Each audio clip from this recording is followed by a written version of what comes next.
Something strange is lurking beneath the sands of Giza, and scientists have no idea what it is.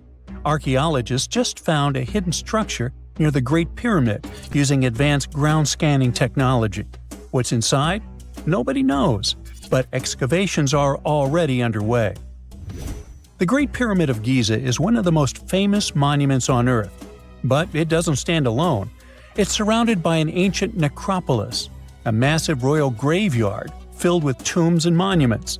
They belong to pharaohs, nobles, and other high-ranking officials.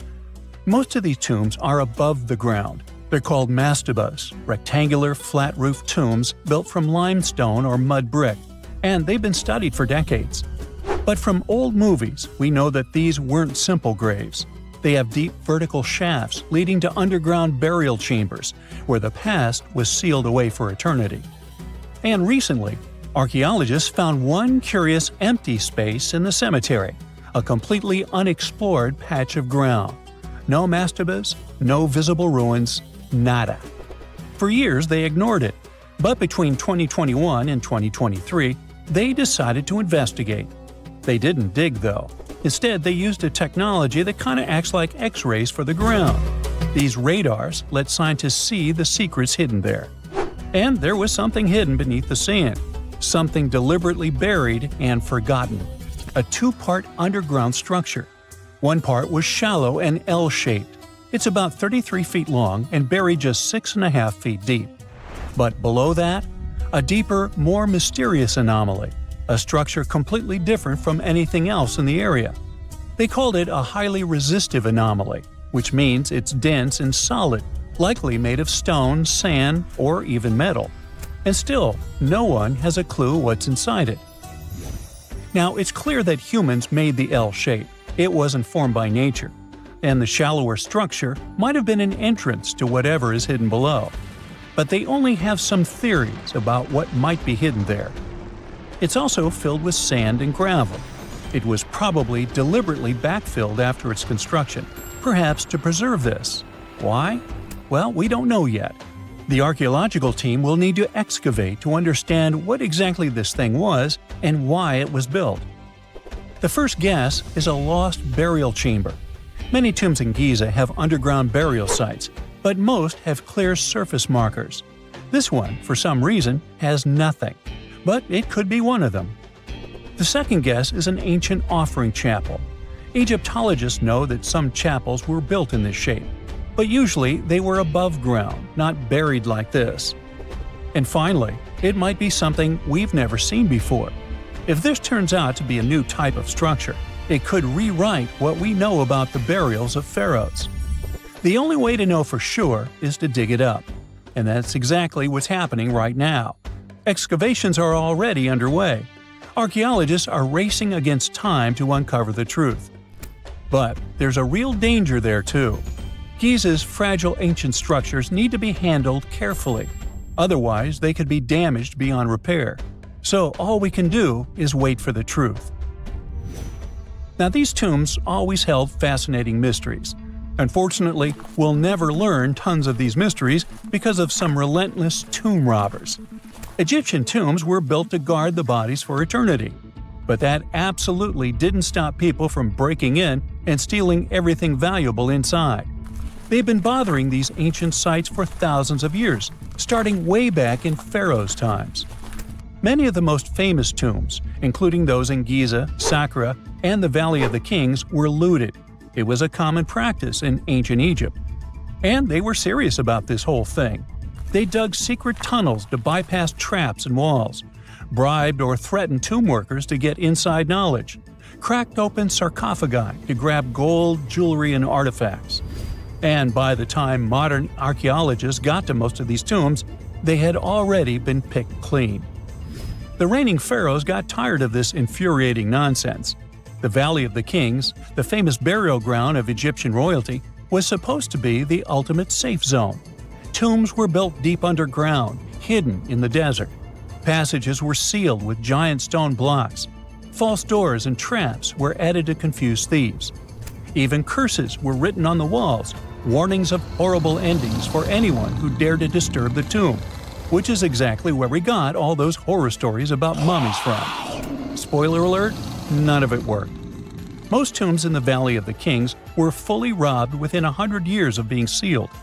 Even King Tutankhamun's tomb, one of the most famous in history, was broken into twice in ancient times. Some of them decided to try and fight back. The New Kingdom rulers built hidden unmarked tombs in a way that should have prevented the looters from finding them, but didn't work. Some pharaohs, like Ramses II, were moved in secret to prevent their bodies from being stolen. Nope, didn't matter. The grave robbers always won. That's because tomb raiders weren't just random thieves. They were skilled, organized, and well-connected. They knew exactly where to look. Many were the ones who had built these sites in the first place, and they knew where the entrances were. If they couldn't smash through the doors, they'd dig through the walls, floors, and even ceilings to break inside. They also worked fast, often within a few years after the tombs were sealed, before anyone forgot where the valuable stuff was. The Khufu's pyramid, the one that's next to this newly discovered structure, was looted long before modern times. The one thing left inside when explorers got there? An empty granite box where the sarcophagus used to be. Unfortunately, it's not just about gold. History itself gets stolen during these raids. Ancient Egyptians wrote detailed records of what exactly and where they buried. So when archaeologists compare these lists to what's found, they can see what's missing, which is often everything valuable. Most artifacts don't end up in museums. They just disappear into private collections, where they can never be studied again. Which is, of course, completely unfair. In fact, a few countries have had enough and started passing laws to take historical artifacts back from private collectors. In Italy, if you own an ancient Roman artifact, you must prove you got it legally. China is actively hunting down stolen artifacts, and they must find ways to retrieve it back from the Western collectors. In Egypt, they passed new laws making it illegal for private citizens to own any ancient Egyptian artifacts at all. Other countries, like the US, the UK, Germany, or Switzerland, are completely fine with rich guys owning their history. The British Museum is built on looted things. European empires invaded half the planet and took whatever they wanted back home. Their museums are often full of such stolen artifacts, and unfortunately, they refuse to give most of them back. For example, the Rosetta Stone. It was taken from Egypt by Napoleon's army, then stolen again by the British after they beat the French. Egypt has been demanding to return for years, but they still can't get it back.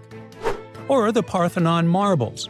These magnificent massive Greek structures were taken from the Parthenon in Athens by a British lord in the 19th century.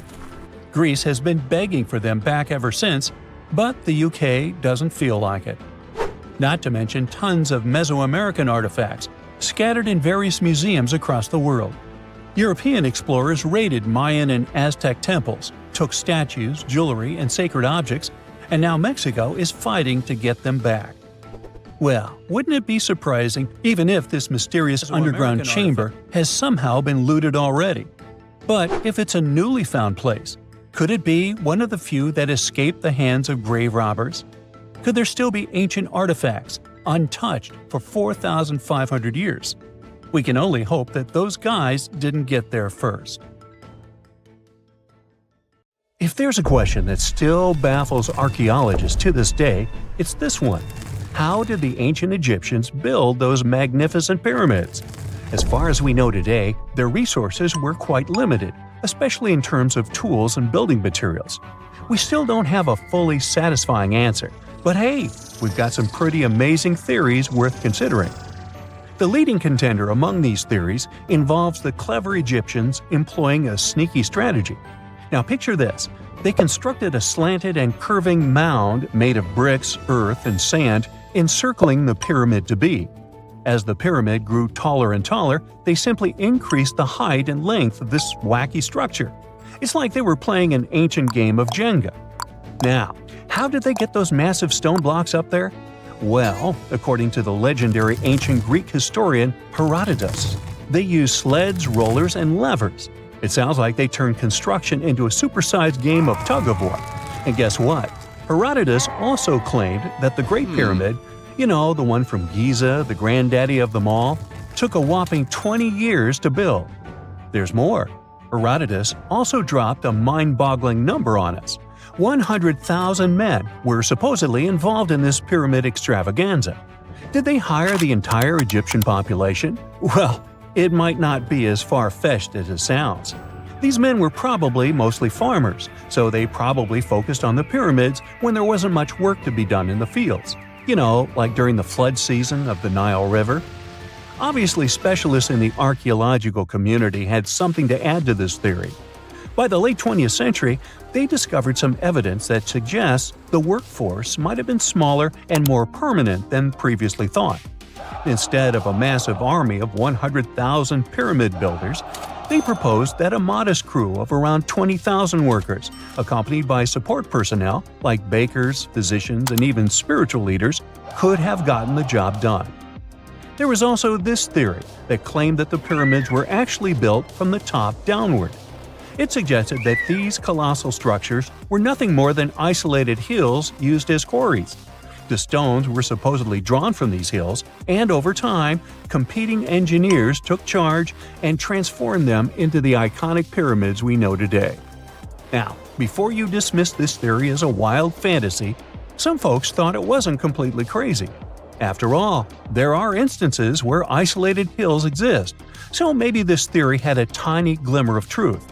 Whether it involved ramp building or ingenious work schedules, one thing is clear. Those pyramids have definitely left their mark on history and on our imaginations. Now, speaking of ancient Egyptian mysteries, there's this gigantic unfinished obelisk sitting in ancient Egypt, and scientists are trying to figure out how it was shaped. Now, some people suggest that our industrious ancestors used handheld pounders to get the job done. One expert has a different take on the matter, though. He argues that if we take a closer look at the pattern left behind by the shaping tool, we'll notice something peculiar. The walls of the trenches surrounding the obelisk display a neat and even pattern, which is pretty unlikely if they were pounded away by mere mortal hands.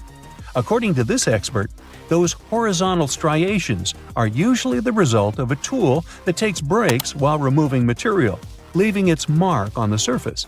But wait, there's more. Imagine the tool being rocked back and forth against the trench walls, clearing away the waste to keep the trench from narrowing. Well, in that case, the tool might have left some funky horizontal striations where it was pressed against the sidewall. This sounds like some fancy technology at play, don't you think? And guess what? The dynastic Egyptians probably didn't have access to that kind of know-how. Another famous Egyptologist from way back also uncovered a bunch of core drills during his adventures. Although the actual drill bits are missing, his collection houses these particular core remnants made of limestone, alabaster, and even granite. These constructions aren't the only amazing thing the ancient Egyptians left behind, though. As it turns out, the Egyptians were the genius minds behind the creation of the handheld mirror. Yeah, that little mirror you use every day to check yourself out. But here's the twist. These mirrors are like pieces of art. They were decorated with inscriptions and figures. But that's not all. The Egyptians had a serious concern with their appearance. They knew the importance of personal hygiene and looking fabulous. So, in their quest for pearly whites, they invented toothbrushes and toothpaste. Dental problems were pretty common back then, and their smiles weren't exactly all white. Dentistry wasn't their strongest suit, you see. Maybe their minds were distracted by all that pyramid building. So that doesn't mean those ancient toothpaste recipes weren't amazing. One delightful concoction included rock salt, mint, dried iris petals, and pepper. Some brave dentists in the 21st century tried it out, and it worked pretty well. Ground-up ash was also used in another recipe to create a tooth cleansing paste. Mint was missing, so that didn't do much for their breath. That's when the genius Egyptians came up with the world's first breath mints. They made tablets from heated spices like cinnamon, and they mixed it with honey. Now, let's shift gears to home decor, Egyptian style. They surely took ornamentation to the next level. While the concept of decorating furniture started in Mesopotamia, the Egyptians cranked it up a notch. They went all out with different colors of ink and even developed various weights of paper. Oh, and let's not forget about those cute little area rugs we all have in our homes today. Guess who came up with the idea? Yep, the Egyptians. They used the versatile papyrus plant to make those cozy rugs. And speaking of trends, the Egyptians loved their knickknacks. They had an assortment of small figurines in the shapes of cats, dogs, and people. These statues were made from various materials, like simple sun-dried mud to the ultimate bling of gold. It all depended on how loaded you were. The Egyptians were also all about farming, and they knew that clean water was crucial for their crops and animals. That's why they came up with some nifty inventions and techniques to make sure their land was fertile and their plants were happy. First off, they had the genius idea of using ox-drawn plows. They had two types of plows, heavy and light. The heavy plow would strut its stuff, cutting deep furrows in the soil, while the lighter plow followed behind, fluffing up the earth. But they didn't stop there. After plowing, the Egyptians would break up clumps of soil and sow the rows with seeds. To give those seeds a good old squish into the furrows, they'd march their livestock across the field, effectively closing up the furrows. But hey, all that hard work would be pointless if their seeds were as dry as the Sahara. That's where irrigation comes into play. The Egyptians were so good at it that other cultures, like the Greeks and Romans, couldn't help but copy their techniques. Now let's switch gears and talk about the marvelous architecture of ancient Egypt. These folks weren't just skilled farmers, they were also architectural maestros. They built these fancy canals to carry water to farms and villages, and boy, did they know how to make those canals look pretty. Just imagine strolling along a canal lined with ornate structures. The pharaoh Ramesses the Great was quite the overachiever when it came to construction. One of his mind-blowing creations was the construction located at Abu Simbel. This building was designed so that twice a year, the sun would shine directly into it and illuminate the statues of Ramesses. And let's not forget about the corbelled arch. Without this architectural gem, we'd be missing out on some mind-boggling structures like the Great Pyramid. The Egyptians knew how to make things stand tall and proud, thanks to their engineering and construction wizardry. They built grand halls and inner sanctums that make your jaw drop, and some of these temples doubled as astronomical observatories. In 1850, French scientist Auguste Mariette went to Egypt looking for manuscripts, but accidentally found a head of a sphinx sticking out of the dunes. He cleared the sand and figured out the Sphinx was guiding the entrance to some underground construction. Several months later, he finally entered the Serapeum of Saqqara. Inside, he found an enormous granite sarcophagi with remnants of 64 bulls. Scientists are still amazed by the tech that the ancient Egyptians used to transport those enormous boxes. The Serapeum was built around the year 3000 before the Common Era. It was an underground tomb built to honor the sacred Apis bulls of ancient Egypt. It had a long hallway, almost 500 feet long, with giant stone rooms on both sides. Some of the sarcophagi weighed as much as 50 average cars, and all of them were made with super precision, with exact 90-degree angles. These sarcophagi were beautifully decorated with hieroglyphs and carvings that told stories about the lives and importance of the Apis bulls. Now, there are 24 sarcophagi left. In ancient Egypt, Apis bulls were very special animals connected to the deity Ptah. They thought the bulls carried Ptah's spirit and wisdom, helped the pharaoh, and protected the Egyptians. Priests looked for special markings on young bulls to find Apis bulls. It could be a white triangle on its forehead, which symbolized divine light, a shape on its back like a vulture's wing, and a scarab shape under its tongue, which stood for rebirth.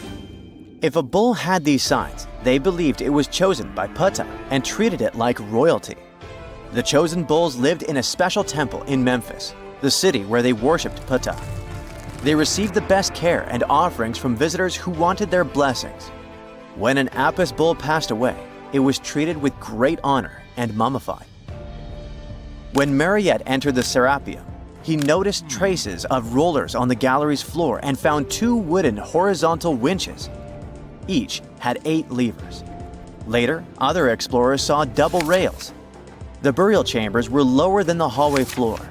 To get the boxes into place, workers filled the chambers with sand so the sarcophagi could be rolled in straight. Then they slowly removed the sand to gently lower the boxes into perfectly cut spaces in the bedrock. A carved stone sign found in the Serapeum said it took 28 days to move just one sarcophagus and its lid into its spot during the time of Ptolemy II.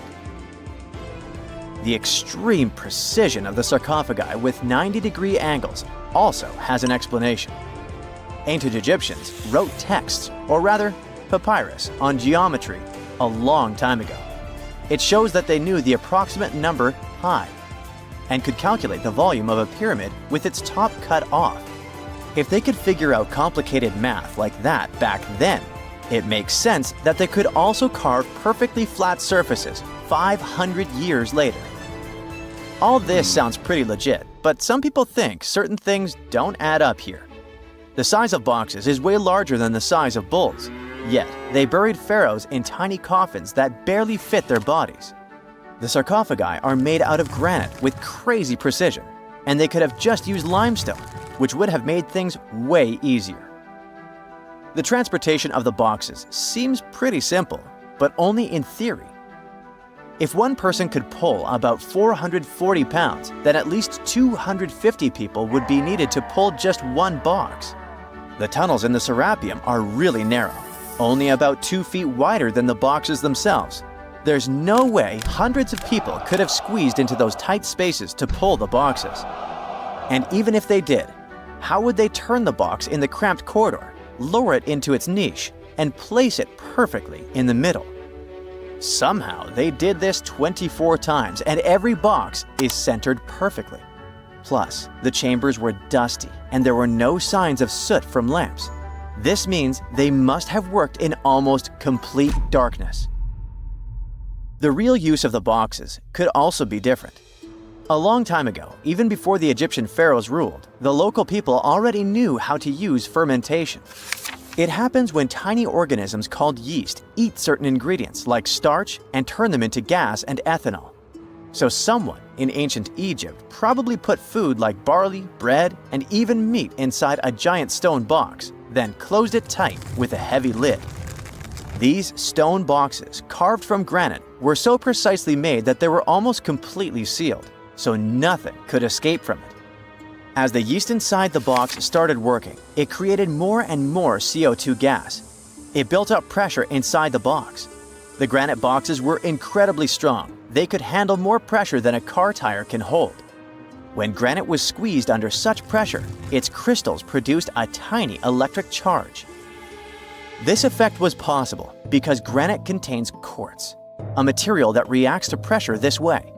The process also needed meat or animal parts, possibly to help the yeast grow better.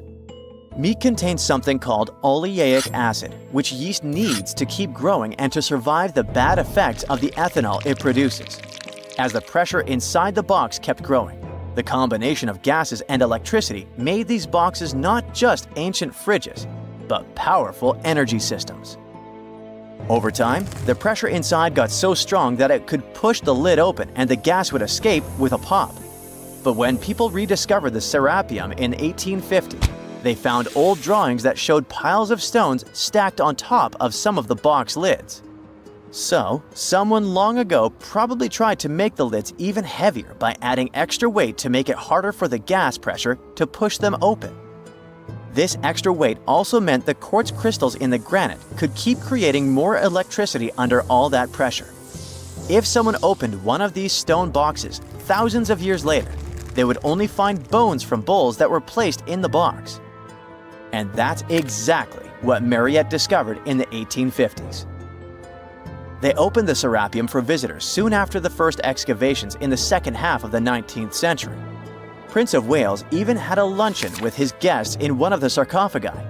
Sands and earthquakes made the site inaccessible for a while, but now you can visit it again and try to solve the mystery yourself. With new tech, we could have answers to many other historical mysteries soon. A team of scientists at Chicago's Field Museum of Natural History recently used a special CT scanner to learn more about ancient Egyptian mummies without unwrapping them. They gently rolled 26 mummies on custom carts out to the parking lot. where the scanner was waiting. It took thousands of detailed X-ray pictures of each mummy and their coffins. When all the pictures were put together, they created 3D images that showed what was inside, the skeletons, and some artifacts. The scientists hope these images will help them understand ancient Egyptian burial practices from over 3,000 years ago.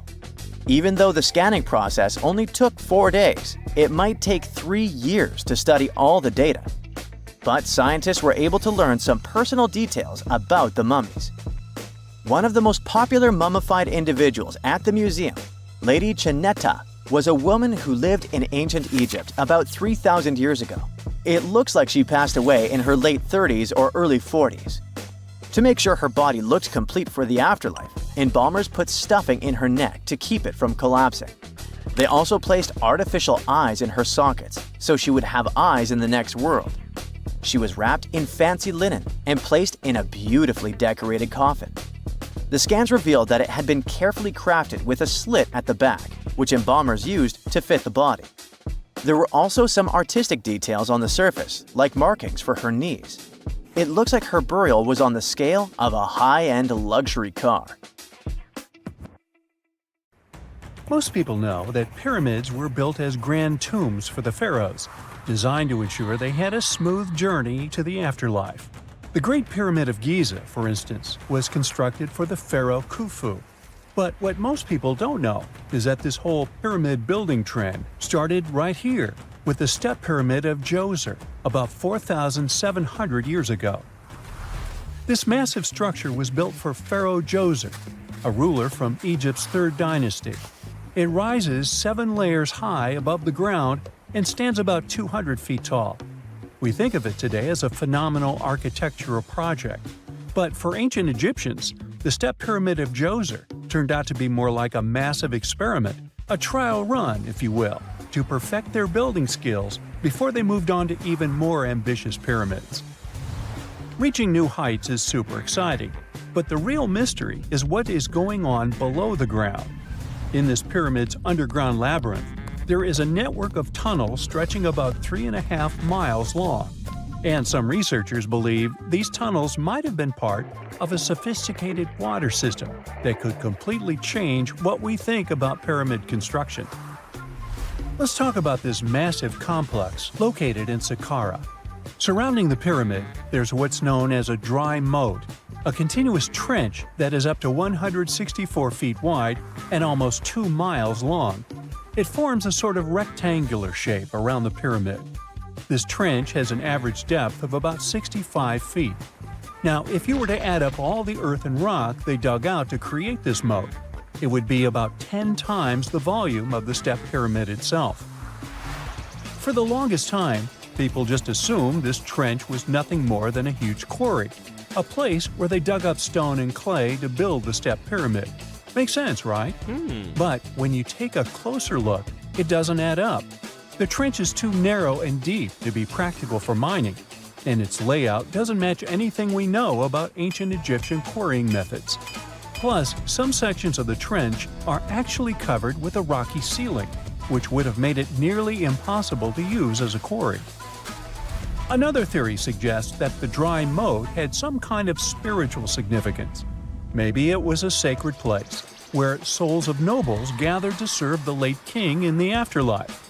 There are even niches in the walls that work as a hint at this spiritual function. But most researchers believe that this purpose likely developed much later, long after the complex was built for Djoser. So what was the moat really designed for? In 2020, a researcher came up with a pretty intriguing idea.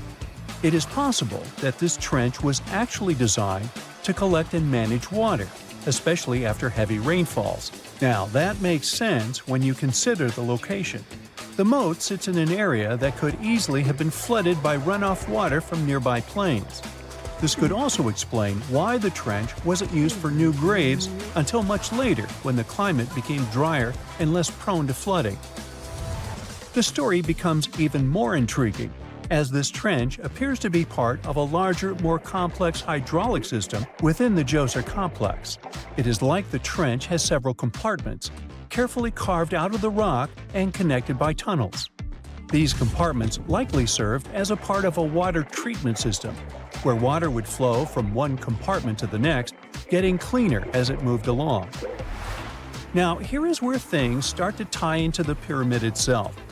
The Djoser complex has a series of underground shafts, and some researchers think that water from the moat's deep trench might have been used to power a hydraulic lift system, and this giant water-powered elevator could have been used to raise the heavy stones needed to build the pyramid. It worked like a volcano, but instead of lava, water did the heavy lifting. Imagine a big deep hole in the ground at the center of the pyramid site. Inside this hole, there was a huge wooden platform, kind of like a giant raft that could move up and down.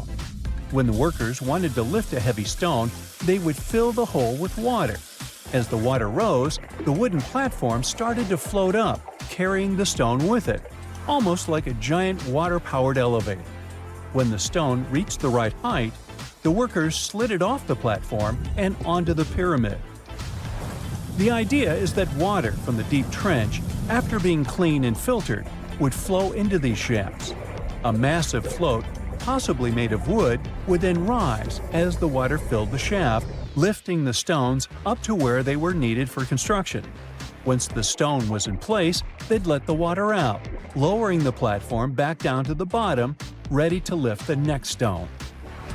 This fancy hydraulic lift system could have been a game changer, making the whole building process a lot faster and more efficient without using a lot of workforce. It is like the ancient Egyptians were already embracing the whole idea of work smarter, not harder. But of course, not everyone is on board with this theory. Some experts argue that the area where the step pyramid of Djoser was built couldn't have held enough water from occasional rains to maintain such a fancy hydraulic system. The main theory suggests that, in the past, there might have been some kind of lake nearby that would have filled up after a period of rain, and this lake could have supplied water to the complex's hydraulic system. But there is no mention of such a lake in any ancient Egyptian writings, so it might be more of a what-if situation than a reality. And then there's the issue of the hard work itself. Remember when I said this method could have allowed the ancient builders to raise stones with far less effort? Well, that might not be entirely true. According to some experts, just building this hydraulic device would have required a lot more heavy work than simply moving the stone blocks using good old-fashioned manpower. And let's not forget, the step pyramid of Djoser is like a baby pyramid compared to those that came later. The stones used for Djoser's pyramid weighed, on average, about 660 pounds each, which is nothing compared to the more than 2.5-ton blocks used later for the pyramid of Chephren. If this cool water lift theory gets completely ruled out, we still need to explain how this pyramid was built in the first place. To answer that, we need to rewind a bit and talk about the original plans. See, before Djoser's tomb became a pyramid, the idea was to construct a simple mastaba. This type of tomb was pretty common in earlier periods, a flat-roofed rectangular structure with sloping sides. But after the original mastaba was finished, they decided to expand it a bit by adding more layers on top. And then they added even more layers, until the construction reached 6 distinctive steps, each one smaller than the previous. And they probably did all this by raising those heavy stones using ramps, not a water-powered elevator. There is still so much we don't know about the step pyramid of Djoser.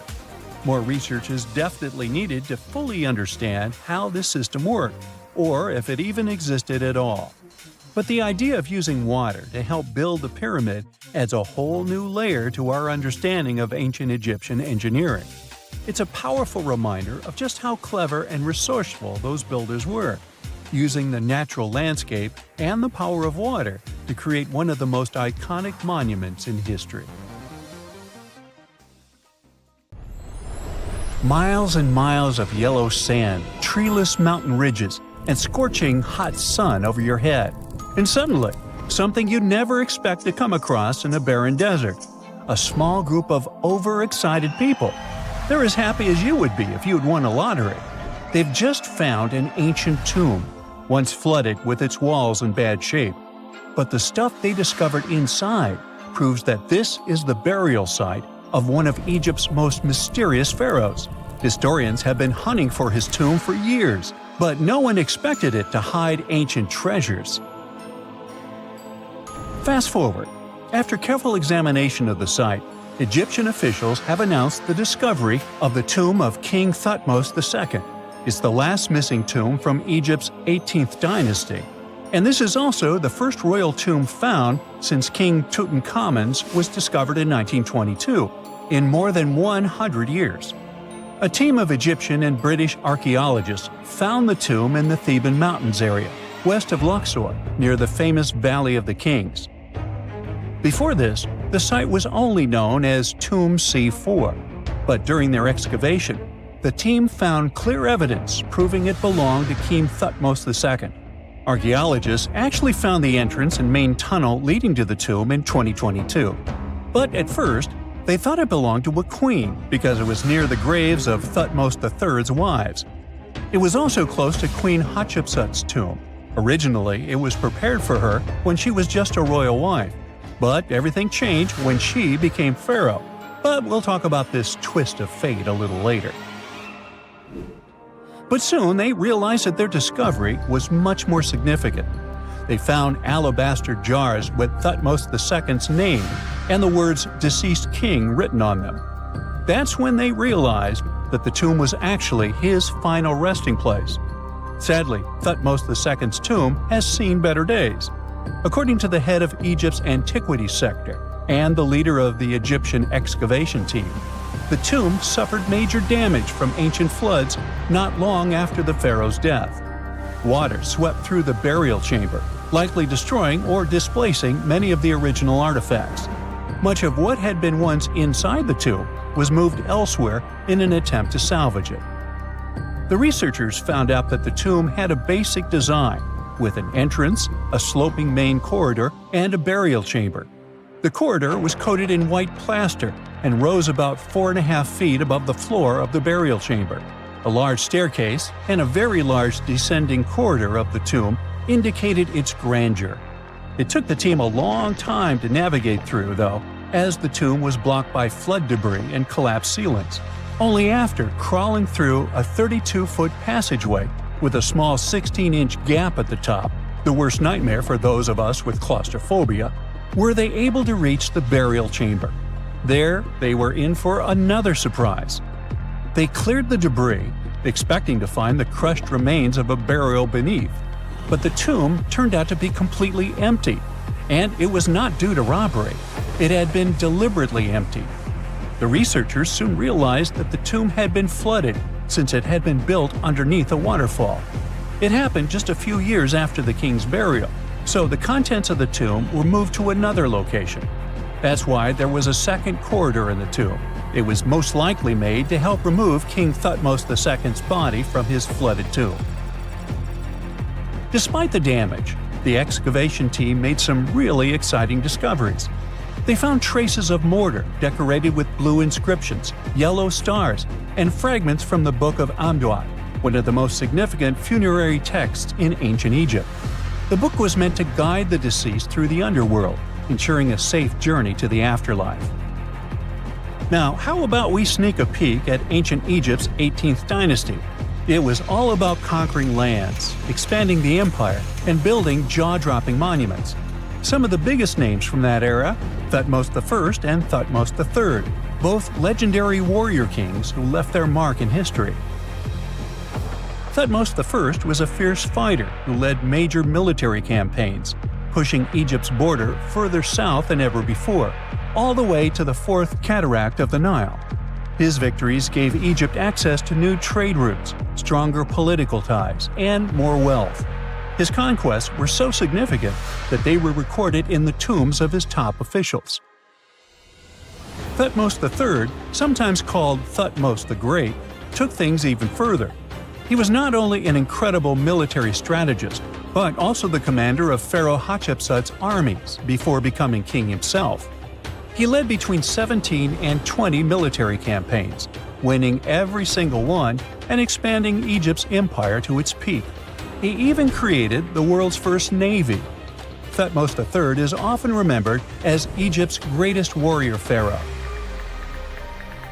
And sandwiched between these two powerhouses was Thutmose II, a pharaoh who doesn't get nearly as much attention. Hey, the middle child, right? His reign lasted only about 5 years before he passed away at around age 30 in 1479 BCE. He is kind of a mystery. No one really knows what he accomplished. For the longest time, even the location of his burial site was totally unknown. His body was actually found in the 19th century. It was just lying around in the mortuary temple of Deir el-Bahari, in a secret chamber where priests used to hide royal mummies centuries after their original tombs were looted by grave robbers. In other words, Thutmose II's body must have been moved from his original resting place at some point in history to protect it. During his lifetime, Thutmose II made at least one major impact on Egyptian history. He married his half-sister Hatshepsut. That might not sound like a big deal, but it helped her become Egypt's greatest female pharaoh after he passed. The catch? She kept her stepson, Thutmose III, off the throne for decades. When he finally took power, he erased her name from history out of spite. And still, Hatshepsut is one of Egypt's greatest pharaohs, no matter if you're talking about a man or a woman. She brought a lot of wealth and art to Egypt. She led a big trading trip to a place called Punt, where she brought back things like gold, ebony, and incense. She also made sure her name lasted by building amazing structures that we can still see today. At Karnak, she added huge obelisks. One of them is still standing tall. She also was the one to build the Temple of Deir el-Bahari with its countless columns. She was buried there. Interestingly, Hatshepsut was often shown in art as a man, with muscles and a beard, like how pharaohs were usually depicted. But she made sure there was always something in the artwork that reminded people she was a woman, like calling herself Daughter of Re, or His Majesty herself.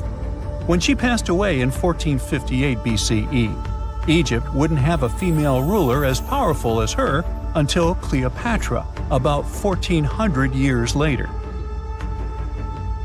According to Egypt's Supreme Council of Antiquities Secretary General, isn't that a mouthful? Hatshepsut's name actually appears in Thutmose II's tomb, meaning she might have even handled his burial. As for their final resting places, well, Hatshepsut was buried in the Valley of the Kings, and Thutmose II's mummy is now in the National Museum of Egyptian Civilization, alongside other ancient Egyptian rulers. It gives visitors a rare chance to see the remains of a nearly forgotten pharaoh. Now, experts consider the discovery of his tomb to be one of the most significant in recent years. The artifacts found there add important details to our understanding of the history of the region and Thutmose II's rule. And even though the tomb's design is fairly simple and follows the same architectural style preferred by later Egyptian rulers, its historical importance is undeniable. In any case, the mission isn't over yet. Archaeologists are now focusing on solving another mystery. Where did the rest of the tomb's contents end up? The team is determined to continue their search. Who knows what other secrets they will uncover that have remained hidden beneath the sands for thousands of years.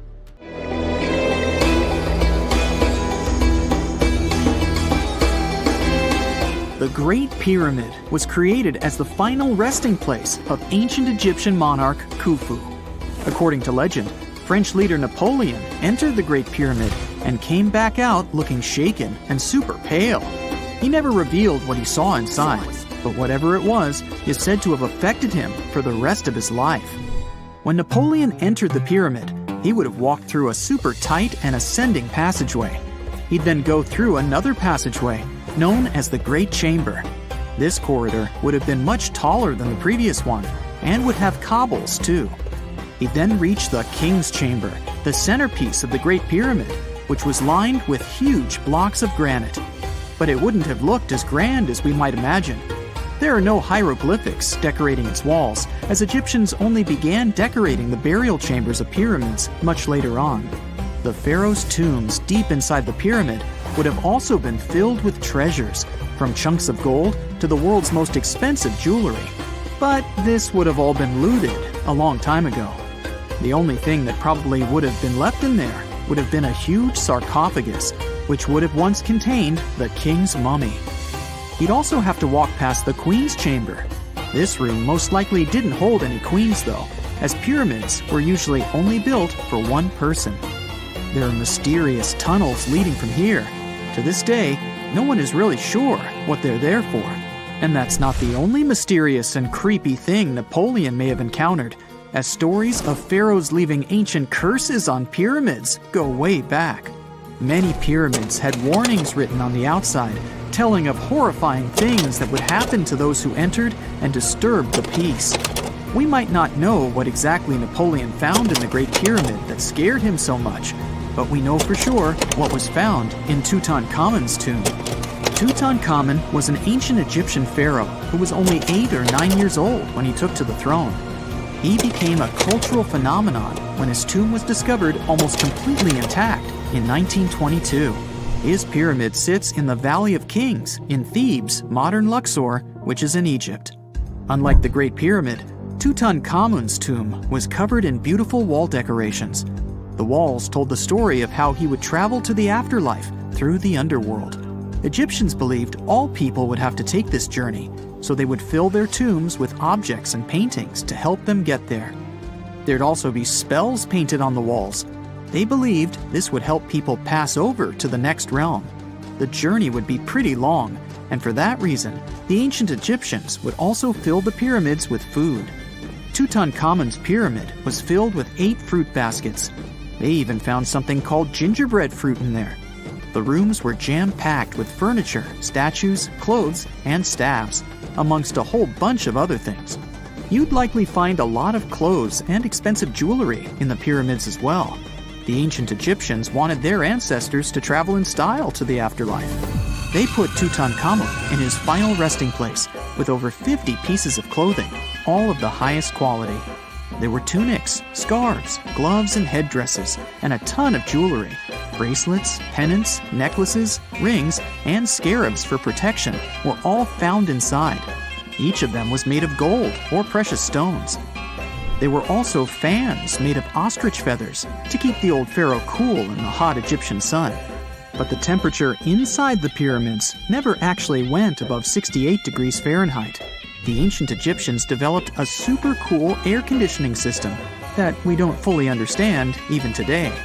Tutankhamun's pyramid also contained 130 walking sticks made from ebony, ivory, silver, and gold to help him on his journey. There were 3 chariots hidden away in case he got tired of all the walking. They also put 11 boat paddles inside, but there was no sign of any boat. The pyramids would be littered with the pharaoh's favorite scents and perfumes. During the excavation of Tutankhamun's pyramid, it quickly became clear that it had been robbed during ancient times. There was damage to doors and traces of oils left in empty jars. It looks like someone raided the pyramid for gold and the scents, perfumes, and oils that had been left for King Tut. There was still a bit of perfume, which was made from coconut oil and frankincense, left in one bottle. It seems like Pharaoh Tutankhamun loved board games.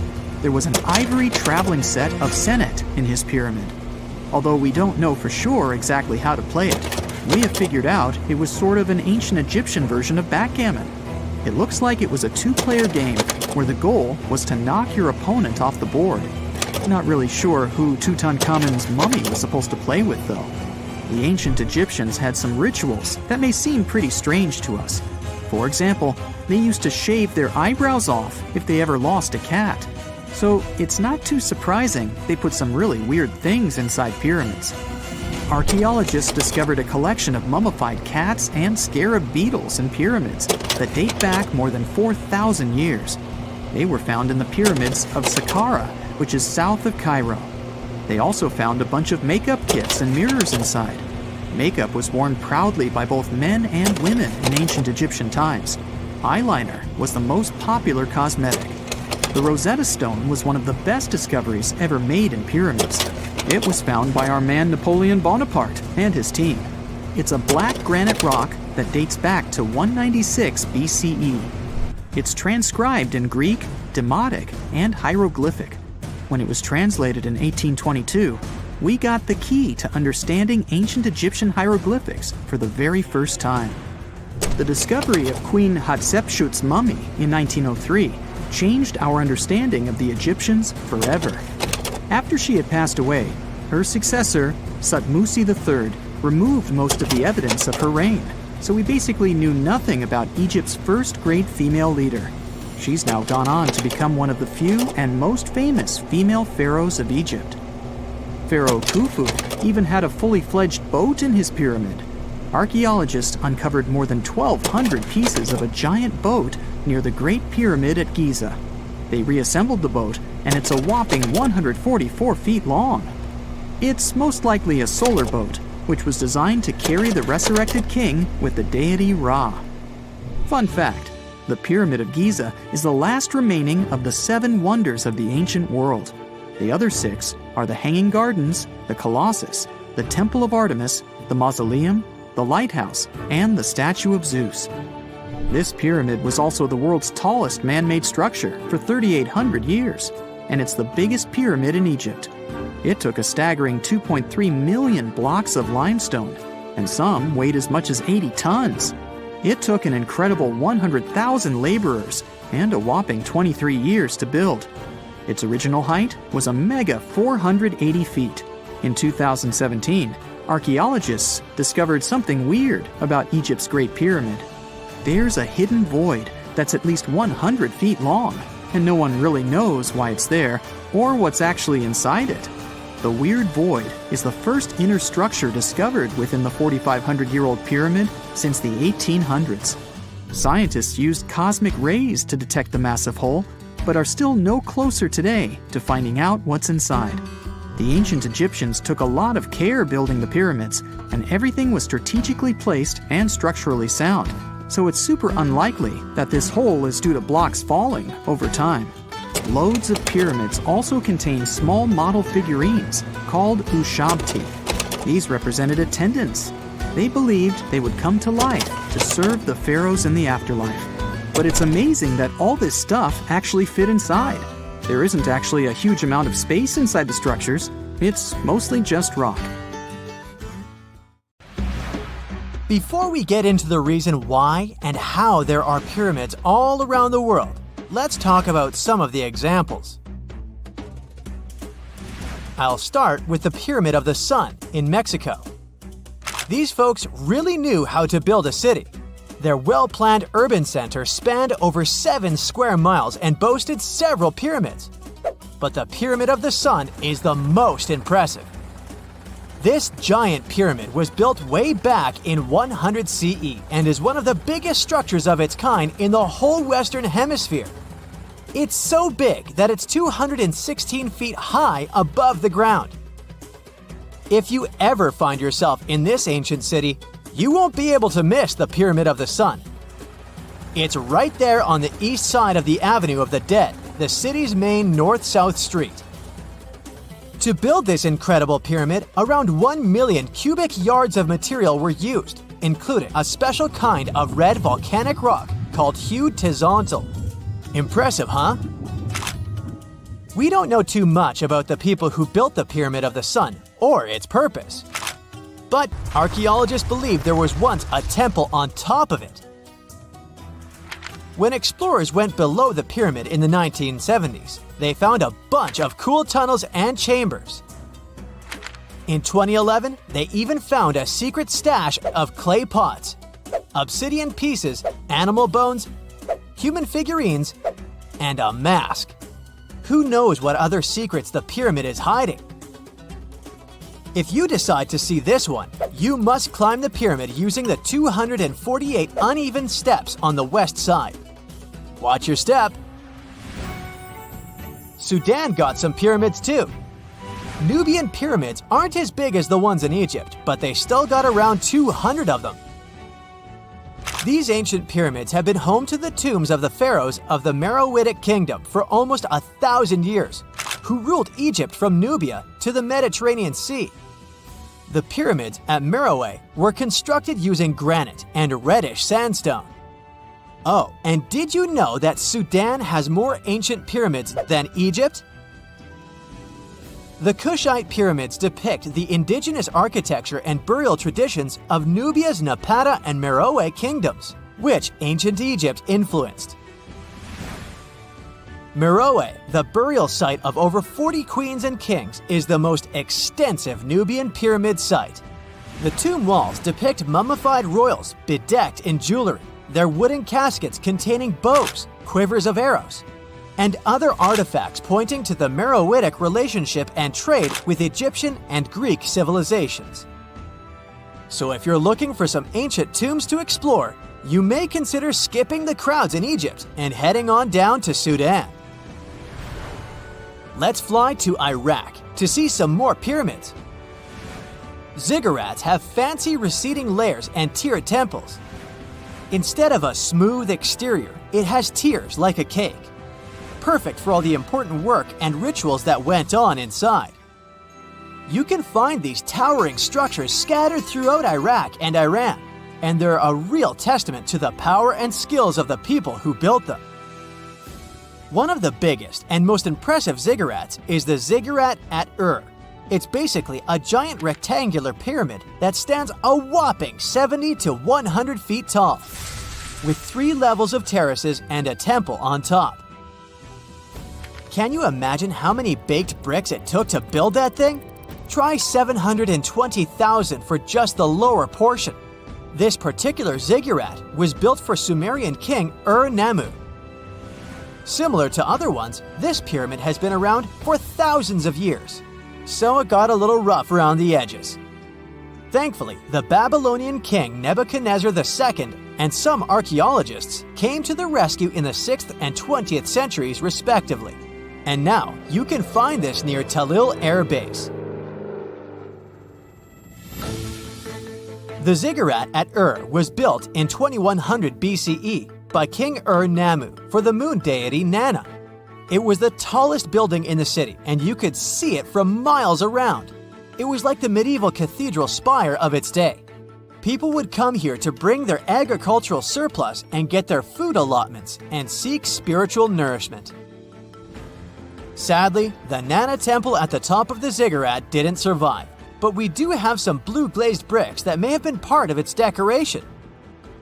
The lower parts of the ziggurat are pretty amazing though. The architects even included holes in the temple's baked exterior to let the water evaporate from its core.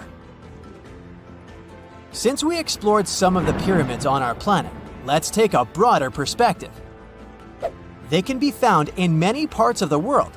Egypt has over 100 pyramids, double that number in Sudan, and dozens of others are scattered in the Middle East and China. The Americas have the most pyramids in total, with more pyramids than the rest of the world combined. These pyramids are located in Mexico, Guatemala, Honduras, and El Salvador. Time to know more about the evolution of pyramids through history. The oldest pyramid is in Egypt. This pyramid was a step pyramid, which was created by placing one layer of stone on top of another. The pharaoh Sneferu is credited with creating the pyramid shape we recognize today. During his 45-year reign, he built 3 pyramids. His first 2 attempts failed, but he finally got it right with the Red Pyramid, which is considered the first true pyramid. It was Sneferu's son, Khufu, who built the Great Pyramid of Giza, which was the tallest human-made structure on Earth for almost 4,000 years.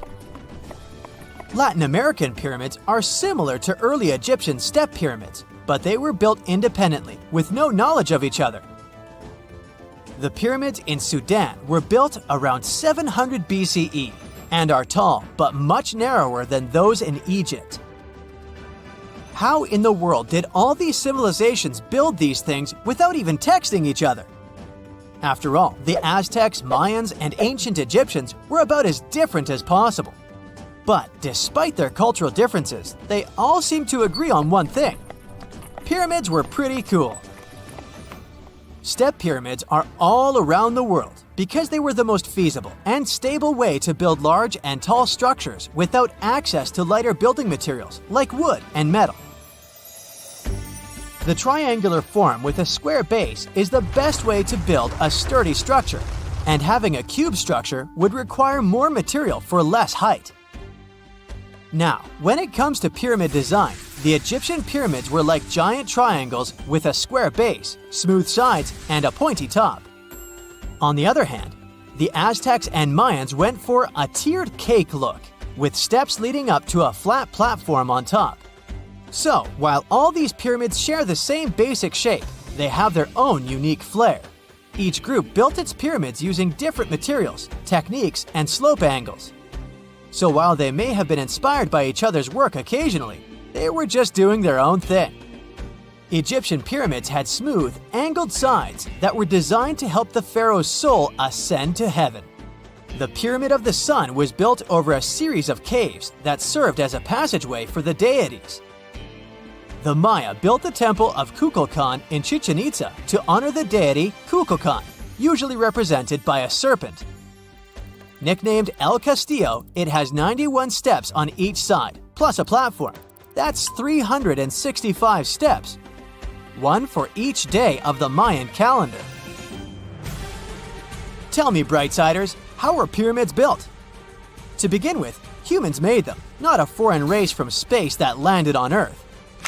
You see, one thing that all pyramids have in common is that they were built without advanced tools or even the wheel. It took a lot of people to build them, including skilled laborers and architects.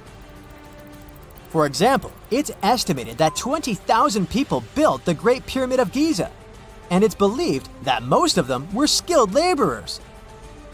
Building pyramids was a massive undertaking that required years of planning and effort. The Great Pyramid at Cholula, Mexico, took 600 years to complete. You have heard about Nikola Tesla. You have definitely heard about the Great Pyramids in Egypt. But what if I told you that Tesla may have probably uncovered the ancient mystery surrounding the pyramids? Wait, what? Is this a crossover episode? Nope. It's highly probable that the secrets of the pyramids are hidden in plain sight. But first, let's recap what we know about the pyramids. What's so mysterious about them? I mean, they are just old quirky buildings, aren't they? One of the biggest questions is how they were built. Some people think that the pyramids were created by people using only their hands and muscles. But others think that there might have been some kind of crazy energy source that we don't know about yet. Like, what if aliens helped out or something? Just kidding. But this idea of some unknown energy source being used to build the pyramids has been around for ages. Even in old texts, like the pyramid texts, it talks about how the gods gave us something to build a great power. So maybe there was something really powerful and mysterious going on back then? Who knows? Back in the early 1900s, he got obsessed with the Great Pyramids of Egypt. He read numerous books about these ancient structures and was blown away by how much energy they seemed to have. At that time, not many people knew much about electricity, and Tesla started to wonder if there was some kind of advanced tech hidden in the pyramids. He had an idea that the power of the pyramids had to do with electromagnetism, and he put a lot of time and effort into trying to figure out the mystery. Tesla had some pretty unusual theories about the Great Pyramids. He thought that they could actually store and move electricity, which could then be used to power up the areas around them. He also had this theory that the pyramids were built using some kind of crystal energy. He believed that the chambers inside the pyramids could have these super powerful crystals that could control the electromagnetic fields. But that's not all. Tesla also had this idea that the materials used to make the pyramids had properties that allowed them to trap energy from the sun and the moon. And not just a little bit of energy.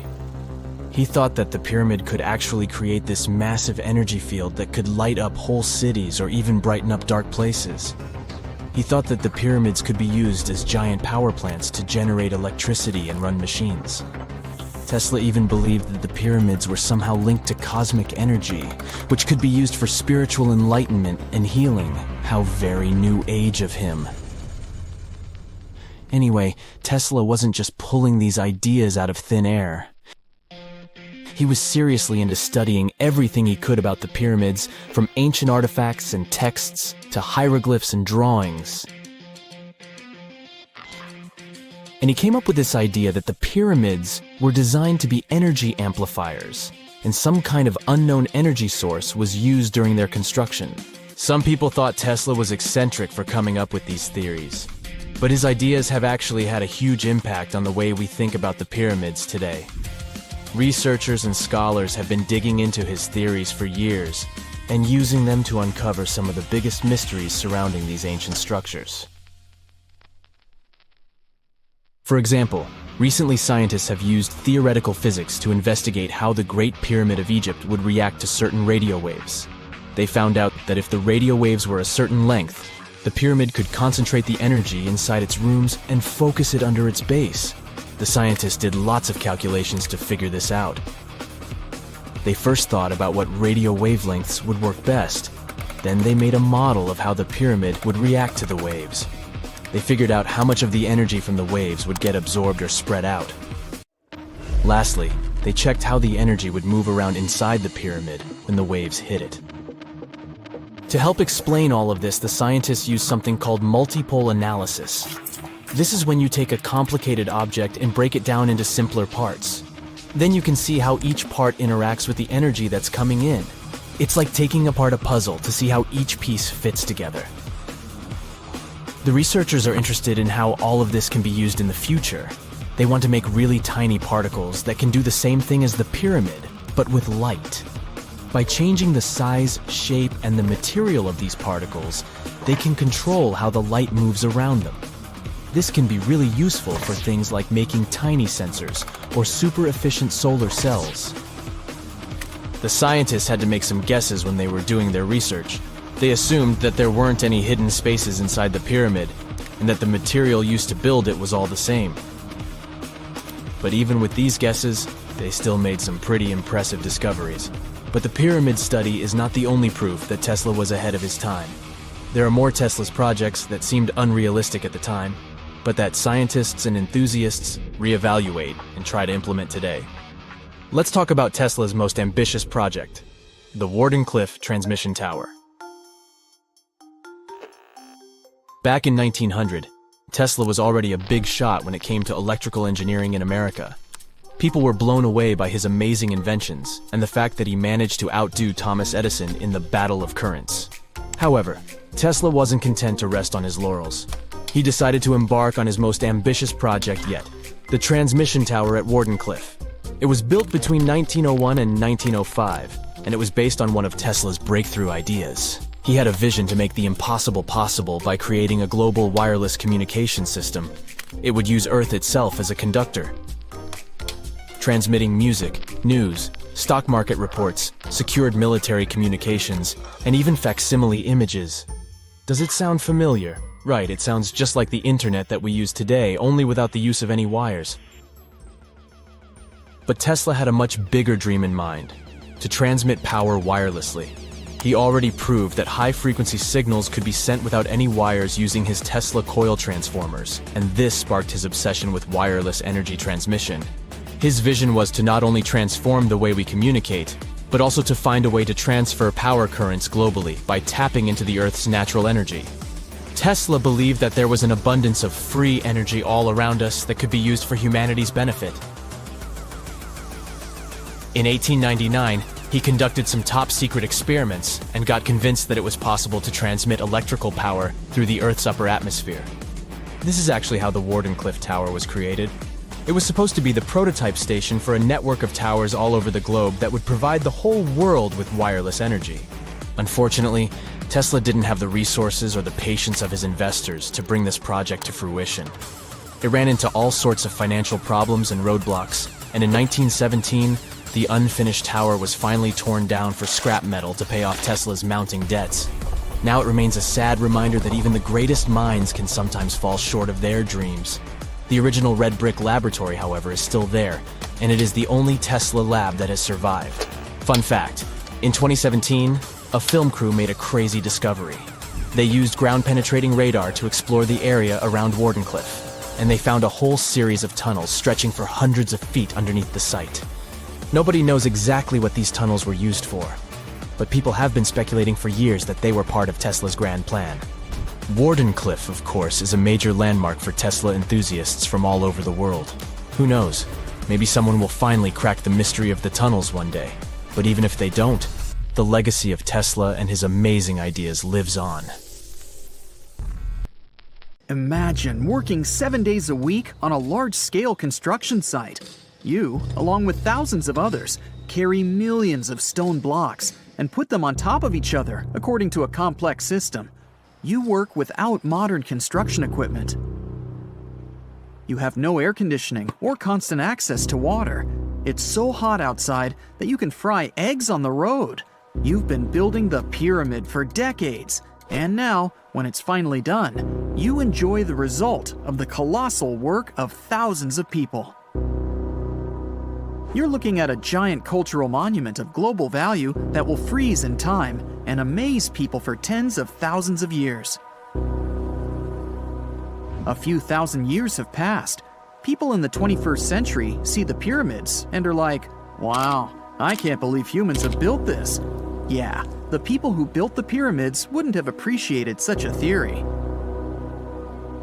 But actually, there are reasons to believe that people built it using some fantastic technology. From the outside, it seems the Great Pyramids are just big triangles of stone. People just put some heavy blocks on top of each other, and that's it. In fact, the design seems too perfect to be true. The pyramid consists of more than 2 million blocks. They lay so close to each other and are so even that you couldn't squeeze even a thin sheet of paper between them. Scientists still can't figure out the exact technology for building the Egyptian pyramids. One of the biggest and most famous is the Great Pyramid of Giza. This huge construction, well known all over the world, has one big secret. There should be a capstone on top of the pyramid. It's a triangular-shaped stone block, a small pyramid on top of a huge one. It's also called a pyramidion. The builders of ancient Egypt made it out of granite and limestone and covered it with gold.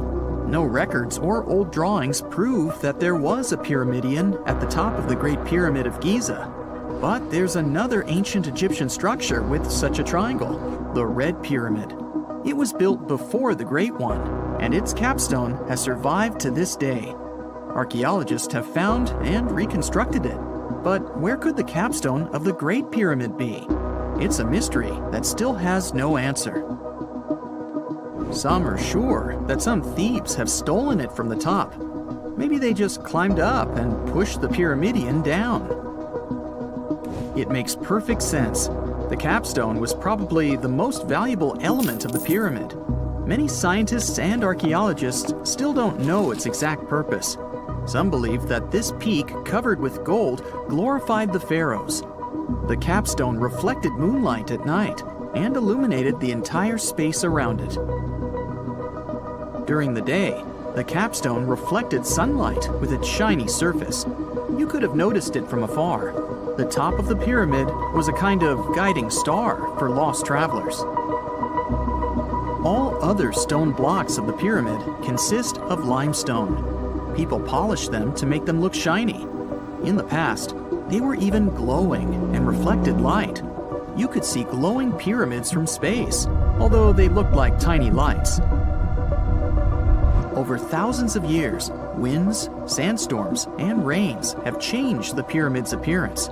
If people had taken care of them all this time, they would have looked like something out of science fiction movies, or the pyramids from Las Vegas. But unfortunately, we will never see their original appearance. Some archaeologists and scientists believe that the capstone could absorb the sun's energy and distribute it evenly throughout the pyramid. No one knows precisely why the Egyptians needed this technology. There's a theory the pyramids are ancient energy systems. The pharaohs applied this energy to use some unique technologies that were more advanced than all the achievements of the 21st century. And the triangular shape of the pyramids was ideal for boosting this electromagnetic energy. In theory, solar radiation, or electromagnetic forces, accumulated at the top of the pyramid, filled the inner rooms, and then went down the walls to the base. Any surface distortion could prevent the flow from spreading, so they had to create a perfectly smooth surface. That's why they installed the blocks so that nobody could squeeze a needle or razor blade between them. Many people believe in this theory because they built the pyramids from limestone. This material can hold energy inside itself. In the inner part, they created granite deposits to cause air ionization, that is, to create an electric charge. They also dug channels under the pyramid for water to transmit electricity. And at the top, they put a gold capstone, the best conductor of electricity. So, this is how you get a great power generator. Different cultures used similar technologies to create electricity all over the world. But these are all theories. If it had been working, humanity would have used these technologies today. There are mentions of the metal industry, chemistry, engineering, physics, mathematics, and astronomy in some ancient records. Most scientists don't believe in all these things. We know the detailed stages of the technology's development in different cultures. In the 21st century, scientists, historians, and anthropologists can track the evolution of all modern devices. If people had created some technological inventions in ancient times, the history of the world would have looked different. Perhaps all the achievements of antiquity could have been wiped off the face of the earth by global cataclysms, and it can happen to us. Just imagine how people would dig up a laptop in 5,000 years. Perhaps they wouldn't understand what kind of device it is. Another Egyptian wonder surrounded by mystery is the statue of the Sphinx. The Egyptians carved it out of a single massive piece of limestone about 4.5 thousand years ago. But scientists still don't know the exact date of its construction or who built it. People painted the Sphinx in different colors, so it looked much brighter and more vivid in the distant past. It was shining just like the Great Pyramids. Anyway, time hasn't only changed its appearance, but its name too. Initially, the Egyptians called it Horemheb. The Greeks renamed it the Sphinx about a few hundred years after it had been built. The Sphinx emphasized the greatness of the rulers of Egypt. It also performed a symbolic function of a watchdog guarding the tomb of the pharaoh and the paths leading to it. This version sounds realistic, since archaeologists have discovered many secret entrances at the foot of the Sphinx. Perhaps these rooms and intricate tunnels lead to underground halls with treasures. And treasures don't always mean gold and jewelry. According to legends and theories, the Sphinx guards the Hall of Records, the storage of all humankind's knowledge. The information about the ancient mythical state of Atlantis could be there. You can find many detailed maps of the internal dungeons of the Sphinx on the internet. They show structures 12 stories deep under the statue. It looks like a small city filled with gold, scrolls of knowledge, and various ancient artifacts. But don't believe all these maps. These are just theories. Several thousand years have passed, but people have very little information about it. Archaeologists know that there are still many strange and exciting things about the Sphinx that are still undiscovered. Some locals are afraid to research because they believe they can awaken something terrible from the underground depths. Therefore, it's mostly scientists from other countries who conduct the excavations. In 1998, scientists discovered strange tunnels leading to empty rooms under the Sphinx.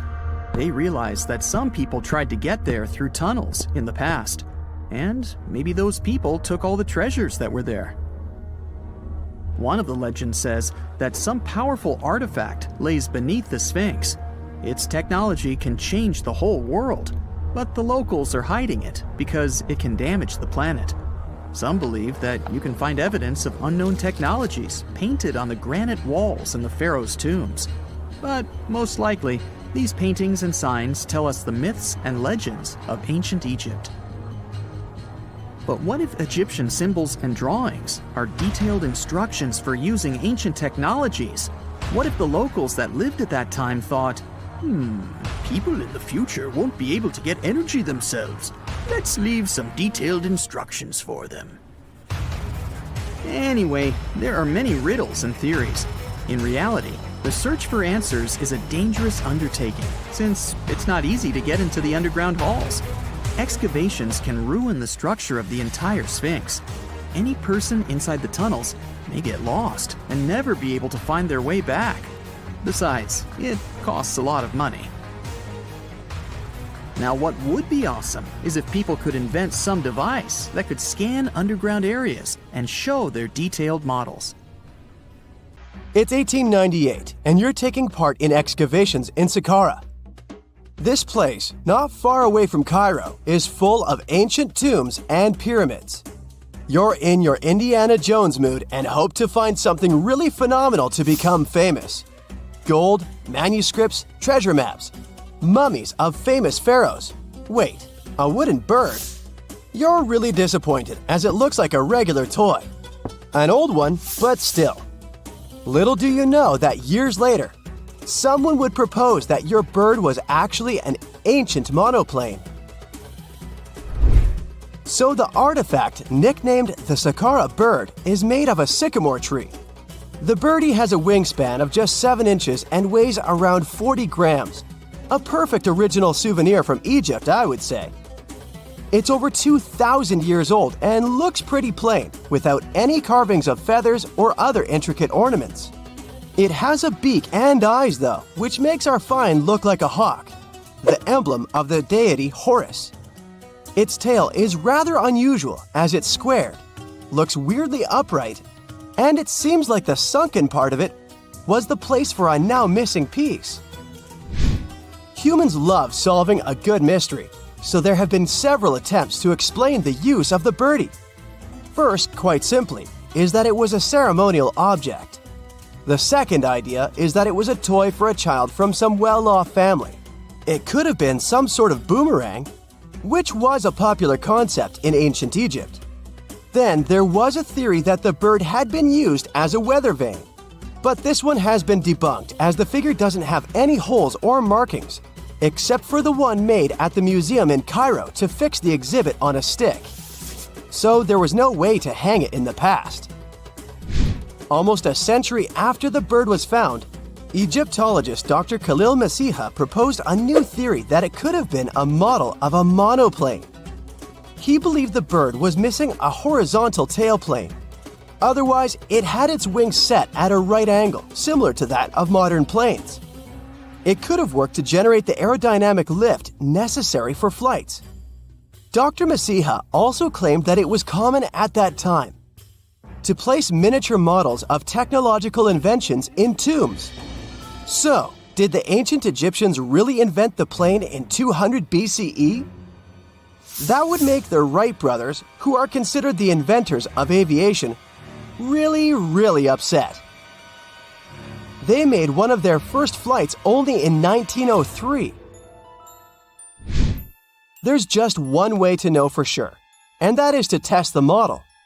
But you know, the ancient museum in Cairo would unlikely let one of their cherished exhibits fly around like a toy. That's why glider designer Martin Gregory built a similar model, this time of balsa wood, and concluded that even with the missing tailplane, the plane wasn't much of a flyer. Case solved? Not really. This didn't sound convincing enough to the History Channel, so they invited an aerodynamics expert to build another replica of the bird. He tested it in weather conditions similar to those in Egypt and was impressed with the little plane's abilities. So, if they did invent the prototype of a plane back in the times of pharaohs, it would be a good example of an oupart. That's an out-of-place artifact, an object that's way ahead of its time in terms of technology or history. And the Saqqara Bird isn't the only example of such a revolutionary concept. In 1901, a group of divers retrieved the Antikythera mechanism from an underwater shipwreck near the Greek island of Antikythera. It's been dubbed the world's first analog computer, and it's currently dated around 100 BCE. The bronze mechanism could tell the position of the sun, moon, planets, and stars, as well as the lunar phase, the dates of upcoming solar eclipses, and even the speed at which the moon moves through the sky. No one's sure who used it and how or where it was made. But it's obvious that it's extremely precise and way too advanced for its time. The first flushing toilets in the world were invented in the middle of the 20th century. Just kidding. The ancient Minoans on the Mediterranean island of Crete and the Indus Valley civilization both came up with this brilliant invention at the same time, around 4,000 years ago. The plumbing and sanitation were so well done that no one managed to design anything better until 2,000 years later. One ancient Minoan lavatory was discovered at the Palace of Colossus. It looks like it had a wooden seat set over a tunnel that directed water from a rooftop reservoir to an underground sewer. Other varieties got water from jugs. Only the super rich people could afford all this glory. So if you wanted to shop for real estate back then, the flushing toilet would be a telltale sign you were in the rich neighborhood. Automated doors became a cool, seemingly new invention back in 1931. But the technology behind them is actually much older. Think the 1st century CE old. Mathematician and engineer Heron of Alexandria came up with a hydraulic system to open and close temple doors. To bring it into action, you need to light a fire to produce heat. There was a brass pot under the fire, half filled with water. The inventor connected the brass pot to containers that acted as weights. When the fire was burning, the water moved into the containers. They went down and pulled the ropes. It was nothing like a supermarket door that opens in front of you before you even have time to think. Heron's door took hours to open, and there was no way to stop the process. That's why they only opened the doors once a day before people entered the temple, to add some mysticism at the temple during ceremonies. Spooky. Looks like the first ever battery was invented in Baghdad around 2,000 years ago. A German archaeologist found this oval-shaped clay jar in 1938. Scientists are still not sure what purpose it served and who exactly invented it. There is a theory that it was used for electroplating objects with precious metals. When they filled it with a weak acid like vinegar, the battery produced around 1 volt of electricity. Another theory says it was a vessel for sacred scrolls. Would you like to buy contact lenses designed by Leonardo da Vinci himself? In 1508, he invented a glass lens with a funnel on one side. You were supposed to wear it with water inside to improve your vision. Sounds a bit uncomfortable, doesn't it? So, around a century later, French scientist René Descartes decided to improve the idea and make the cornea contact the future lenses. Contacts because they contact your eyes, get it? The glass tube with liquid did help improve vision, but blinking was sadly impossible. 2.5 centuries later, new technologies in the glass industry let scientists design contacts that would fit in the eye and even let the wearer blink. Thanks, guys! Still, those lenses were made of heavy blown glass and didn't let the eye breathe. About 50 years later, contacts became plastic, lightweight, unbreakable, and scratch-resistant, but still covering the entire eye. And then, in 1948, an English optical technician accidentally sanded down a plastic lens and figured out they'd still be in place even if they covered only the cornea. Imagine you're living in 19th century London and need to send a message to New York. It would have taken about 10 days to get there by ship. So when delivery time went from days to hours in 1858, it was a true sensation. The first message was sent by Queen Victoria herself. It was all made possible thanks to the transatlantic telegraph cable, running under the ocean.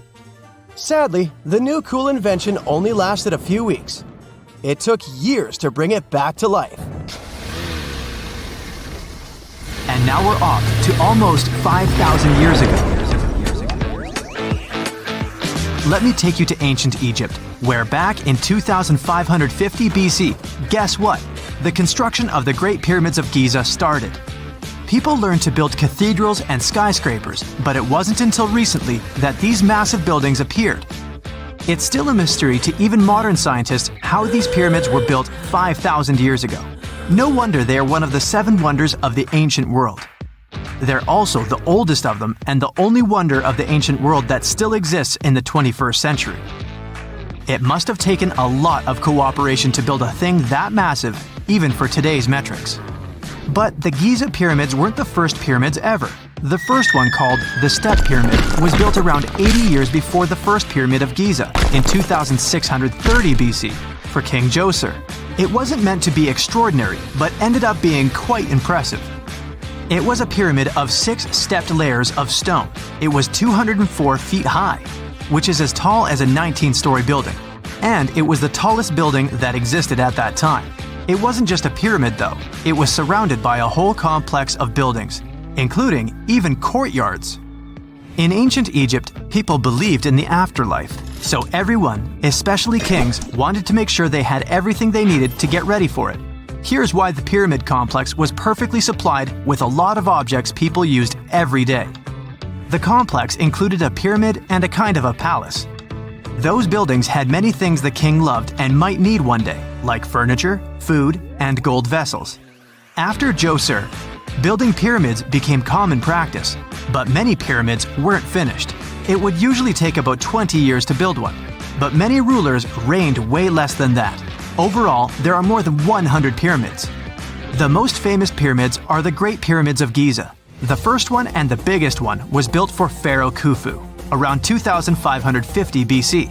Initially, it was 481 feet tall, which is as tall as a 40-story building. The second pyramid was built for Khufu's son, Pharaoh Khafre, around 2520 BC. It's just a bit shorter, usually standing at 471 feet high, a 39-story building. This is the pyramid with the famous statue of the Sphinx. Sphinxes have a lion's body and a human head. They were built to guard important areas.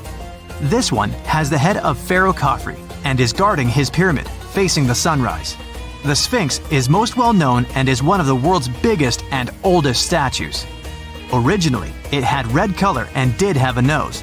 It's still possible to see the trace of red pigment by its ears. But no one knows exactly when the nose disappeared. For some time, the Sphinx was sort of hidden underground, being covered with sand up to its shoulders. Luckily, in the early 1800s, an adventurer with a team of 160 people dug it out. The third pyramid of Giza is the smallest one, being more than twice shorter. Originally, it was 218 feet high, about the height of a 20-story building. Built in 2490 BC, it was a pyramid for Khafre's son, Menkaure. The pyramids are designed to align with the points of the compass, and their sides symbolize the rays of the sun. But back at the time, there were no compasses. Ancient Egyptians figured out the directions themselves, and with amazing precision. To align the pyramids, they used 2 constellations. Originally, the pyramids were covered in smooth white limestone and had a gold-silver top to reflect the sun. Later, the white limestone was taken from the pyramids by other kings and used for other buildings. Scientists estimated that ancient Egyptians used about 2.3 million stone blocks to build the first pyramid. Each block weighed more than 1 ton. This is the weight of a rhino. Some blocks were even bigger, being almost as heavy as an elephant. 4.5 millennia ago, there was no modern equipment to help build it. There were no machines, no wheels, and even no steel. The only metal available to them was copper. Even today, scientists aren't sure how the Egyptians managed to build the pyramids. There are no records left that would shed light on it. Some even think that Egyptians wanted to keep it as their secret and didn't even record it on purpose. Many believe that poor people and foreigners built the pyramids, but it's not true. Actually, the builders were very skilled workers, and they were fed and paid well. The archaeologists claimed that the builders lived in a nearby temporary city and were a highly organized community with a strong leader. Scientists say that around 20,000 people worked on each pyramid complex, and it took about 20 years to build each. It probably was a national project. The construction site was large in resources, and food and essentials were likely to be contributed from all parts of Egypt. Even with all that support, it remains unclear how people managed to cut, transport, and assemble those huge stones. One of the theories suggests the stones were most likely transported on boats down the Nile River. Then, there was a harder part. They had to be moved to the construction site. For that, they probably used wooden sleds. It wasn't very hard to pull them because the sand mixed with the right amount of water was pretty slick. And 10 people could move a sled even with a rock weighing 1 ton pretty easily. Finally, one last problem. The stones had to be lifted and put into place. Archaeologists have discovered the remains of the ramps system that dates back to when the pyramids were built. Most likely, the Egyptians designed a unique system to move and pull huge stone blocks, but no one knows what it looked like exactly. The most common opinion is that there were several ramps around the pyramid to help move the blocks. The ramp was growing with the pyramid getting higher. They suppose people were walking up the stairs, pulling the stone on the wooden sled up in the middle on the sandy ramp. But this is just one of the options. Others say that the ramps were going around the pyramid. Some say the ramps were inside the pyramid. But we'll never know for sure, and it'll forever remain a mystery, just like the ancient Egyptians wanted. Surprisingly, there's not much inside the pyramids. Most of it is just solid stone with very little open space. But let's take a quick look inside the biggest of the pyramids of Giza.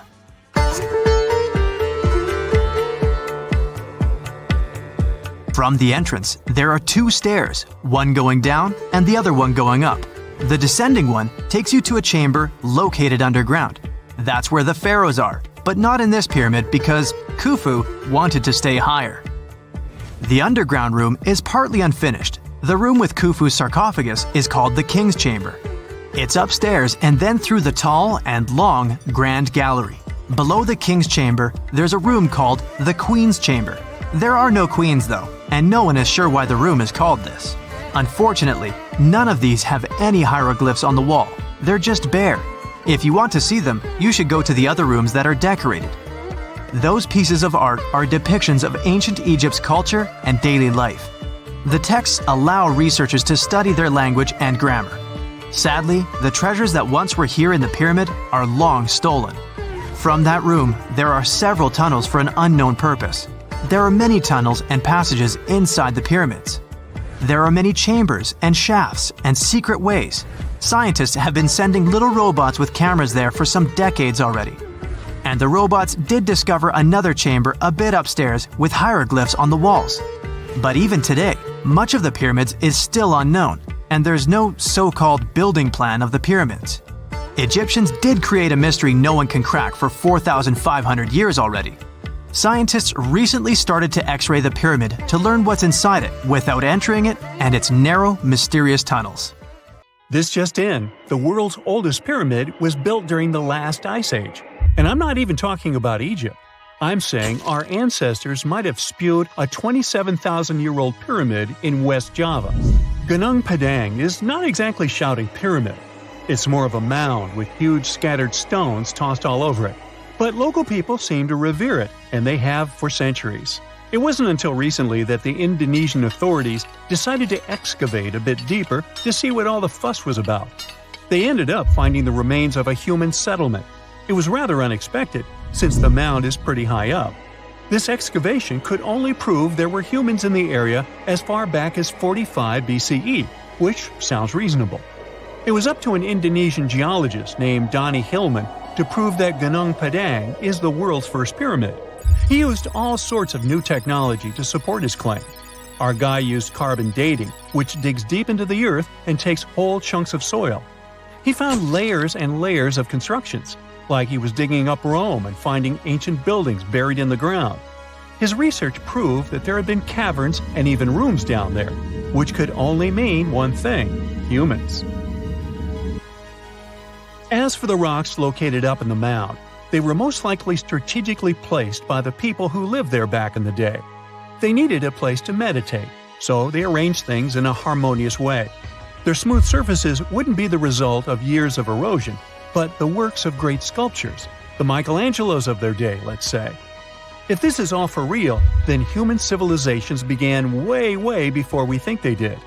Our ancestors, the Paleolithic humans, didn't have what it took to be considered a civilization, especially not the tools and knowledge to build pyramids. They needed a lot of masonry skills, which weren't all that available during the last ice age. His peers don't share this view, though. They could believe Hillman's theory if he had found evidence such as charcoal and bone fragments, but he didn't. Flint Dibble, another archaeologist, says that without concrete evidence of human activity, there's no proof of an actual pyramid. In this case, all the data proves is that the soil in the mound dates back to 27,000 years ago. He thinks the rocks on top of the mound just slipped down the hill, like rocks normally do. Only a complex society would have managed to build a stepped pyramid like they claim it was. But according to Bill Farley, an American archaeologist, there's just no reason to believe there were any settlements in Indonesia during the last ice age. Now, just so you know, the oldest known ancient society with this kind of knowledge is probably 11,000 years old and used to occupy the region of modern-day Turkey.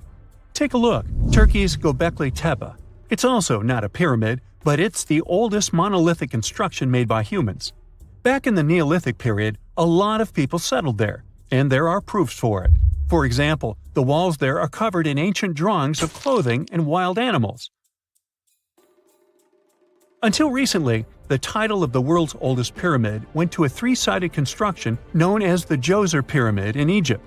Djoser is located just a few miles south of the Giza complex in a town called Saqqara. It made its way to popular culture more than once. In the 18th century, it became a common feature in European paintings. Young men from the cultural elite did a grand tour around the world, and Saqqara was at the top of their list. It was also featured in the video game Assassin's Creed, with a digital representation way more accurate than many historical drawings of the thing.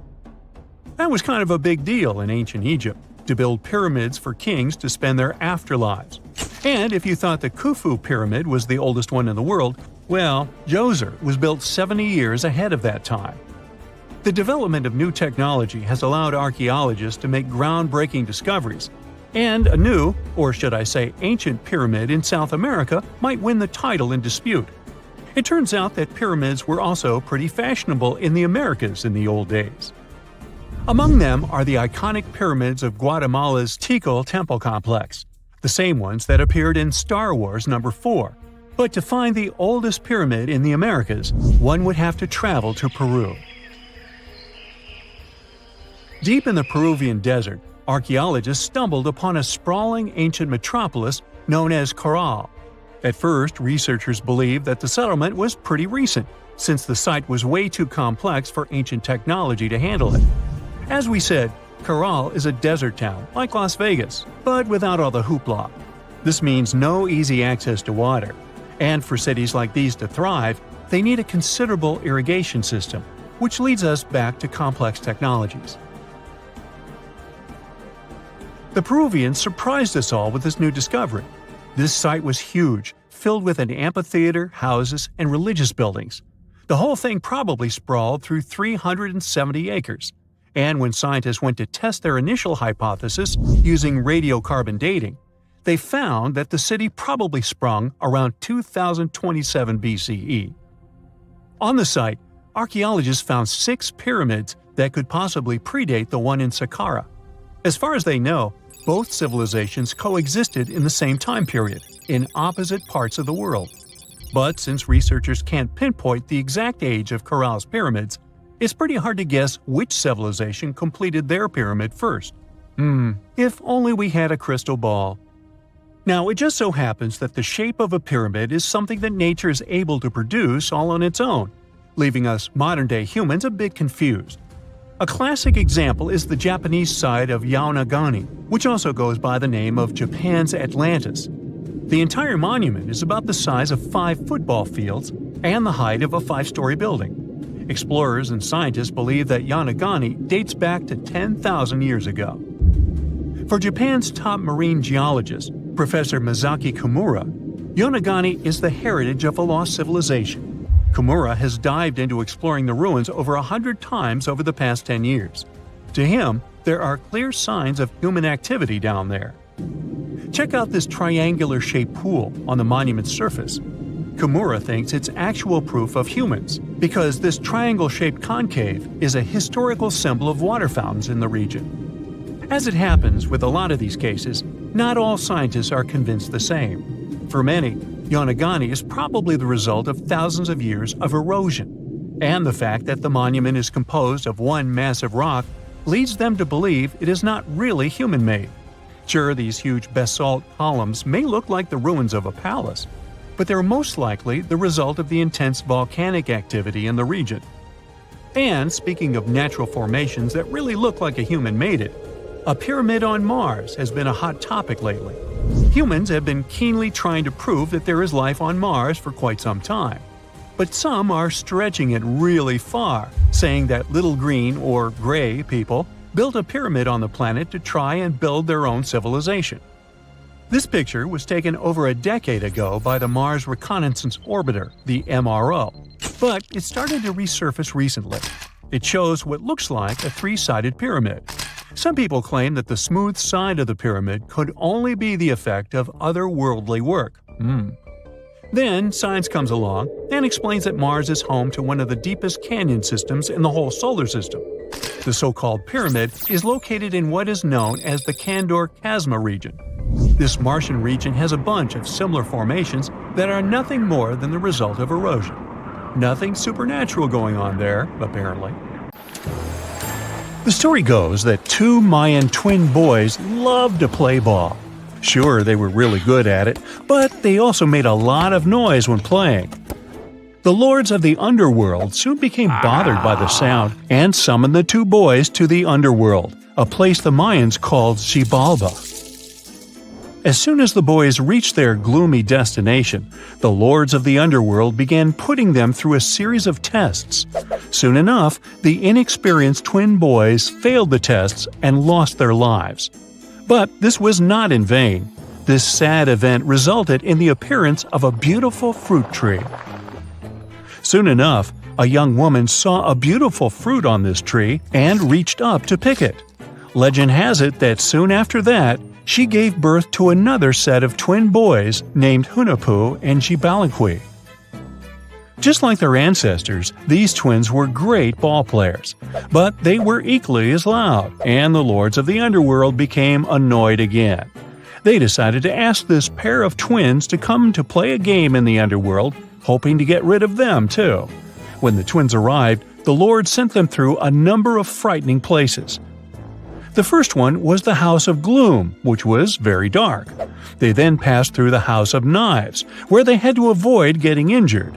The twins then built a fire in the House of Cold so that they didn't freeze and ran through the House of Jaguars, where they tricked the animals into not eating them.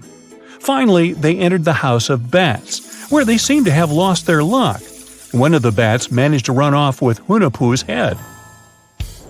The lords then challenged the twins to play ball with them, but the boys were clearly at a disadvantage. Xibalbaqui placed a turtle on Hunahpu's shoulders to make up for his lost head, and they began playing. As the lords became distracted by an animal near the court, Xibalbaqui stole his brother's head and placed it back in its place. Much to the annoyance of the lords, the twins were now able to tie the game.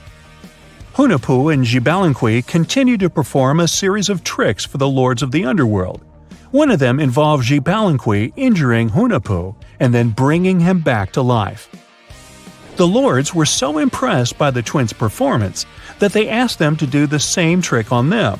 Of course, the twins agreed, but after performing their trick on some of the lords, they refused to revive them.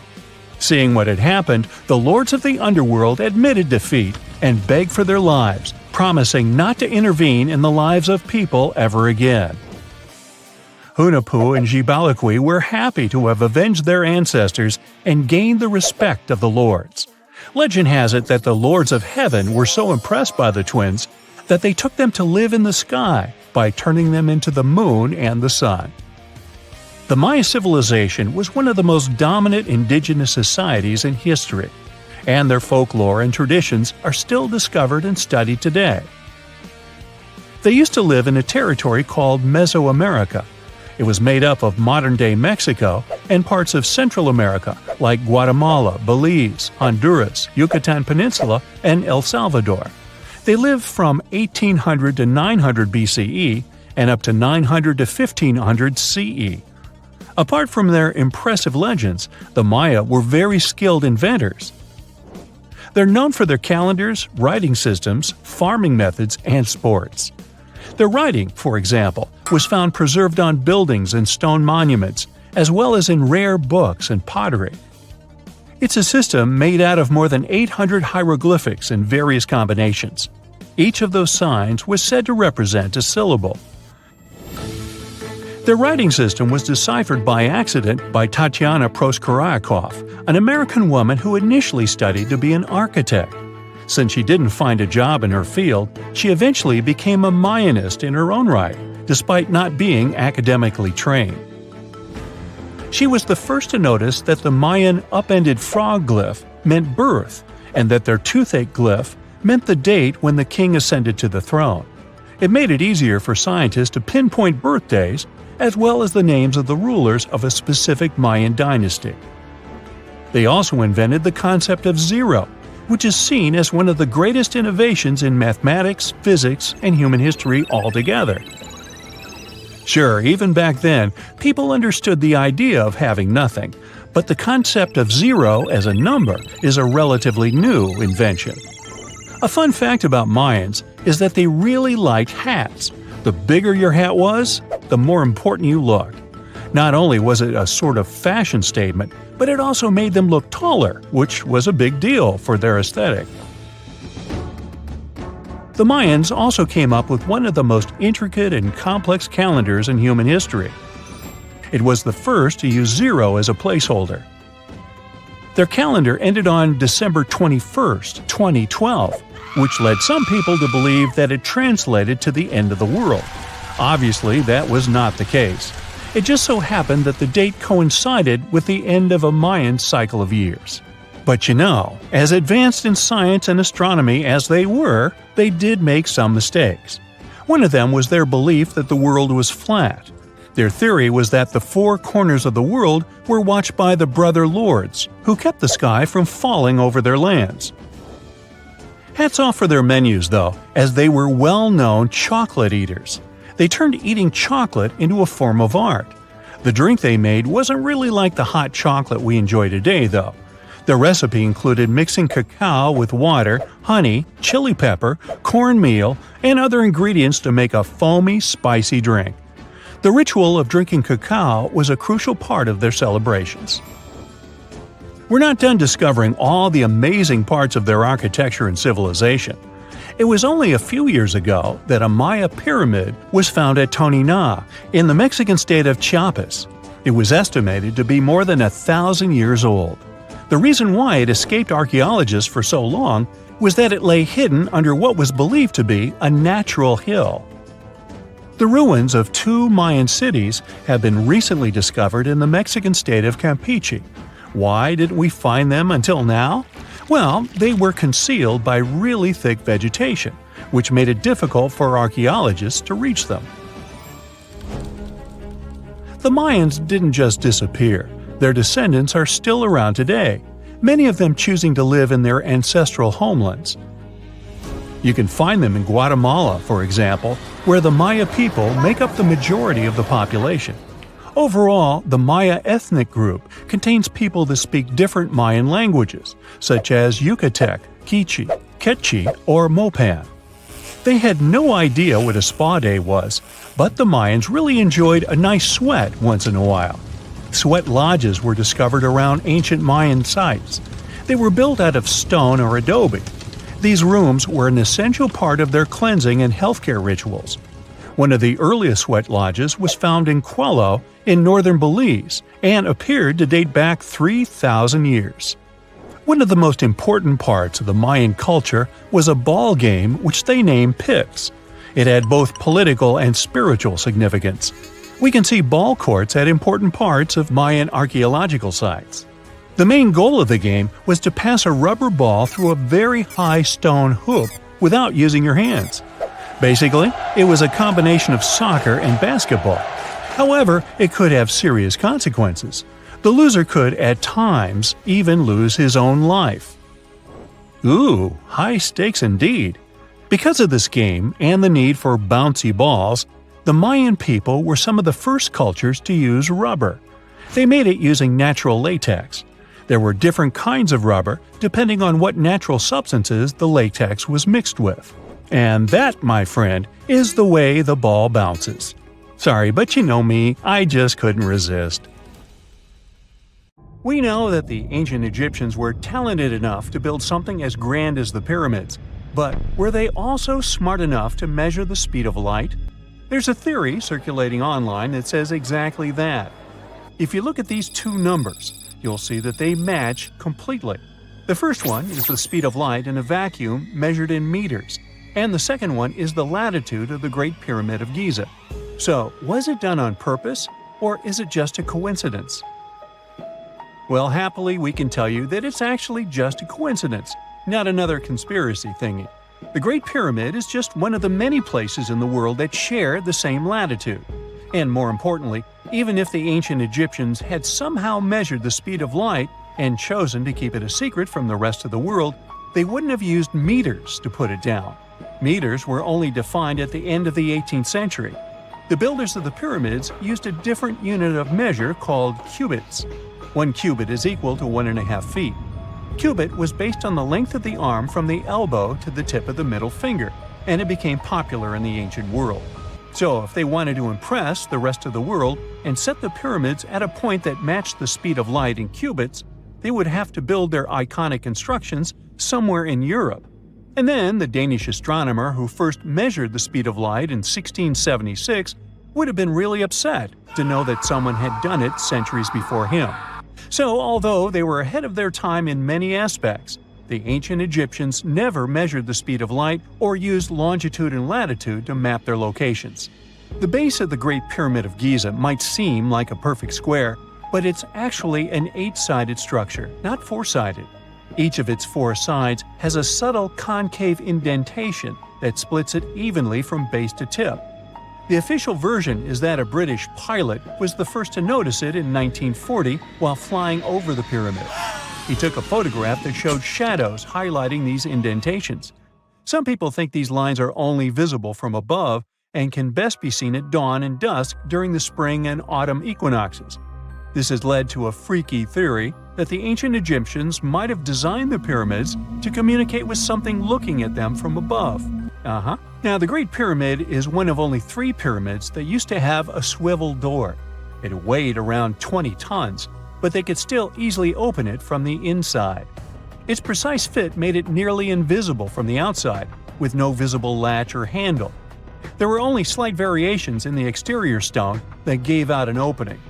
The other 2 pyramids with similar doors belonged to Khufu's father and grandfather. The Great Pyramid also has a hidden void at least 100 feet long that was only found in 2017. We still don't know what lies within the space, what purpose it served, or if it is the only space of its kind. Researchers used the same tech to see through cathedral walls, Mayan pyramids, and even volcanoes. It depends on a natural shower of subatomic particles called muons. They pass more easily through empty space than through solid materials. So if they arrange multiple muon detectors around a structure, scientists can map out its solid and empty areas. A team of scientists placed muon detectors inside the Great Pyramid and allowed them to gather data for months. Scientists have analyzed samples of the mortar used to build the pyramids many times. Although we know its composition, modern technology still can't replicate it. The mortar is mostly made from processed gypsum, but it wasn't used like the cement we use for bricks today. Instead, they used it to support the joints between the massive stones as they were set in place. The estimated amount they needed to construct the Great Pyramid was around 500,000 tons of mortar. The gypsum mortar is stronger than the stones themselves and has held up for thousands of years. Now, all 4 sides of the Great Pyramid are aligned with the cardinal points – north, south, east, and west. According to geologist and engineer Glenn Dash, the alignment is accurate to within 4 minutes of arc, or 1/15th of a degree. The architects managed to achieve this without modern tools like drones, blueprints, or computers. Many researchers try to explain this construction miracle. Maybe they used the pole star or the sun's shadow. Dash recently proposed a new, simpler idea. The Egyptians might have used the autumnal equinox to align the pyramids. It happens twice a year when the Earth's equator passes through the center of the Sun's disk, making day and night nearly equal in length. To test his theory, Dash conducted an experiment on the 22nd of September 2016, the first day of the fall equinox. He used a special rod the Egyptians had to cast a shadow and tracked its tip at regular intervals, forming a smooth curve. By connecting 2 points of the curve with a taut string, he created an almost perfect east-west line. Dash noted that on the equinox, the shadow's tip runs in a straight line, nearly perfectly east-west, and with a slight counterclockwise error. There's a similar error in the pyramids. Although his experiment was conducted in Connecticut, Dash believes that the same method would work in Egypt. All the ancient Egyptians needed was a clear, sunny day. They could determine the fall equinox by counting 91 days from the summer solstice. But they left us few clues, and no engineering documents or architectural plans have been found that explain their methods. So they might have mapped shadows, but it's not definite. Now, scientists have long wondered how heavy stone blocks were carried to the pyramid sites, and they might finally have an answer. A research team from the University of North Carolina, Wilmington, has discovered that 31 pyramids are likely to have been built along a long-lost ancient branch of the River Nile. It's now hidden under desert and farmland. For many years, archaeologists have thought that ancient Egyptians must have used a nearby waterway to transport materials, equipment, people, and whatever else they needed to build the pyramids on the river. But up until now, they weren't certain of the location, shape, size, or proximity of this waterway to the site of the pyramids. The group of researchers used radar satellite imagery, historical maps, geophysical surveys, and sediment coring to map the river branch. They believe it was buried by a major drought and sandstorms thousands of years ago. The team managed to go below the sand surface and get images of some hidden features thanks to radar technology. They found hidden rivers and ancient structures running at the foothills of where most of the ancient Egyptian pyramids lie. The discovery of this extinct river branch helps explain the high pyramid density between Giza and Lisht, in what is now an inhospitable area of the Sahara Desert. Now, Egypt isn't the only country with the most pyramids in the world. The champion's title here goes to its southern neighbor, Sudan. It has between 200 and 255 pyramids, compared to Egypt's measly 138. They were built by members of the Kingdom of Kush, an ancient civilization that ruled the lands along the Nile River many years ago. They started erecting pyramids around 500 years after the Egyptians had stopped doing it. Their pyramids are much smaller than the Egyptian ones, but were built for the same purposes. Archaeologists are still working to find out how the pyramids in the Sudan were built, how long it took to complete them, and what happened to their society. When you hear the word mummy, you might get a chill down your spine. That's because most of us associate this word with those creepy characters we've seen in some scary movies. But in reality, mummies have helped us understand a lot about ancient civilizations, their rulers, and about how people used to deal with losing their loved ones. The people most famous worldwide for their mummies are the ancient Egyptians. They believed that some sort of existence after passing away was possible, if certain conditions were met. That's why they insisted on preserving the human body through the process of mummification and placing the mummy in a furnished tomb, kind of like giving it a fully functioning apartment of its own. Why did they believe in this? Well, because they were deeply connected to their natural environment for the most part. They saw the natural cycles around them, like how the sun rose every day, followed by the moon, or how new life was always sprouting from plants, even after they had wilted away. They also believed that the powerful spirit Osiris, who represented the cycle of passing away and resurrection, played a role in this process. To prepare for the afterlife, the ancient Egyptians followed certain rituals, like mummification, which involved using materials like honey, resins, and incense to preserve the body. There's no other mummy more popular than that of King Tut. He was a young pharaoh who ruled over 3,000 years ago in Egypt. The problem with discovering ancient royal tombs is that most of such burial sites were previously robbed. People knew ancient rulers had been left with many valuable belongings, so those locations became vulnerable to thieves. When King Tut's tomb was opened in 1922, people were excited because it had not been robbed, like many other previously discovered royal tombs. That's how well hidden it was. Inside, his mummy was encapsulated in a total of 3 coffins, including one made of gold. The objects found in his tomb showed us what ancient Egypt was like, and studying his mummy also helped us learn about the culture and practices popular at the time when he passed away. We also learned about his family by looking at his DNA. Scientists were able to discover that he had had a disease called malaria and a problem with his foot that might have made it hard for him to walk. Ramses II was another pharaoh in Egypt who ruled for 68 years, which was quite a lot back in the day. He was known for his expansion campaigns and building projects. Many objects from his time as a ruler still exist today, including a large statue of him. Ramses II was about 6 feet tall and lived to be about 90 years old. After looking at his mummy, scientists concluded that he may have had a medical condition that affected his spine. Now, remember those thieves I mentioned before? They are probably the reason why Ramses II ended up in a plain coffin in a secret collection of royal mummies at Deir al-Bahari, which was rediscovered in 1881. Thankfully, archaeologists were able to identify him because his journeys had been recorded on his wrappings. The process was really tedious too.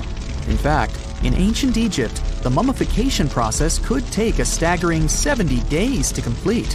A special person would say a very specific speech while delicately handling the body and drying it out using a type of salt called natron. They also used linen and resin to make the body look more lifelike and to wrap it in cloth. The tomb was equally as important for ancient Egyptians. The walls of King Tut's tomb, for example, were adorned with intricate artwork that depicted his journey to the afterlife, from his burial procession to his passage through the underworld.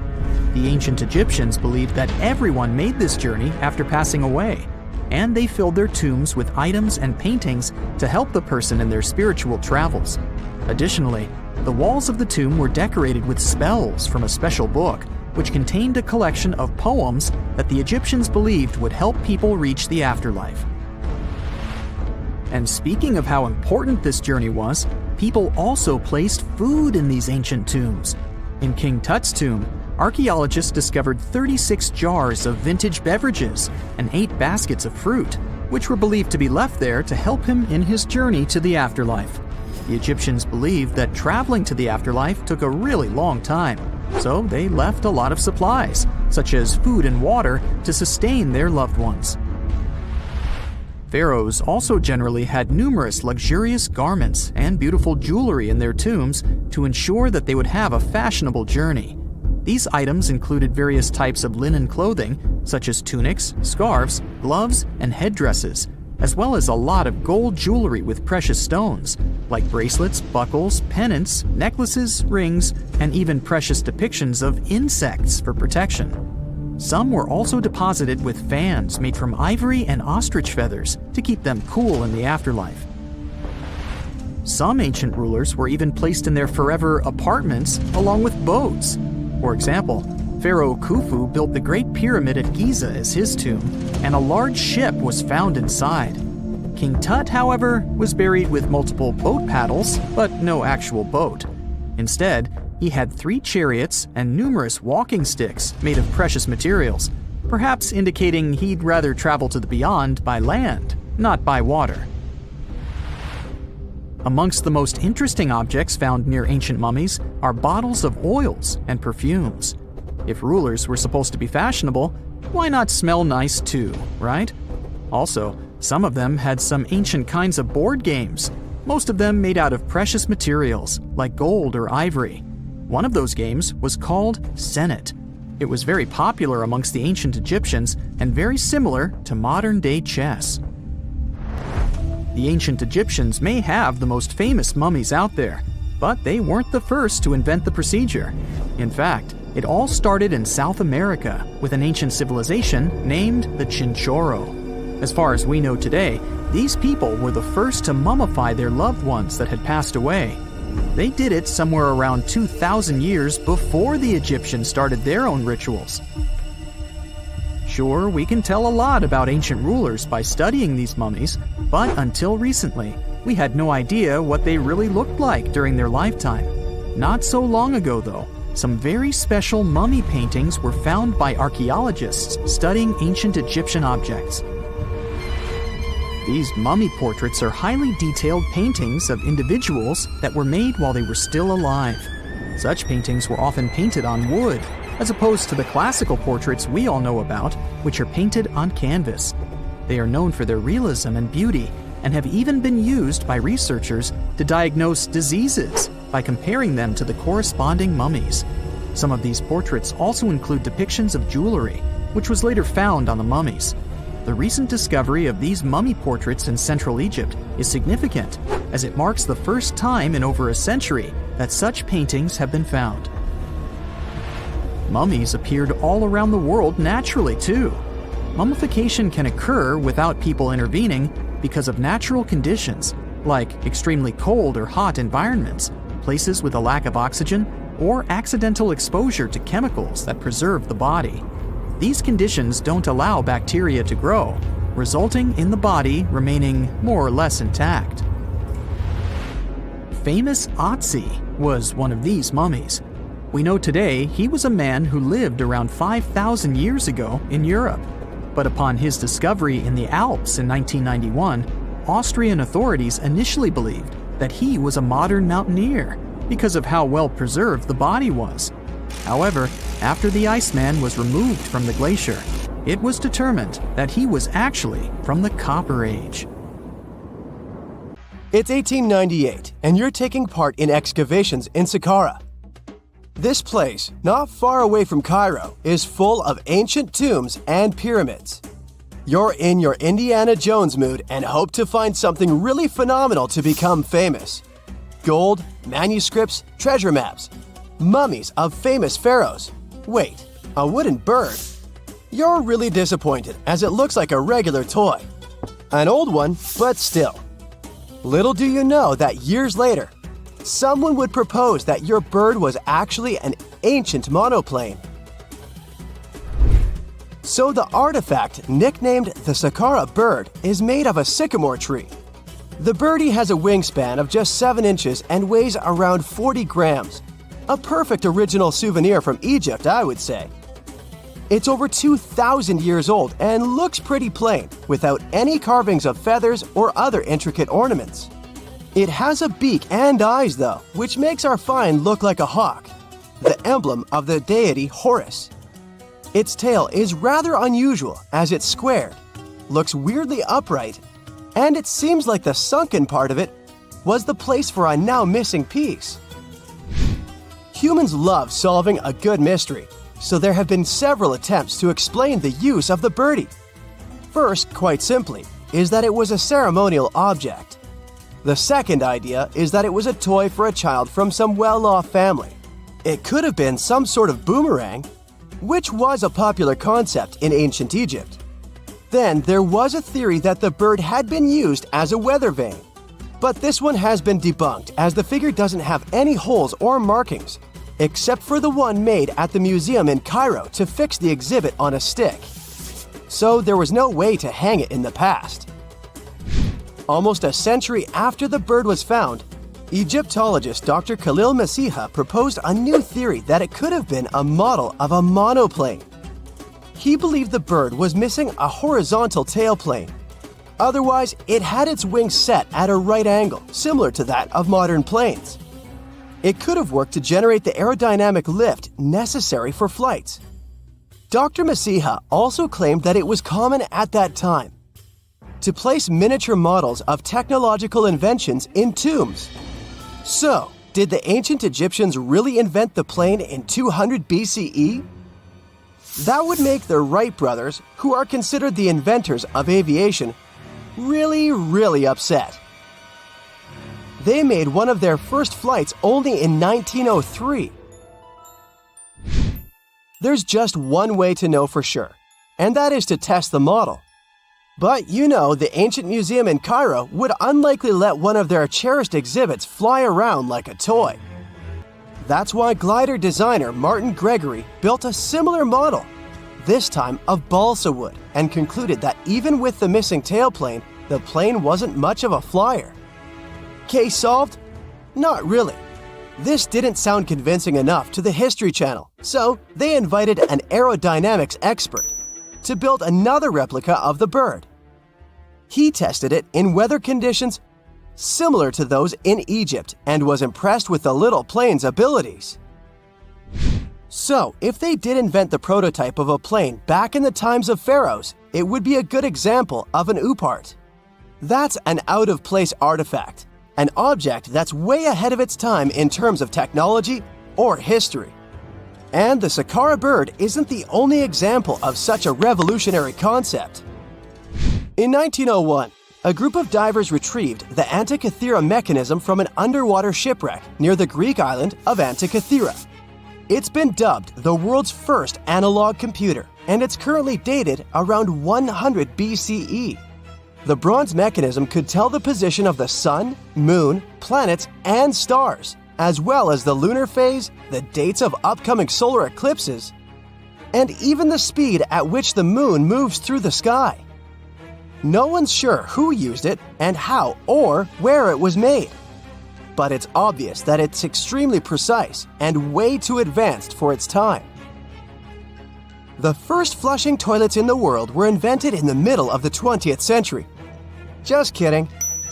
The ancient Minoans on the Mediterranean island of Crete and the Indus Valley civilization both came up with this brilliant invention at the same time, around 4,000 years ago.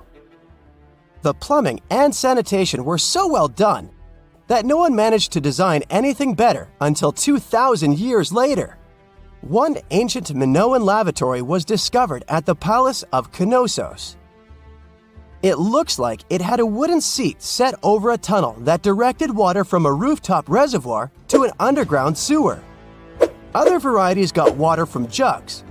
Only the super rich people could afford all this glory. So if you wanted to shop for real estate back then, the flushing toilet would be a telltale sign you were in the rich neighborhood. Automated doors became a cool, seemingly new invention back in 1931. But the technology behind them is actually much older. Think the 1st century CE old. Mathematician and engineer Heron of Alexandria came up with a hydraulic system to open and close temple doors. To bring it into action, you need to light a fire to produce heat. There was a brass pot under the fire, half filled with water. The inventor connected the brass pot to containers that acted as weights. When the fire was burning, the water moved into the containers. They went down and pulled the ropes. It was nothing like a supermarket door that opens in front of you before you even have time to think. Heron's door took hours to open, and there was no way to stop the process. That's why they only opened the doors once a day before people entered the temple, to add some mysticism at the temple during ceremonies. Spooky. Looks like the first ever battery was invented in Baghdad around 2,000 years ago. A German archaeologist found this oval-shaped clay jar in 1938. Scientists are still not sure what purpose it served and who exactly invented it. There is a theory that it was used for electroplating objects with precious metals. When they filled it with a weak acid like vinegar, the battery produced around 1 volt of electricity. Another theory says it was a vessel for sacred scrolls. Would you like to buy contact lenses designed by Leonardo da Vinci himself? In 1508, he invented a glass lens with a funnel on one side. You were supposed to wear it with water inside to improve your vision. Sounds a bit uncomfortable, doesn't it? So, around a century later, French scientist René Descartes decided to improve the idea and make the cornea contact the future lenses. Contacts because they contact your eyes, get it? The glass tube with liquid did help improve vision, but blinking was sadly impossible. 2.5 centuries later, New technologies in the glass industry let scientists design contacts that would fit in the eye and even let the wearer blink. Thanks, guys. Still, those lenses were made of heavy blown glass and didn't let the eye breathe. About 50 years later, contacts became plastic, lightweight, unbreakable, and scratch-resistant, but still covering the entire eye. And then, in 1948, an English optical technician accidentally sanded down a plastic lens and figured out they'd still be in place even if they covered only the cornea. Imagine you're living in 19th century London and need to send a message to New York. It would have taken about 10 days to get there by ship. So when delivery time went from days to hours in 1858, it was a true sensation. The first message was sent by Queen Victoria herself. It was all made possible thanks to the transatlantic telegraph cable, running under the ocean. Sadly, the new cool invention only lasted a few weeks. It took years to bring it back to life. The year is 1923. Two teenagers sneak out of their homes in the middle of the night in Florida City. Rumor had it that an old man was building a rock castle by himself. But every time someone tried to see what the old man was doing, he would stop working. The curious teens managed to sneak into Ed's backyard and saw something they could later describe as magic. They recalled seeing rocks moving around like helium balloons. The old man was moving up to 30 tons of stone by himself to build his castle. Even if he didn't allow anyone to see him working, he would proudly talk about it around the town.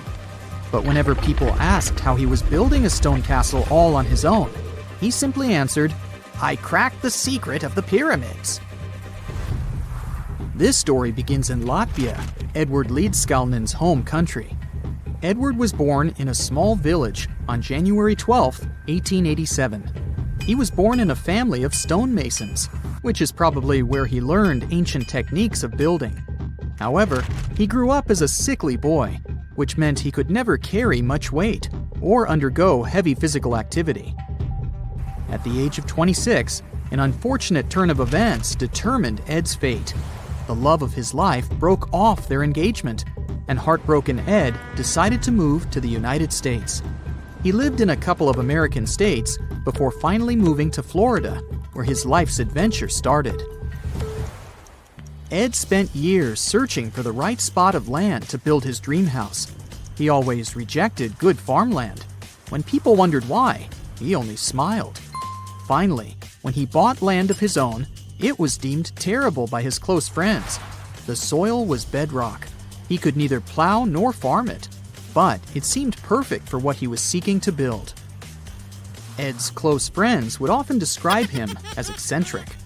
When asked why he wanted to build a house, he would only say, "It's for my sweet 16. Someday she's coming back." Then, he changed the topic of the conversation. It took Ed about 30 years to finish Coral Castle, and he did it all by himself. He would only work under the cloak of night and never let anyone see what he was doing.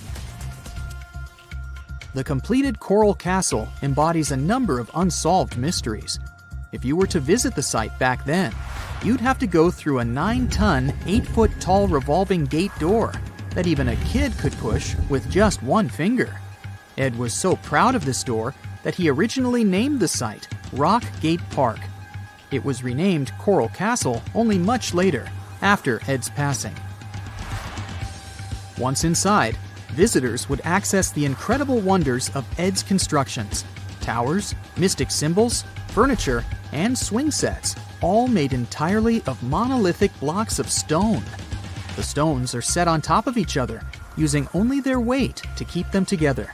And believe it or not, the entire park gathers around 1,100 tons of stone.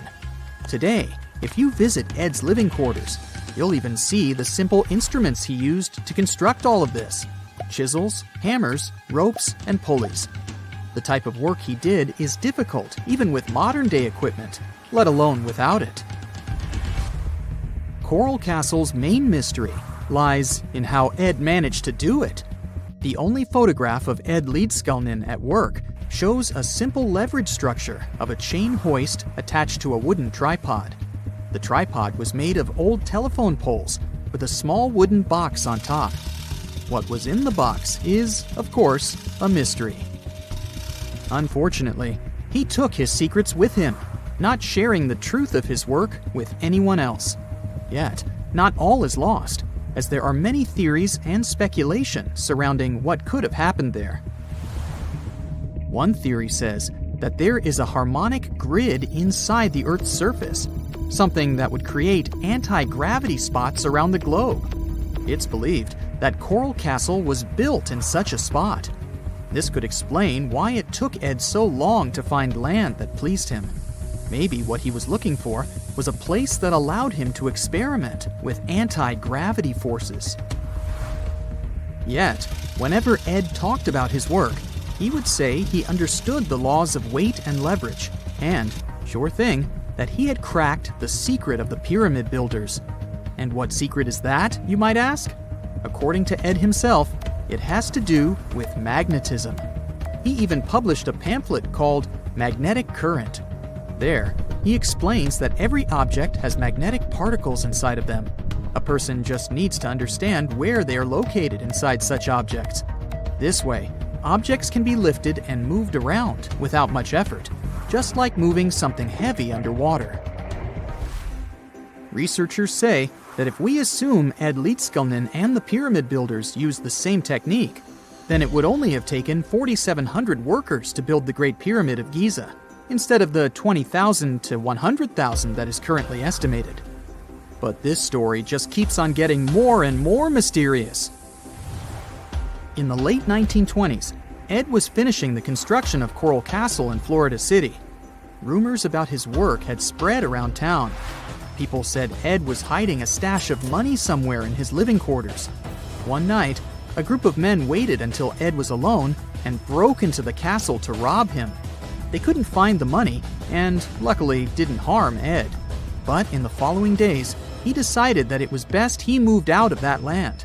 Of course, he took more than his toothbrush along with him. Ed decided to move the entire Coral Castle to another land 10 kilometers away from where he had built the park. Legend says he hired a truck driver and asked him to swear secrecy about what Ed intended to do. He asked the driver to look away while Ed loaded the truck by himself, moving all of the rocks without any help. With the truck loaded, Ed and his castle moved to Homestead, Florida, where the park is located until this day. In 1986, a group of engineers from Florida University was called to try to fix the park's gate entrance, the 9-ton revolving door that Ed was so proud of. They arrived with plenty of modern-day equipment, including a 20-ton crane. When the engineers took the door down, they noticed that Ed had used a strange circular stone at the bottom of the revolving door. The engineers couldn't understand how this frisbee-sized rock could withstand 9 tons of weight without breaking into pieces. They sent the rock to the geology department at the University of Florida, but the geologists simply returned the rock, saying they couldn't find a match of this rock in their databases. They couldn't determine its origin. The engineers put the 9-ton gate back into place, trying to use other techniques. At first, it didn't work without the base rock Ed had originally used. So, they had to cut the gate rock to make it work as a revolving door once again, proving that modern-day technology couldn't replicate what Ed had done single-handedly. Fast forward to 2011, and another man claimed to have cracked the code of the pyramid builders and Ed Leedskalnin himself. Wally Wallington, a retired construction worker from Lapeer County, Michigan, has managed to build using similar techniques to those used by Ed. Wallington is known for having built his personal Stonehenge in Michigan. He is said to have used simple machines, such as levers and counterweights, moving around multi-thousand-pound concrete blocks. Unlike Ed, Wallington has shared his techniques with the public. Multiple videos are showing the clever engineering he built from very simple materials. It sure is impressive. The man has moved his entire barn into another property just with the help of simple tools. However, there is no way to prove that these were the same techniques used to build Coral Castle. To this day, the secrets of Coral Castle haven't been unraveled. But hey, we can always keep trying to solve it. A gruesome discovery took place in Egypt some years ago. You want to hear about it? 16 human hands, carefully buried in 4 eerie pits. They didn't look too much like human hands at first, since they were abnormally large, but they were. Weirdly, there were only right hands, no left hands were in sight.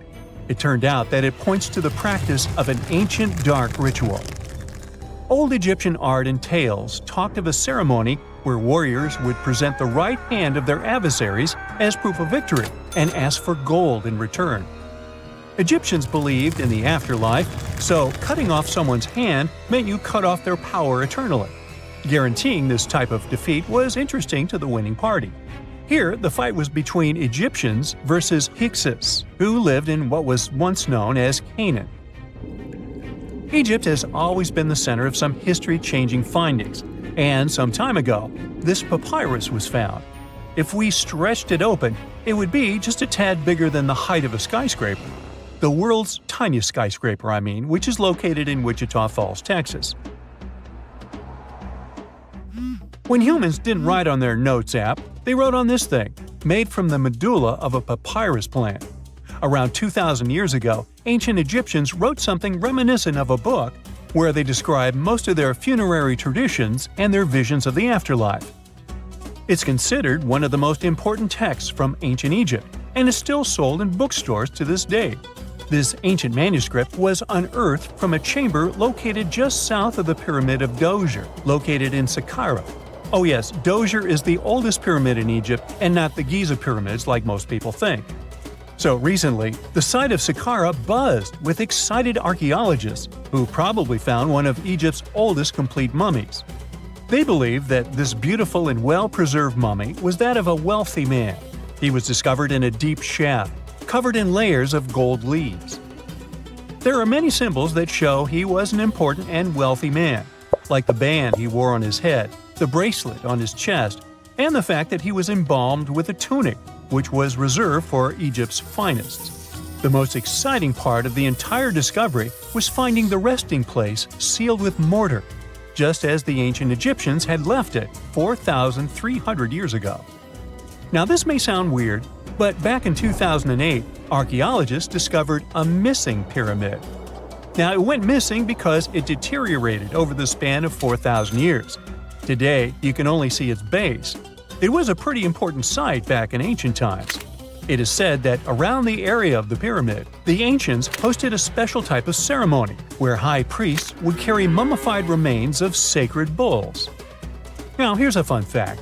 Ancient Egyptians believed that Apis bulls were earthly incarnations of the city deity of Memphis and was connected to rites of fertility. It wasn't just any Apis bull though. They needed to be all black with a single white mark between its horns and a bunch of very specific characteristics. They were selected by the local priests and honored until they passed away. After that, they were mummified and buried in underground galleries. Meanwhile, this missing pyramid sort of disappeared around the 1800s. It was a German archaeologist who first found it in the village of Saqqara. He called it the Headless Pyramid when he first found it. But then, years after the official discovery, the desert sand came along and covered the whole thing. There were some excavations between the 19th and 20th centuries, but they weren't too systematic. That's why scientists were so thrilled when they dug an entire pyramid's base after removing the 25-foot mound of sand that was covering it. Oh, and it turns out American archaeologists are excavating a cemetery in Egypt that could contain over 1 million mummified bodies. So far, archaeologists have dug around 1,700 mummies. One of the main differences from other classic Egyptian mummies is that these people weren't kings and pharaohs. They were commoners that most likely lived about 1,500 years ago, when Egypt was controlled by the Roman and Byzantine empires. The name of the cemetery is cool though, the Way of the Water Buffalo, just in case you want to check it out on your next trip. Other than bulls and buffaloes, ancient Egyptians also liked baboons. Are you seeing a pattern here? In the beginning of the 20th century, archaeologists discovered a site filled with mummified baboons in a place called, guess what? The Valley of Monkeys. An animal wouldn't have been mummified if it wasn't considered important. Certain animals were more important than others, since they were linked to specific deities. Jackals were connected to Anubis, the ancient god of the afterlife, and cats were likened to the female deity Bastet. Baboons were a pretty big deal, since they were believed to be connected to Thoth, the deity of wisdom and advisor to Ra, one of Egypt's supreme deities. The archaeologists who studied these animals weren't too happy. They think these baboons were kept inside and were deprived of sunlight for most of their lives. They had extreme vitamin D deficiencies and they were poorly fed. Maybe Thoth got angry with these baboon keepers. Just a guess. Since there's never a boring day for archaeologists in Egypt, they also found human mummies with golden tongues. Since Egyptians were all about the afterlife, they believed that golden tongues might help a person speak once they pass to the other side. I mean, it's a long shot, but hey, why not? Some of these mummies were placed in wooden coffins with goods, such as necklaces, pottery, golden artifacts in the shape of lotus flowers and scarab beetles, and iPhones. Just kidding. A new temple was also unearthed recently in Egypt. Scientists believe it was dedicated to honor Zeus Cassios. That deity would be a cross between Zeus, the almighty Greek deity of the sky, and Mount Cassios. While digging around the Sinai Peninsula in Egypt, archaeologists spotted two pink granite columns poking out of the ground, and bingo. They believe these columns represented the temple's front gate and collapsed during an earthquake many years ago. And speaking of deities, there weren't only super serious deities. Recently, scientists unearthed a golden ring in a city south of Cairo. No, Frodo, it's not magical. It was a normal gold ring, but it had the depiction of the deity of fun, officially named Bes. This deity is often described in sacred texts as a happy chubby dwarf. Today, many tattoos we get are sorta deprived of any sense and are made of aesthetic purposes only. In ancient Egypt, though, women would get tattoos as a token of protection for childbirth. That's what scientists think, at least. Around the Nile region, scientists found some mummies that had well-preserved tattoos, which is a rarity since the skin deteriorates so easily. Two of these women tattooed their lower backs, and the drawings were simple. They were mostly pictures, including that same chubby dwarf we just talked about, Bes. He also had a side hustle as the protector of women during childbirth. Now, would you believe me if I told you ancient Egyptians invented robots? No? Well, that's because that's not entirely true. Sure, they were astronomers, mathematicians, and engineers, and somehow they also squeezed an eccentric invention into that package – an automated deity some scientists called Hathor. This wooden statue had been in the Metropolitan Museum of Art for years before someone noticed its secret. With the help of an X-ray machine, specialists discovered a mechanical operating system inside it. The pulley-like axis goes from the statue's shoulder to her left leg. When the system rotates, the statue raises and lowers her hand. Hey, pick me! Pick me! I got my hand up here. Wow! Scientists have found a lost city beneath Egypt's pyramids. And it's incredibly large, bigger than the biggest target you can imagine. Underground chambers, passageways, and vertical structures. Scientists have no idea what purposes they serve. But let's start from the very beginning. Italian and Scottish scientists studying the Pyramid of Khafra discovered something that looked like secret tunnels under 3 pyramids. This find might change what we know about ancient Egypt. The expedition, called the Khafra Project, was led by Corrado Malunga from Pisa, Italy, and Filippo Biondi from the University of Strathclyde, Scotland. Their mission was to focus on exploring Khafra's pyramid, the second largest on the Giza Plateau. Scientists uncovered a massive structure beneath the Pyramid of Khafra. Could it be an ancient Egyptian underground city? The experts analyzed the data they had and came to the conclusion that 8 large vertical structures could be hiding beneath, possibly wells or shafts. They extend a staggering 6,500 feet across. Imagine placing 2.5 Burj Khalifas on the ground, one after another, and you get the sheer size of this find. These shafts also plunge nearly 2,000 feet underground. Some of the deepest underground stations in the world are located at a mere 380 feet underground or so. These cylindrical shafts are surrounded by spiral paths. Picture some old Gothic castle. They're connected to 2 giant, weirdly shaped chambers. Are those cubes? Or possibly bowls? Each of these chambers is likely more than 260 feet across. Now, even though we know about the structures now, no one has figured out their original purpose yet. Want to hear something even more shocking? Okay then, the team is almost sure that similar access points can be found under all three pyramids. In other words, all of them might be linked by a hidden system of underground tunnels, chambers, and passages. Even deeper, about 4,000 feet under the surface, there might be more unknown structures. And doesn't it add to the mystery? But the coolest news is that, according to some team members, these hidden structures near Giza pyramids could align with the legendary Halls of Amenti. In ancient Egyptian mythology, it's a place where people are believed to arrive when they're close to the end of their days. There, they are said to take a 3-day-long trial, facing their biggest fears. Now, how did scientists even discover these hidden spaces? To uncover them, researchers used 2 satellites positioned 420 miles above Earth. They sent radar signals to the Giza Plateau, and these signals generated detailed images, which were later compiled into a 3D model of the underground layout, including the newly detected shafts. Then, using synthetic aperture radar or SAR technology, which is a type of radar that can penetrate through stone, the team also spotted 5 small room-like structures hidden deep within the pyramid. One of these chambers contained a sarcophagus, which was once thought to be the tomb of Pharaoh Khafre. But now, scientists believe this was a mistake. The true burial site is likely to be elsewhere. In any case, these 5 hidden rooms were completely unknown before the scans. They seem to be arranged in the center of the pyramid and are linked to underground pathways leading somewhere below the structure.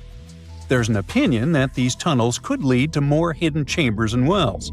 Some of them might be around 4,500 years old. Wow, what if they help us solve ancient civilization mysteries? Preliminary data suggests that all this underground space can be much more than a few empty chambers. There might be many more hidden structures near the Giza pyramids. How come? Well, the thing is, the structure appears to include hollowed-out sections with spiral pathways leading even deeper underground. Refining the images hinting at this could reveal an extensive subterranean network. It might be a whole city hidden under the surface. Now, despite the excitement surrounding these findings, there are also a lot of people who don't believe in the existence of the underground city. They're skeptical about the archaeological discovery in Egypt due to the lack of peer-reviewed verification. That's why several archaeologists and radar experts have challenged the validity of the claims. They've explained that the technology used to make the discovery may not be advanced enough to produce such detailed underground imagery. According to them, the 5 smaller chambers found near the surface could be natural formations, since the area had had sacred significance long before the construction of the pyramids. Some experts have even dismissed the use of radar methods in this context altogether. They call these methods scientifically unproven and question their accuracy. The discovery has also reignited discussions about ancient Egyptian myths and the possibility of hidden texts lying somewhere beneath the Giza pyramids.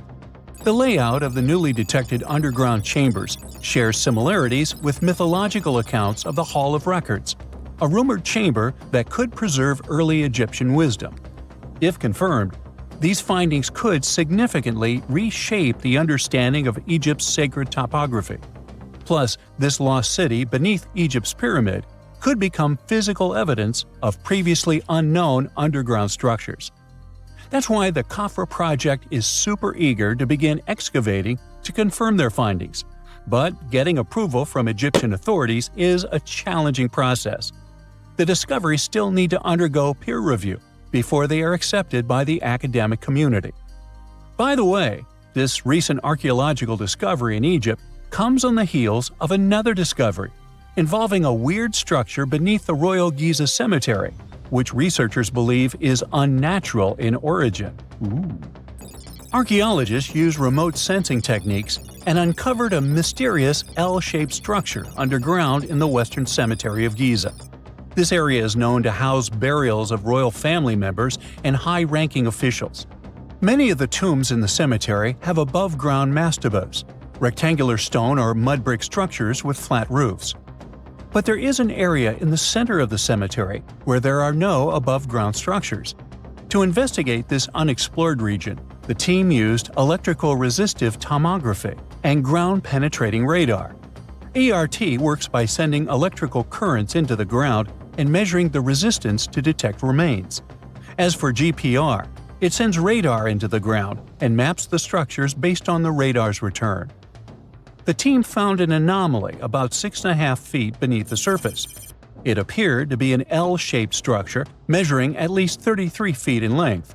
The readings suggested that the structure had been backfilled with sand after its construction. This made the team hypothesize that it could be a mix of sand and gravel, or possibly an air void. This anomaly was classified as a highly resistive structure, which meant it didn't occur naturally. Motoyuki Sato, the study's lead author and professor at Tohoku University in Japan, claims that the structure is not a natural formation due to its sharp shape.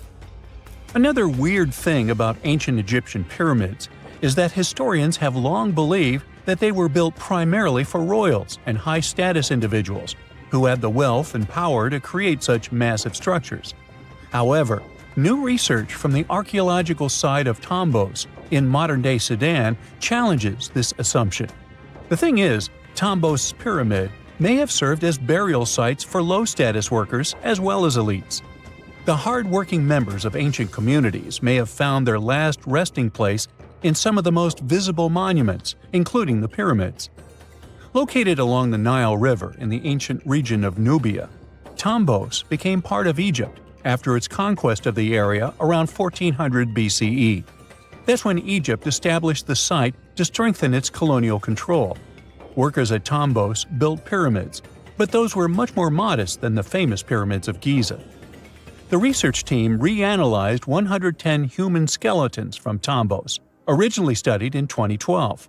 In particular, they examined the entheses, the areas where tendons and ligaments attach to bones. Such an analysis can give us insights into the amount of physical labor a person performed. When someone does hard labor, their bones often develop distinct crests and ridges at these attachment points due to the stress on the tendons and ligaments. And while some skeletons showed little change in their entheses, suggesting they belonged to individuals from the upper classes, others showed more serious changes. It means they belong to lower-class workers. This finding can totally challenge our earlier understanding of pyramid burials, especially the idea that only elites were buried in the pyramids, because the pyramids themselves were designed for the elite. This recent research may prove that lower-class workers may have found their final resting place in these monumental structures too. One of the most unexplored and mysterious places on Earth is located in plain sight. It's one of the most majestic monuments of humankind. The wonder of the ancient world hides a secret that scientists and archaeologists still can't solve. This is the Great Sphinx of Giza in Egypt. The huge sculpture of a lion with a human head was carved out of rock about 4,500 years ago. Scientists still don't know the exact date of its creation and are also unaware of who built it and what for. There are many assumptions and theories, but none of them has been confirmed. Most people have seen this majestic sculpture either in photographs or in reality, but almost no one knows what's hidden underneath it. The statue of the Sphinx was carved from a single piece of limestone. It was painted. The remains of color pigment on the surface prove this. In the distant past, the Sphinx looked much brighter and more colorful than what we see now.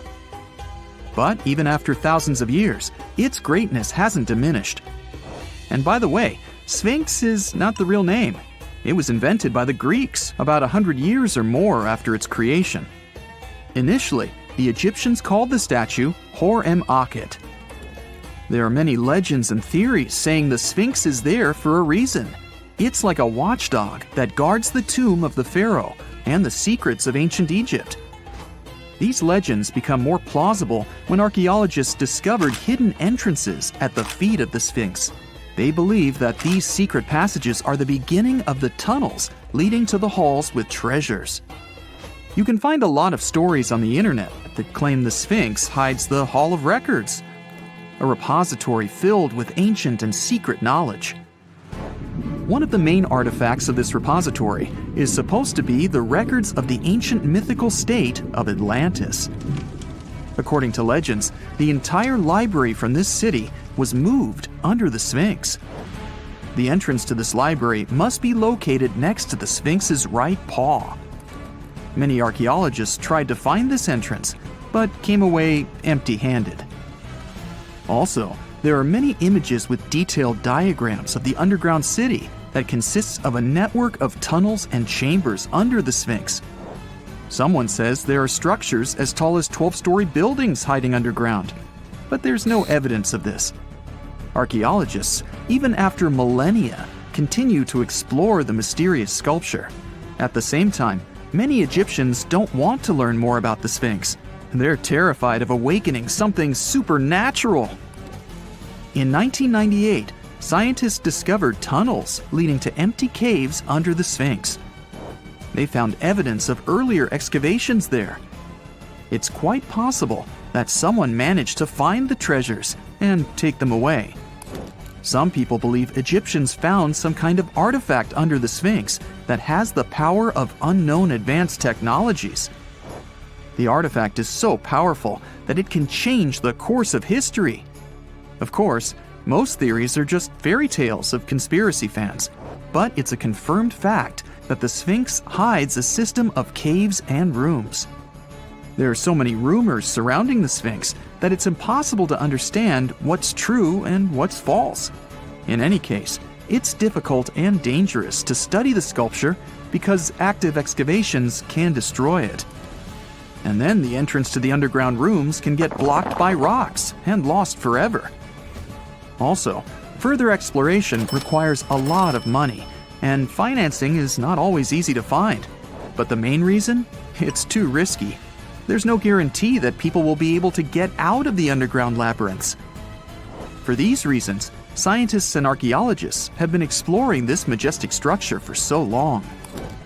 Another famous architectural monument with a secret is Mount Rushmore in South Dakota.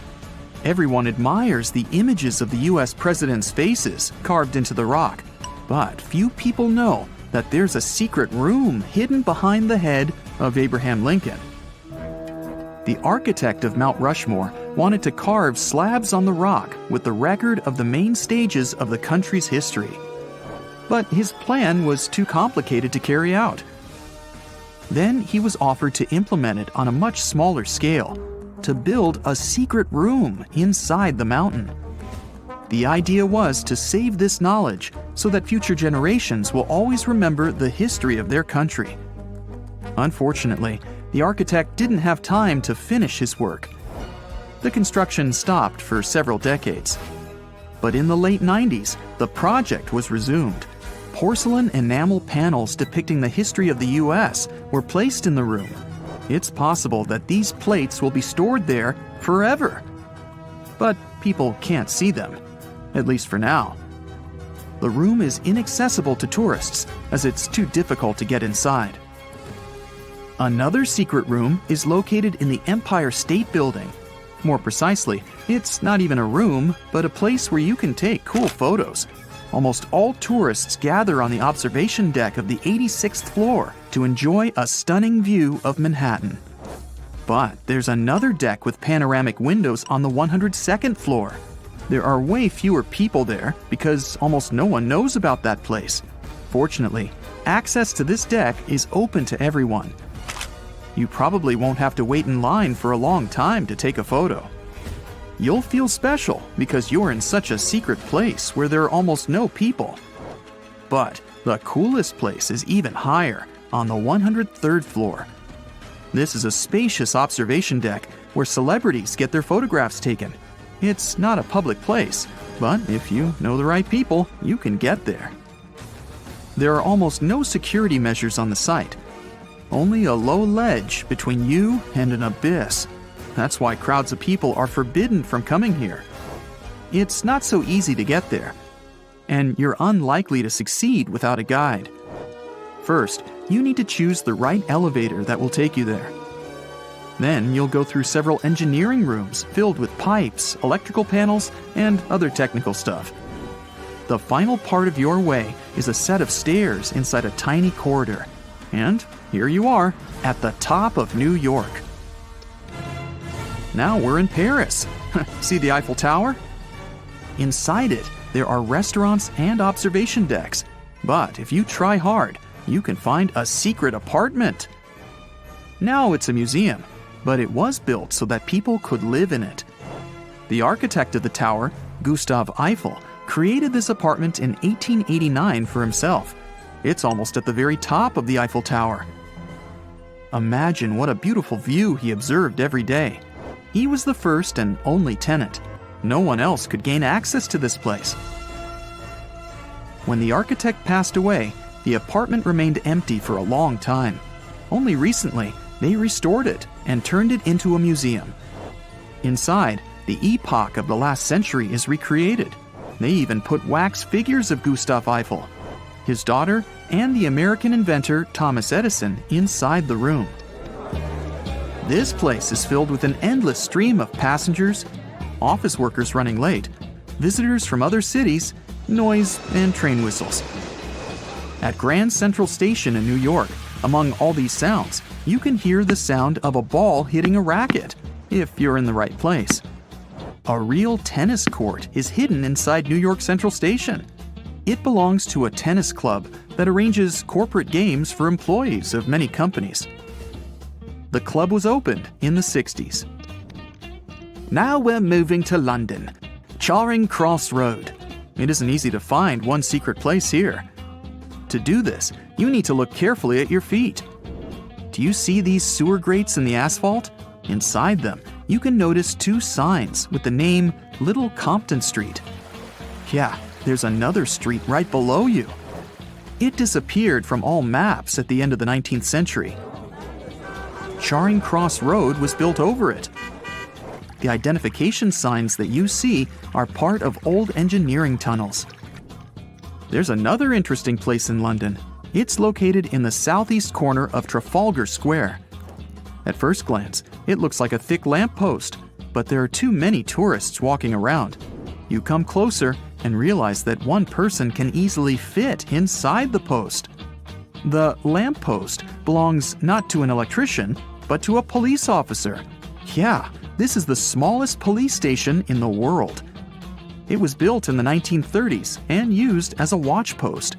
Officers had to sit there one by one and watch Trafalgar Square. That always attracted a lot of pickpockets and all kinds of other criminals. There are countless stores all over the world that haven't been opened for decades, and even centuries. The question is why? It seems that nowadays you can open any door you want. The truth is that some doors were sealed for a grave reason. And so far, nobody has found out what treasures and mysteries they hide. Here are 4 doors that keep their secrets all too well. The Taj Mahal. First up, we've got the Taj Mahal in India, one of the most romantic places in the world. Shah Jahan commissioned it in 1631 and dedicated it to his 3rd wife, who he loved like crazy. They were married for 19 years and had a whopping 14 kids together. But unfortunately, she passed away while giving birth to their last baby. Shah Jahan was heartbroken and decided to build an epic tomb to remember her by. The construction took a whopping 20 years to finish. The building has quite an interesting layout. The design is super unusual with these 4 massive 130-foot tall minarets that stand on the corners of a huge platform. They're not just there for looks. Back in the 17th century, architects were having some serious issues with buildings collapsing under their own weight. So, the chief architect of the Taj Mahal made sure to place those minarets as far away from the tomb as possible. And he even tilted them in a way so that if they did fall, they wouldn't wreck the rest of the Taj Mahal. Talk about planning ahead. The Taj Mahal is hiding some crazy secrets. There are sealed rooms all over the place that nobody is allowed to enter. And if you check out photos of the building from the riverside, you can spot 2 basements. But guess what? They're sealed up too. Nobody knows what's inside or why they've been locked up since the time of Shah Jahan. Apparently, there's a good reason why those rooms are off limits. Some researchers think that they were built using marble, which turns into a different substance called calcium carbonate if it's exposed to carbon dioxide. And when that happens, little bits of marble start chipping off like crazy. To make matters worse, there's no air flowing into these rooms. That means that if too much CO2 builds up in the basement, the 4 minarets could collapse. But wait, there's more. Some people think that the body of Shah Jahan's wife can be found in one of these sealed-up rooms in pristine condition. Why not? Who knows what the mysterious rooms might keep? The Great Sphinx of Giza. The Great Sphinx of Giza is shrouded in mystery. It's not just the largest monolith statue in the world, but it's also a hybrid creature with a woman's head and a lion's body that originates from Egyptian and Greek mythology. It's also very ancient. It's estimated to be around 4,500 years old. The construction of this marvel took about 3 years and required 100 workers who were not slaves and were treated with delicacies like sheep and goat meat. It is also thought that it used to be much more massive than it is now. Archaeologists found huge stone blocks and abandoned toolkits near the site. However, the real secrets of the Sphinx lie underground, near its paws. A group of scientists used a seismograph to detect 2 hidden chambers beneath the Sphinx's paws.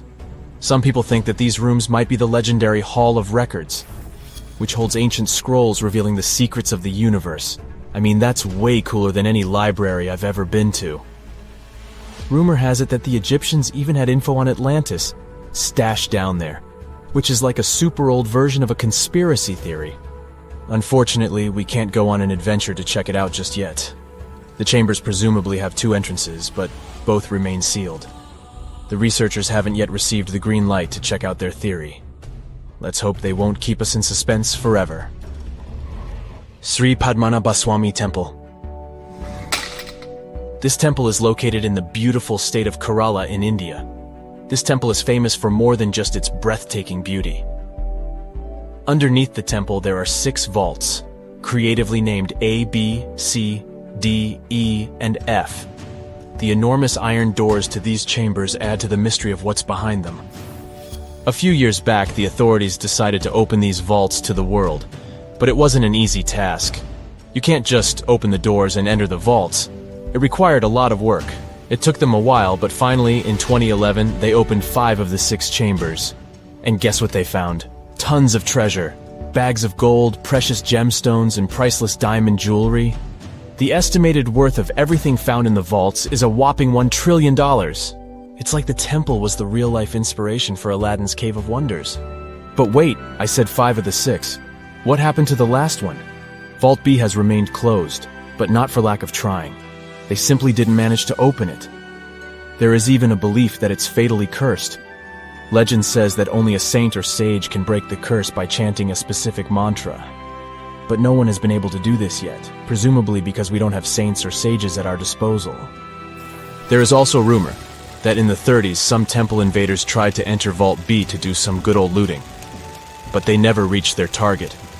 Apparently terrible snakes materialized out of nowhere and chased the gang away. But of course, this is just an urban legend, and there is not proof of that. However, it is said that the Auditor General dealing with the temple claimed that Vault B had been opened at least 7 times since 1990, and nothing bad happened to anyone who entered. Who knows? Maybe we should send Indiana Jones to check it out. The First Emperor's Tomb. Deep under a hill, completely undisturbed and surrounded by dangerous traps, lies an ancient 2,000-year-old tomb. It belongs to Qin Shi Huang, the first emperor of China. He was born in the Qin state and became king when he was just a boy. But when he grew up and gained full power, he united the warring states ancient China was divided into by conquering them. After that, he created the Qin dynasty. When he died in 210 BCE, they buried him deep underground in a massive tomb. And when I say massive, I mean massive! Back in 1974, some farmers in Xi'an, China, stumbled upon something strange while digging a well, a huge terracotta soldier. This discovery led to an extensive archaeological dig that has continued for over 40 years, revealing a collection of thousands of clay soldiers. The unique thing about these soldiers is that each one has its own unique features. from hairstyles to facial expressions. It's believed that there could be up to 8,000 of these soldiers, but only 2,000 have been found so far. Interestingly, the central tomb, which is believed to be the resting place of the emperor, is still untouched. In ancient records, there are references to a vast underground city that the emperor built, complete with scenic towers, palaces, and whatnot. Sima Qian, a Han Dynasty historian, wrote that the tomb was adorned with treasures and had space for hundreds of officials, but the lack of technology to properly examine the site is what's holding things up. Qin Shi Huang was surrounded by liquid mercury in his tomb, with two of the streams representing the major rivers of China, Yellow River and Yangtze. The ancient Chinese believed that mercury could provide immortality, but it could have also caused the emperor's death since he regularly took mercury pills to prolong his life. The dangerous levels of mercury contamination in the soil near the tomb are the main reason why scientists are reluctant to explore it. It could be very dangerous both for people and for the environment. Now, if I had to choose which door to open, I'd probably go for the one that doesn't lead to a tomb surrounded by poisonous mercury. Call me crazy, but I'd like to avoid any potential health hazards. You find yourself at a food fair in Iceland when you see it for the first time. Volcano bread. You eat a slice and oddly enough, it actually tastes good. Unsure of how this works, you check out the baking process. Is this kitchen really strange looking, or is it just me? The baking spot is in nature, specifically in a hot springs field. You better watch your steps so you don't get burned by the hot vapor jolting from the ground. Now, a local baker shares their traditional rye bread recipe with you. Rye flour, check. Yeast, check. You mix it all together and pour it into a metal pot. Next on the list is digging the hole where you'll place the pot to bake. You dig for about 16 inches until you can see the water bubbling from the ground. If you want to do it like a local, you'll use your finger to check the water temperature. Yikes, that's hot. Actually, the ground is heated by lava.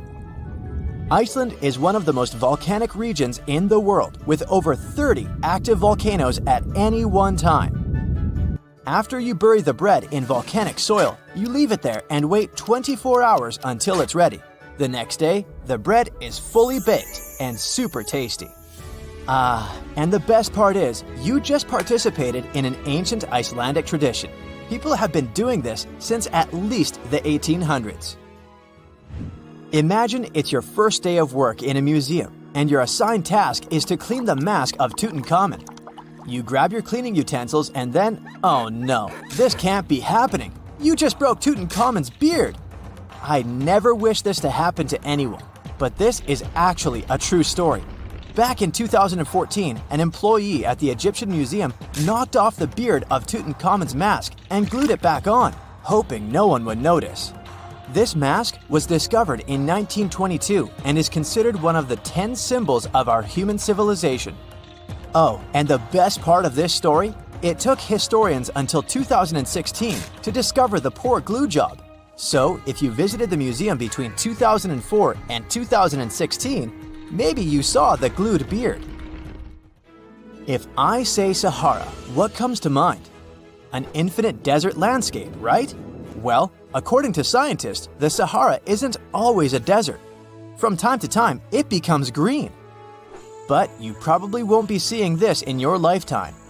Every 10,000 years, the Sahara lives through a humid period, where the sand gives way to lush green vegetation and sparkling lakes. This happens due to a tilt in the Earth's axis, which affects different weather patterns around the globe. Can you imagine the Sphinx surrounded by rainforest? It's mind-blowing. And speaking of the Sahara, say you traveled back to 1800 BCE.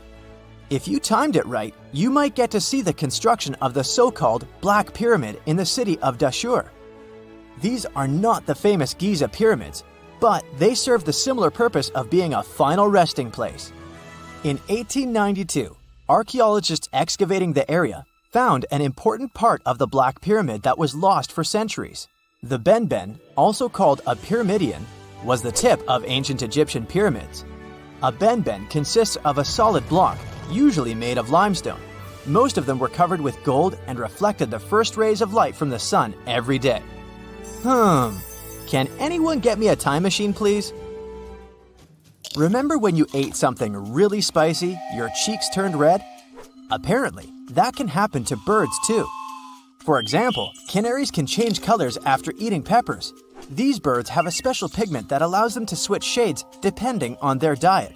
So, if a yellow canary eats red peppers, it can turn orange or red. Can rocks move on the ground on their own? Well, you might be under that impression if you visit Racetrack Playa in California. The site is a dry lake bed and home to one of the world's strangest phenomena, the so-called sailing stones. Think 100-pound rocks moving around alone, leaving behind trails as long as 1,500 feet. They were discovered in the 1900s, and until recently, no one was lucky enough to be on the site while they were moving. It was only in 2014, after much observation and research, that scientists solved this mystery. The sailing stones appeared because of the perfect balance between wind, ice, and water. When it rains, the water that falls on the ground freezes and forms a coat of ice above the ground. If it's windy, the rocks are easily pushed around, sailing along the lake bed. But hey, if you ever visit Racetrack Playa, don't disturb the rocks. On the western coast of France, you'll find the vacation hotspot known as the island of Ré. It attracts tourists looking for scenic landscapes and beautiful beaches, but that's not all it's famous for. There, an extraordinary phenomenon occurs when two different wave patterns collide with each other, something called a cross sea. It's almost as if the sea were a checkerboard divided into hundreds of squares. And no, it's not an optical illusion.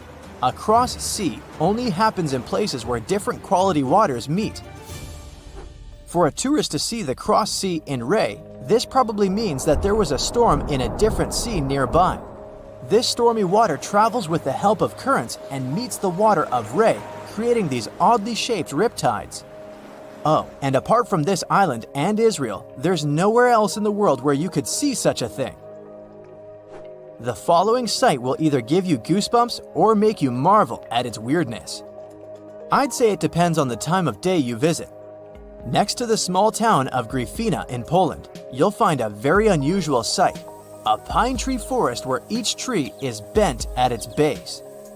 If you visit during the daytime, I guess you'll be fascinated by these trees' sharp 90-degree curves. You can even use their trunks as a stool if you decide to have a picnic, for example. But visiting the site at night will most likely give you chills. A thin layer of fog hovers around, making the forest seem quite unwelcoming. Scientists still can't explain why the trees are the way they are. So, are you a daytime or nighttime visitor?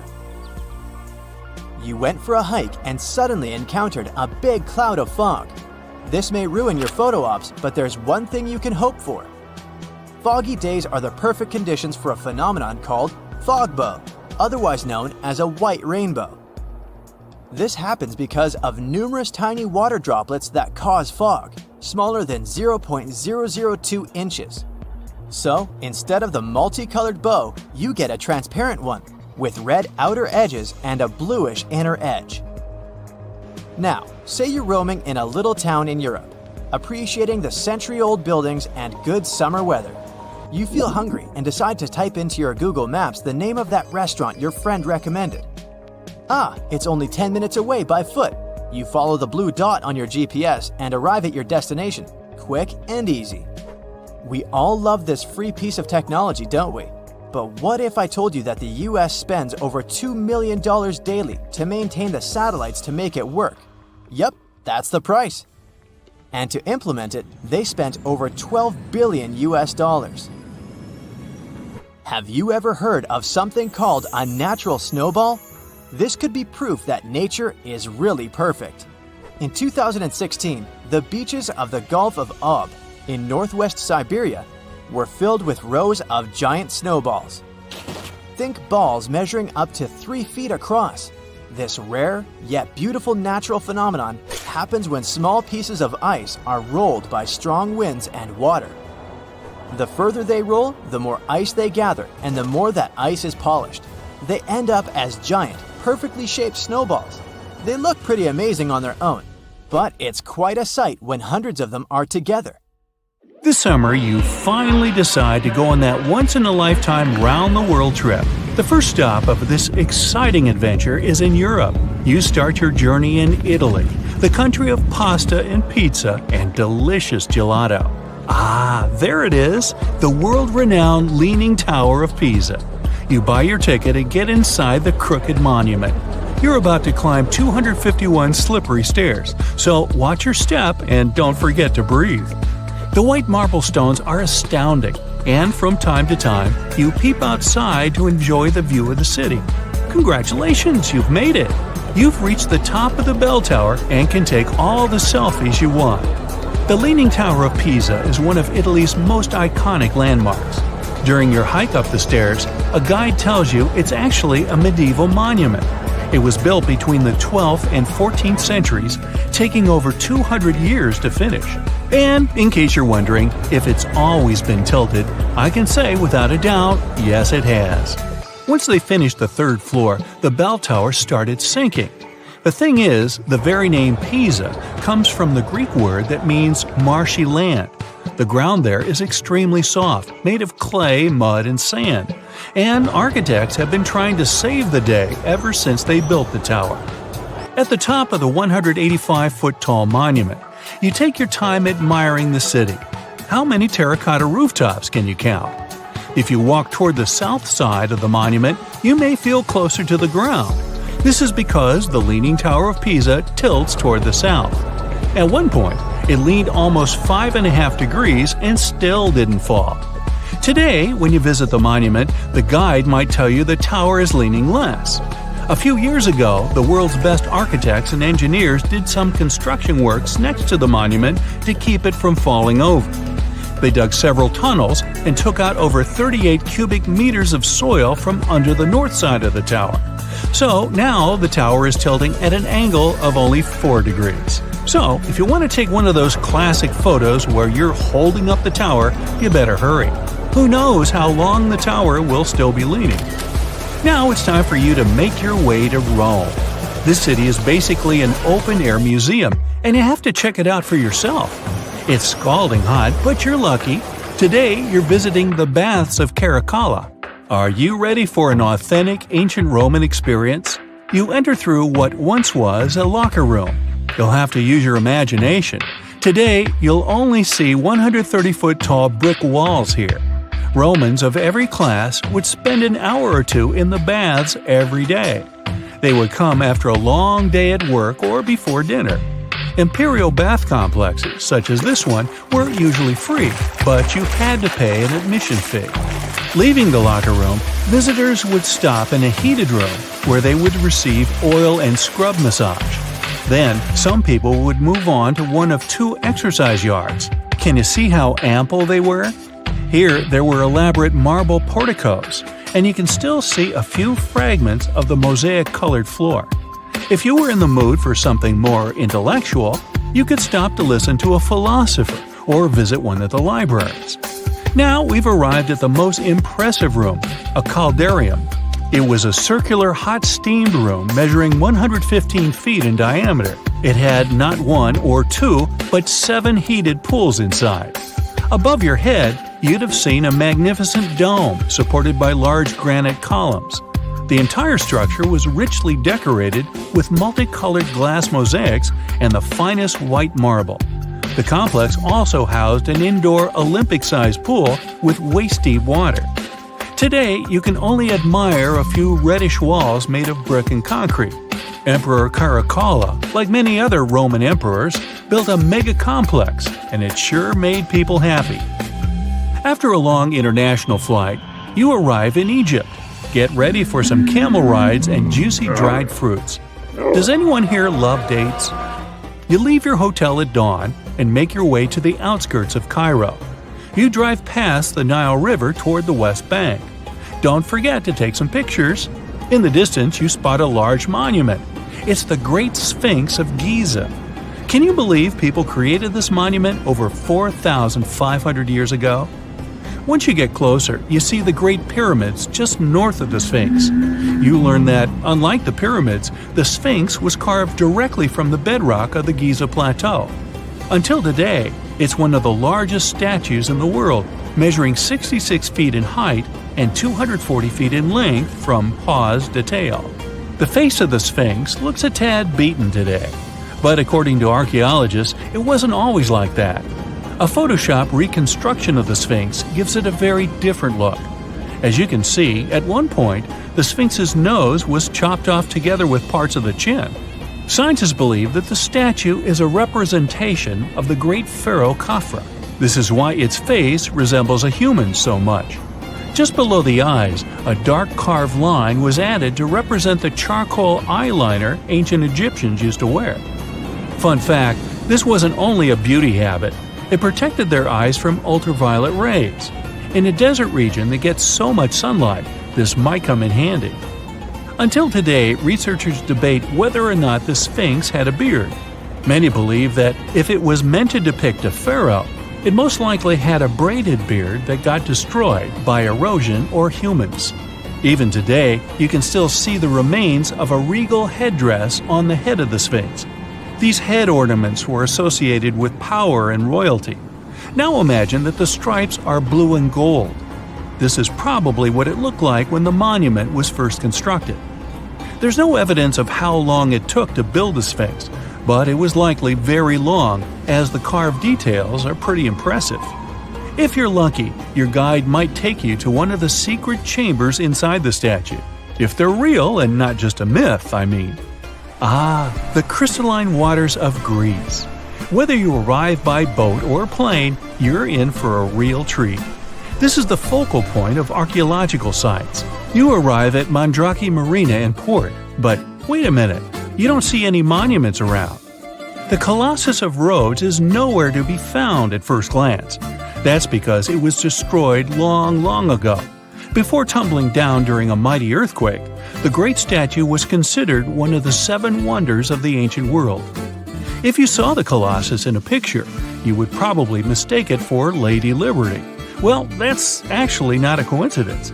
Apparently, there's a connection between the Statue of Rhodes and the Statue of Liberty.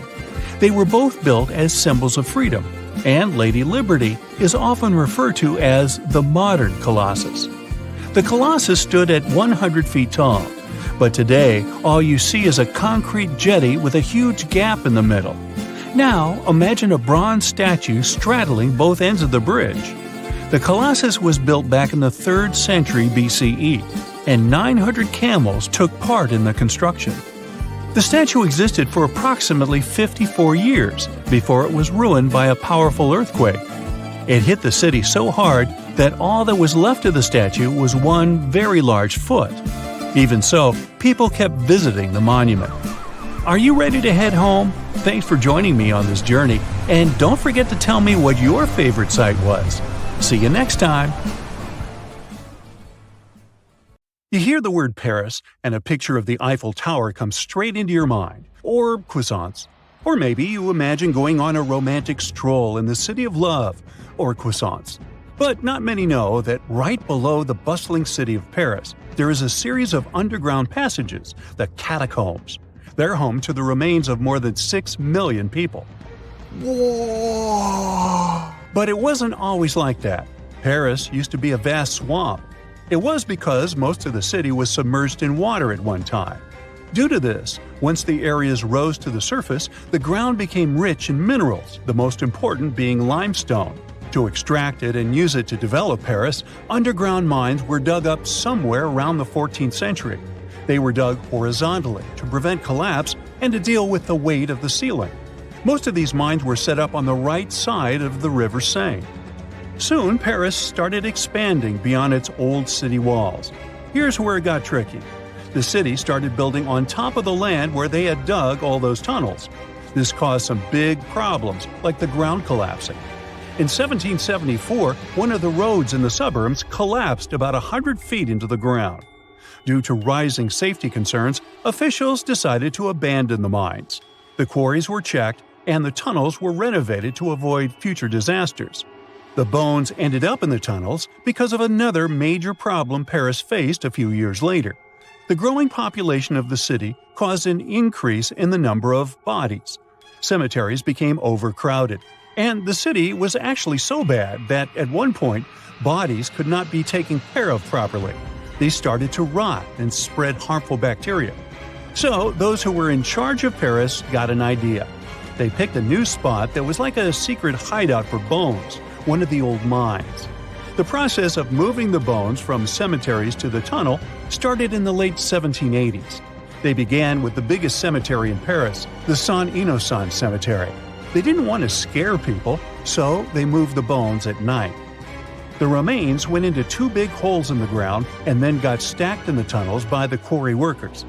They continued moving the bones until Paris developed into a city in the 1860s. The official name given to the collection of mines turned cemetery was the Paris Municipal Ossuary, but this name never became popular, and the tunnels instead became known as the catacombs. While the bones were still being added to the collection, the officials saw fit to open the place for public viewing in the year 1809. Tourists had to make a prior appointment and sign a guest book. As time passed, famous people started visiting, including the future King Charles X, Austrian Emperor Francis I, and Napoleon III. Of course, the rules for visiting have been changing over time, but now the catacombs, also known as the Ossuary of Denfert-Rochereau, have become a famous tourist spot. Around 5 million people come to explore it every year. What drives them? Well, in addition to the creepy but rich history, the catacombs are also considered one of the most haunted places on Earth, and there are several unsolved mysteries surrounding them. Some years back, a camcorder was discovered in the catacombs with a bit of footage. ABC Family showed the video in their documentary. In the clip, you can see a man very deep inside the catacombs, exploring alone. The video is from his point of view, and he sees something strange. He runs away terrified and eventually drops his camera. What happened to this man is still unknown. He was never found or identified. There are also reports of people getting lost in the catacombs, the most famous being a doorkeeper who got lost in 1793. His body was found 11 years later near an exit. How he passed away remains a mystery. There are also some not-so-eerie, but equally strange mysteries surrounding the catacombs. There are people who like exploring the tunnels on their own. They're known as cataphiles. These people go into the quarries that have been abandoned to the public and long forgotten. Some explorers discovered secret water pools in the abandoned areas, and people would go to take a dip there. In 2004, police patrolling an unexplored area came across a 5,300 square foot cavern with a movie theater. There was a screen, projection equipment, some classic movies, and even chairs. There was also a restaurant-like setting nearby, 3 telephone lines, and, well, electricity, which hinted that a group of people had been living there or regularly visiting. But when the police came back 3 days later with experts to find the source of the electricity, they found that the wire had been cut off. Only a note was left behind: "Do not try to find us." Such enthusiasts existed in the past, too. Once, a Parisian farmer did the same and came across button mushrooms growing in the catacombs. He saw an opportunity to make easy money, and he actually created mushroom farms in the tunnels. He even got official permission for it. By 1950, 100 farmers had been working inside growing mushrooms. There's also a scary legend about the catacombs that some people believe in. According to it, at midnight, unexplainable voices can be heard in the catacombs. They try to convince people to go further inside the catacombs until they can't find their way out. There's no strong evidence whether this story is true or not, but thinking about it is still scary. Due to safety issues, today only a small part of the catacombs can be legally toured by the public, less than 2 miles, while the catacombs go on for 200 miles. And still, the tour is an hour long, and it perfectly captures what's worth seeing. Solo traveling is extremely dangerous, as there is the possibility of getting lost. No thanks. In 2017, 2 teenagers entered the system through a secret passage. They were found 3 days later and had to be treated for hypothermia. The tunnels, damp and old, have an average temperature of 59 degrees Fahrenheit. Keep in mind that the entrance alone is uncomfortable enough to turn some people away. To get inside, you have to go down a winding staircase that takes you a little more than 65 feet below the surface.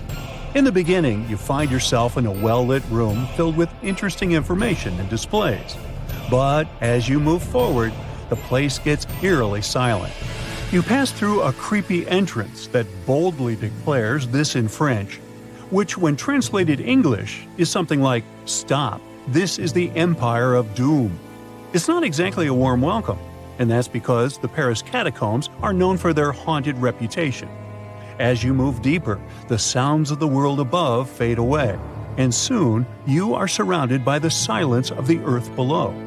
The bones themselves are placed strategically, almost in artistic patterns.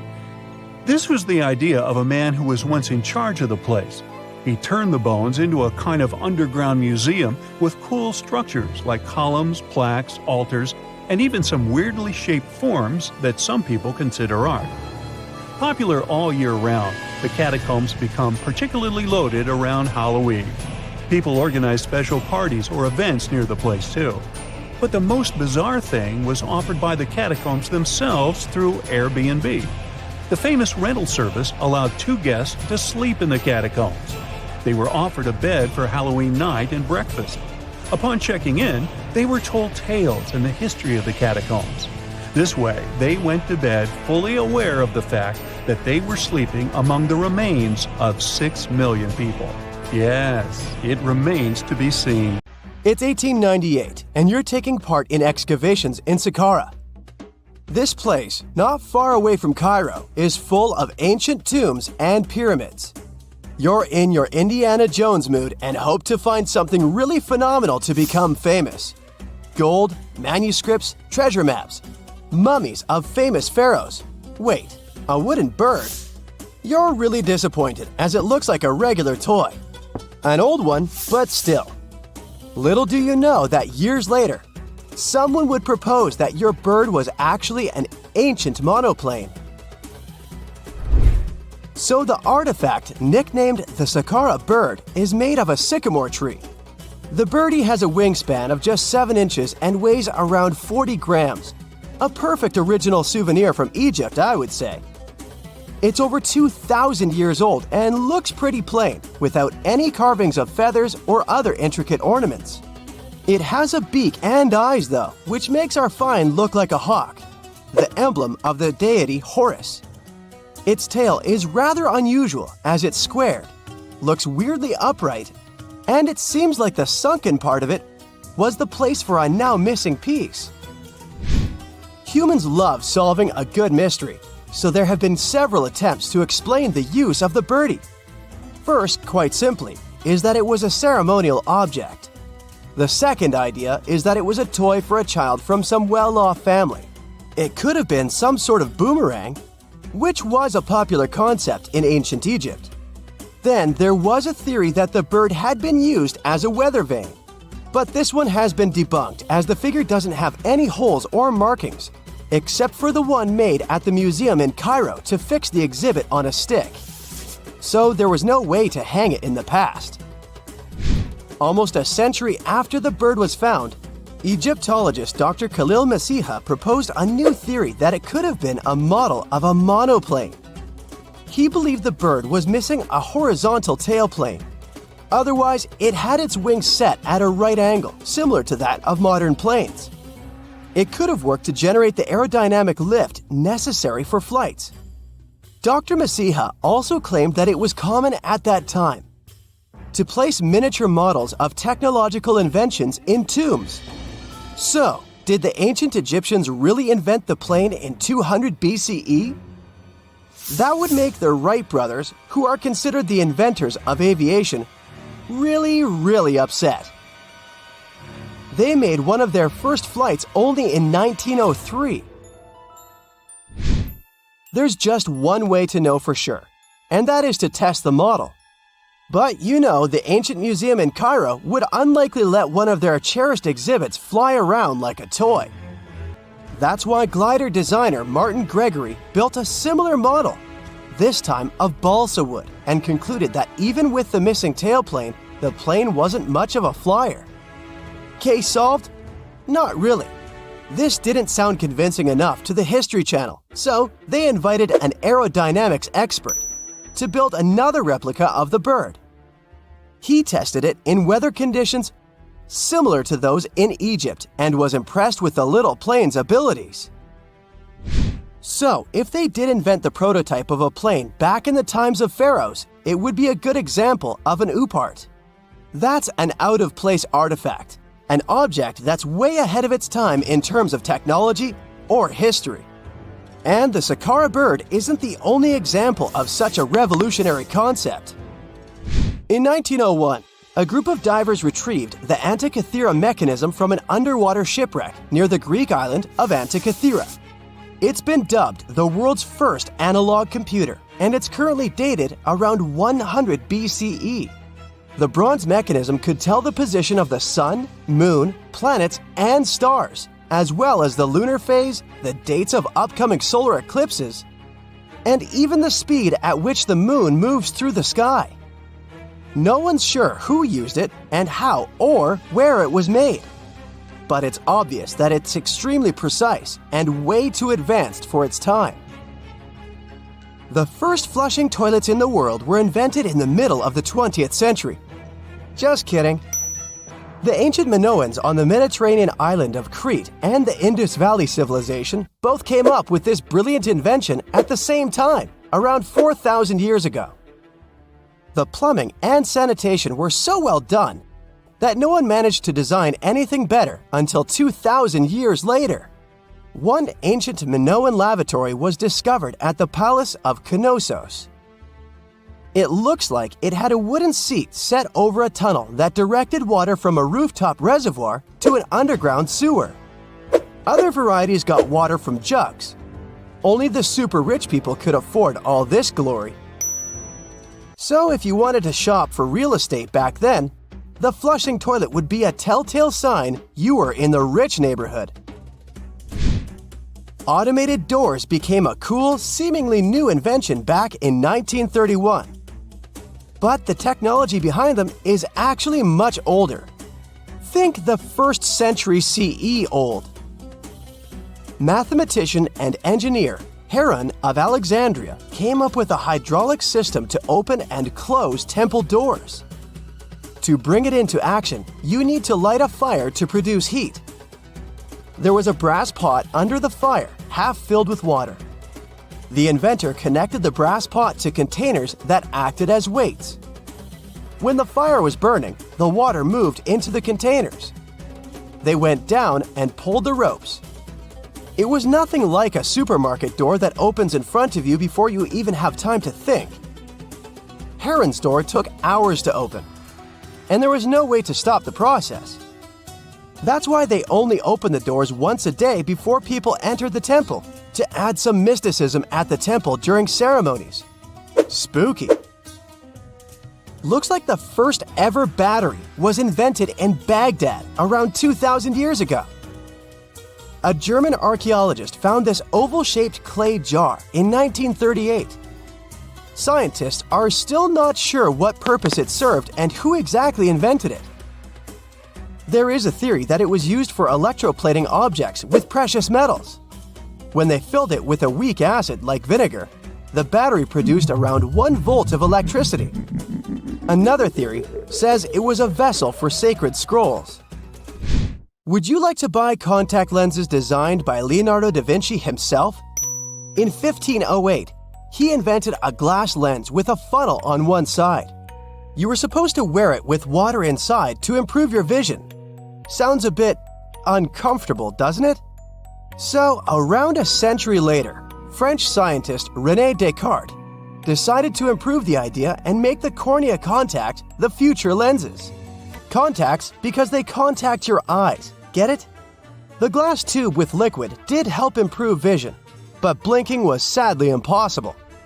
2.5 centuries later, new technologies in the glass industry let scientists design contacts that would fit in the eye and even let the wearer blink. Thanks, guys! Still, those lenses were made of heavy blown glass and didn't let the eye breathe. About 50 years later, contacts became plastic, lightweight, unbreakable, and scratch-resistant, but still covering the entire eye. And then, in 1948, an English optical technician accidentally sanded down a plastic lens and figured out they'd still be in place even if they covered only the cornea. Imagine you're living in 19th century London and need to send a message to New York. It would have taken about 10 days to get there by ship. So when delivery time went from days to hours in 1858, it was a true sensation. The first message was sent by Queen Victoria herself. It was all made possible thanks to the transatlantic telegraph cable, running under the ocean. Sadly, the new cool invention only lasted a few weeks. It took years to bring it back to life. The coldest part of our planet, Antarctica, keeps surprising us. Take a look at this waterfall named Blood Falls. Reddish water falls from the white ice. Scientists concluded that the color is related to iron. The water coming from the glacier oxidizes and rusts when it's exposed to oxygen, and the red color occurs. Step on Mount Gandig. It lays eggs. Well, maybe not real eggs, but the stones certainly look like dinosaur eggs. That's why the mountain got its fame. Let's call them stone eggs, formed in one part of the mountain over 500 million years ago. Interestingly, this phenomenon repeats once every 30 years. Eggs come out in various sizes and shades. The stones appear on the surface of the cliff. A study made in the area has revealed that the composition of the stones of the cliff isn't similar to other parts of the mountain. Here, calcareous rocks rule. They're more prone to erosion. They ripen off day by day. It took 3 decades for the stones to get to the egg shape. Yet, it's still a mystery how these rock formations can be so perfectly spherical and smooth. According to scientists, every stone egg has an organic core. They're made of shells, plant remains, fish teeth, and skeletons. Maybe this has something to do with it. Gulu village is close to the stone eggs. Locals believe that these eggs are sacred. Villagers associate it with good fortune. In fact, nearly every family has one of these eggs in their house. Unfortunately, there are only about 70 eggs left, so if you want to see them, you gotta hurry up. The Richet structure is a circular geological phenomenon in the Sahara Desert near Mauritania. It's made out of rocks in layers, and these layers look very much like rings. No wonder the unique structure even got NASA's attention. Up from the sky, the geological feature seems to be swirling and spinning. Scientists are still not sure how these rings got there. Some say it was an asteroid impact. Many others believe that it was a natural geological process. To them, the Richet structure is an uplifted and eroded dome. Geologists often classify it as a domed anticline. The scientists discovered that the rocks at the center are older than the ring-shaped outer rocks, so it seems like the stones have been eroded to flat rock layers. Anyway, there's no valid explanation for this phenomenon, and the 28-mile-long mystery of the Sahara is still to be solved. Number 4 is Rapa Nui, or Isla de Pascua, but I bet you know it as Easter Island. Yeah, it's got 3 names.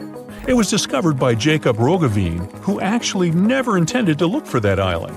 He just casually landed there one Sunday. That's where the name comes from. Jacob was supposed to find Terra Australis. Disclaimer, it's not Australia. This one never existed and was nothing but a hypothetical continent. Plus, he wanted to peek at Davis Land, which was believed to have once been seen by Edward Davis, the pirate, not Edward Davis, the saxophone player. Jacob failed at that too, though nobody ever saw that island except for the pirate Davis. Jacob may have failed to discover some lands he wanted to, but he discovered Easter Island instead. This is an island in special territory of Chile, located in the southeastern Pacific Ocean. It's on my list because nearly 1,000 stone statues called moai were found there. They were created by the Rapa Nui people. Nearly all statues represent gigantic heads, but there are also a small number of figures kneeling with their hands over their stomachs. Each statue represented chiefs or other important members of Easter Island society. To curve those statues, the locals used volcanic stones that were softened. Our next stop is the gateway to the underworld. Nah, don't worry. This is just how people labeled Darvaza gas crater in Turkmenistan. This giant natural gas crater has been there for 5 decades. This crater is continuously burning gases. The president of the country wants experts to find a way to extinguish this continuous firing pit. This site was created by people accidentally in 1971 while working on a natural gas project. Ever since then, the flames have been on, and it's become a tourist attraction. Mysterious constructions are sometimes built in our era, too. We don't have to go millions of years ago to long-gone civilizations. Edward Leedskalnin single-handedly built a structure called Coral Castle in Homestead, Florida. He didn't use any large machinery. He carved and sculpted more than 1,100 tons of coral rock in 28 years until 1951. It's a mystery how he managed to do it all by himself. Leedskalnin sculpted the sedimentary rock into different objects, such as walls, tables, chairs, a fountain, and a sundial. There's of course a legend behind this mystery too. He was inspired to build the structure after being abandoned by his fiancée on their wedding day. Uh-oh, runaway bride. Well, he wanted to prove his love to her and the world, so he wanted to do something extraordinary. Well, he definitely nailed it. Now, let's talk a little bit about the mystery of the Namibian fairy circles.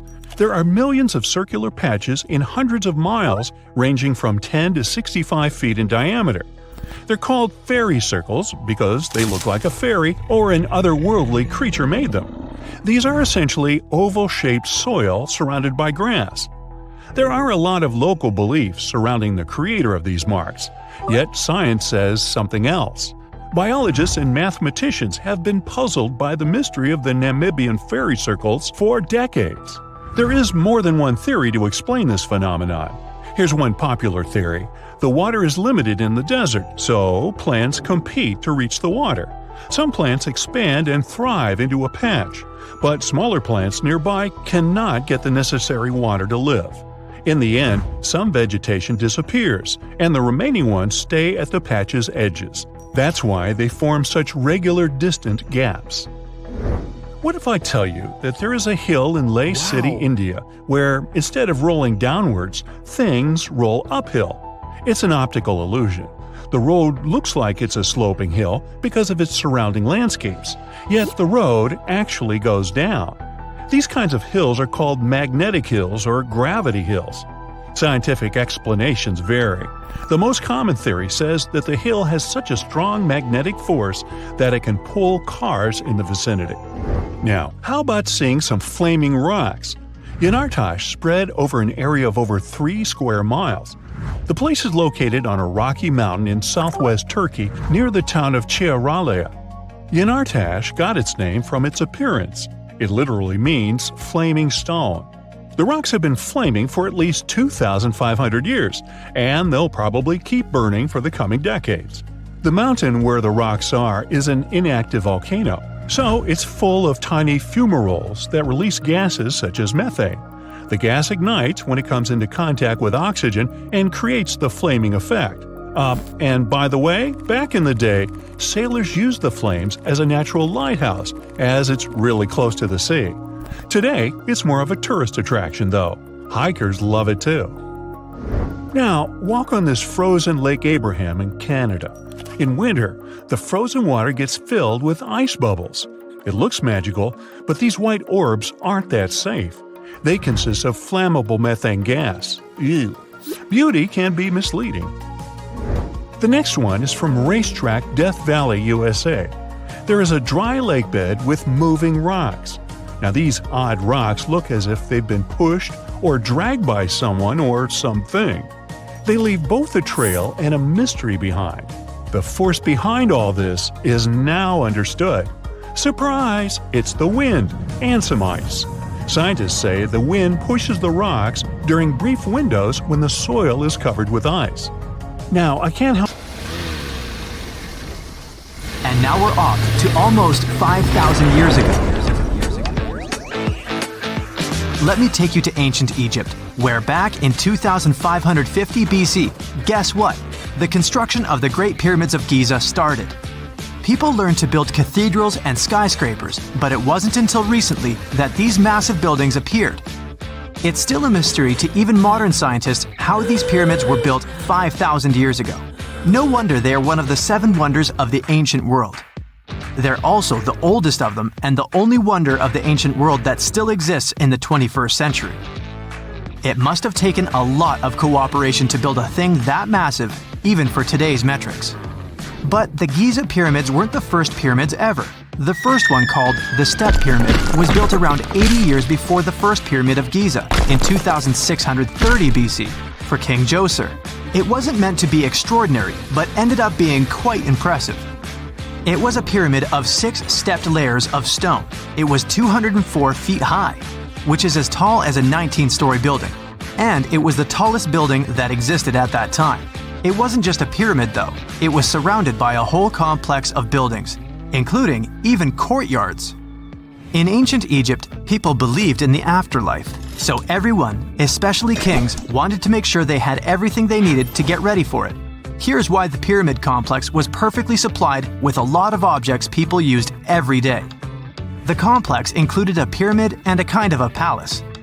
Those buildings had many things the king loved and might need one day, like furniture, food, and gold vessels. After Djoser, building pyramids became common practice, but many pyramids weren't finished. It would usually take about 20 years to build one, but many rulers reigned way less than that. Overall, there are more than 100 pyramids. The most famous pyramids are the Great Pyramids of Giza. The first one and the biggest one was built for Pharaoh Khufu, around 2550 BC. Initially, it was 481 feet tall, which is as tall as a 40-story building.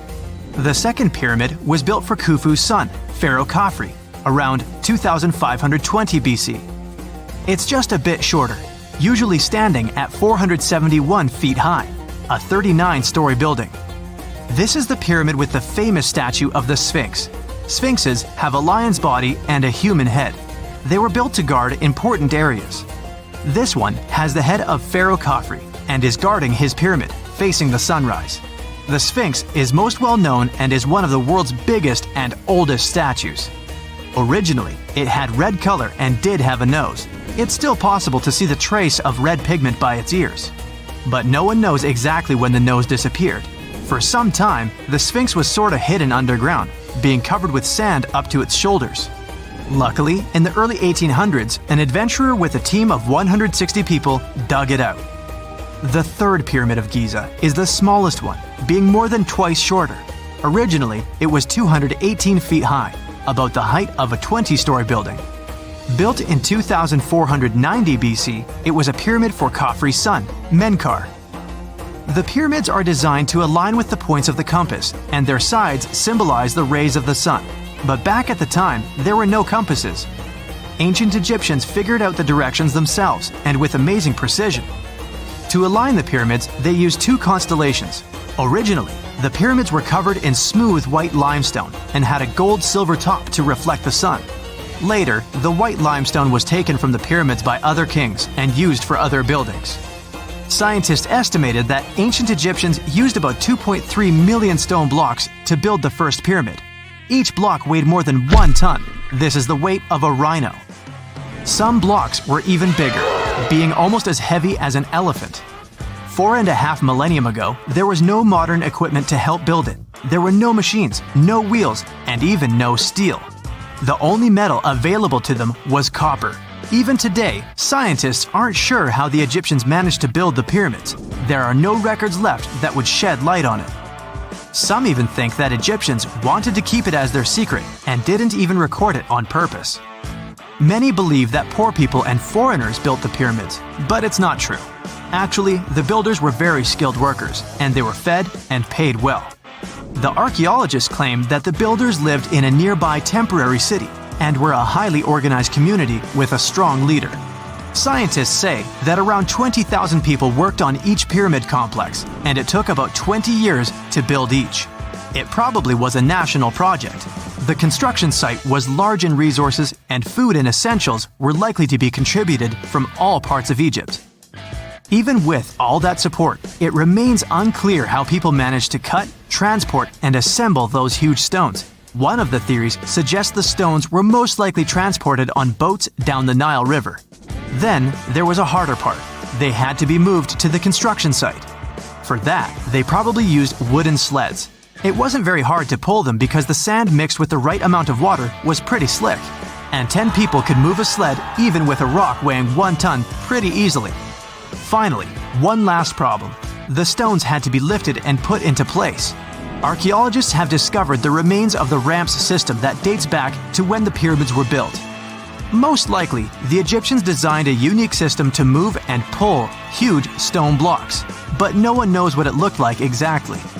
The most common opinion is that there were several ramps around the pyramid to help move the blocks.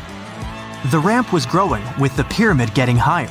They suppose people were walking up the stairs, pulling the stone on the wooden sled up in the middle on the sandy ramp. But this is just one of the options. Others say that the ramps were going around the pyramid. Some say the ramps were inside the pyramid. But we'll never know for sure, and it'll forever remain a mystery, just like the ancient Egyptians wanted. Surprisingly, there's not much inside the pyramids. Most of it is just solid stone with very little open space. But let's take a quick look inside the biggest of the pyramids of Giza.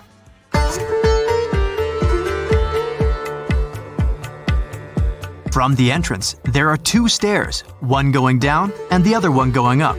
The descending one takes you to a chamber located underground. That's where the pharaohs are, but not in this pyramid because Khufu wanted to stay higher. The underground room is partly unfinished. The room with Khufu's sarcophagus is called the King's Chamber. It's upstairs and then through the tall and long Grand Gallery. Below the King's Chamber, there's a room called the Queen's Chamber. There are no queens though, and no one is sure why the room is called this. Unfortunately, none of these have any hieroglyphs on the wall. They're just bare. If you want to see them, you should go to the other rooms that are decorated. Those pieces of art are depictions of ancient Egypt's culture and daily life. The texts allow researchers to study their language and grammar. Sadly, the treasures that once were here in the pyramid are long stolen. From that room, there are several tunnels for an unknown purpose. There are many tunnels and passages inside the pyramids. There are many chambers and shafts and secret ways. Scientists have been sending little robots with cameras there for some decades already. And the robots did discover another chamber a bit upstairs with hieroglyphs on the walls. But even today, much of the pyramids is still unknown, and there's no so-called building plan of the pyramids. Egyptians did create a mystery no one can crack for 4,500 years already. Scientists recently started to X-ray the pyramid to learn what's inside it without entering it and its narrow, mysterious tunnels. Oh wow, there's a hole in the bottom of the ocean. It seems that the ocean has a leak. But it's not like a leak you would expect, where water is flowing out. It's more like a spring since water is flowing in, not out.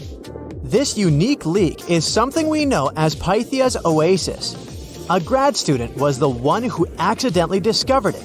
He noticed bubbles that were rising to the surface. Normally, bubbles in the ocean tell us there might be some hydrothermal vents, which are hotspots for some pretty cool things. These vents are actually like hot springs on the seafloor, but instead of bubbling with warm water, they release a fluid that has been superheated in the crust of our planet. When seawater seeps into these cracks and travels deep into the crust, it comes into contact with the extremely hot mantle. This heats seawater to very high temperatures, and as it moves back up towards the surface, it carries dissolved gases and minerals.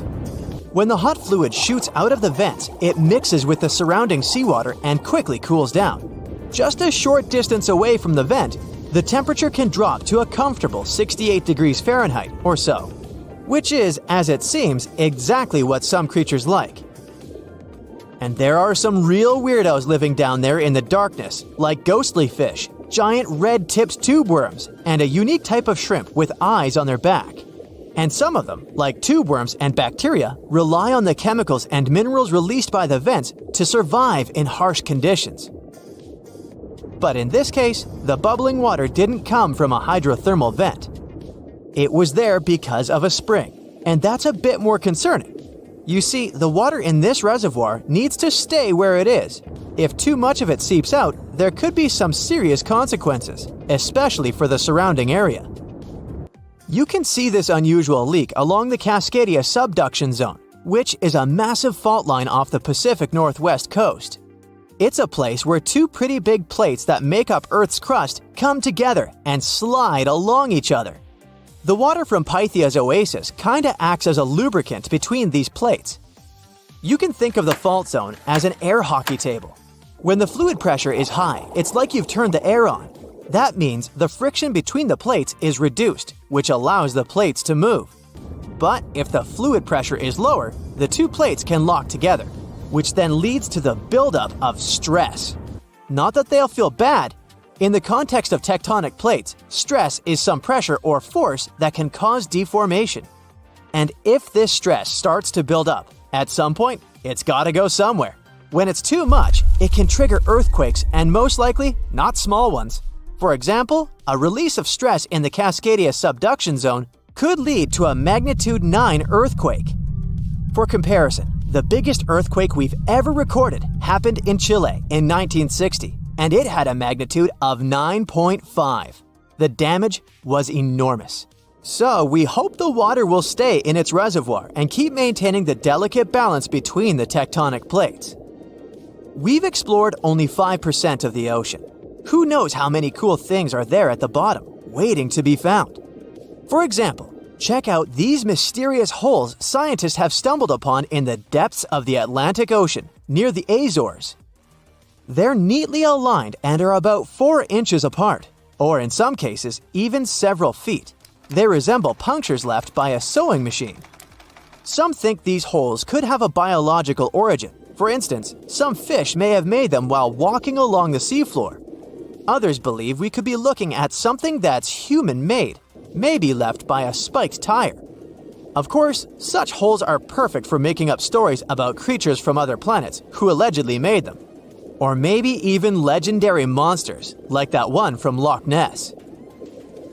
It's definitely hard to explain such symmetry of the holes, but one deep-sea biologist offered a pretty good explanation.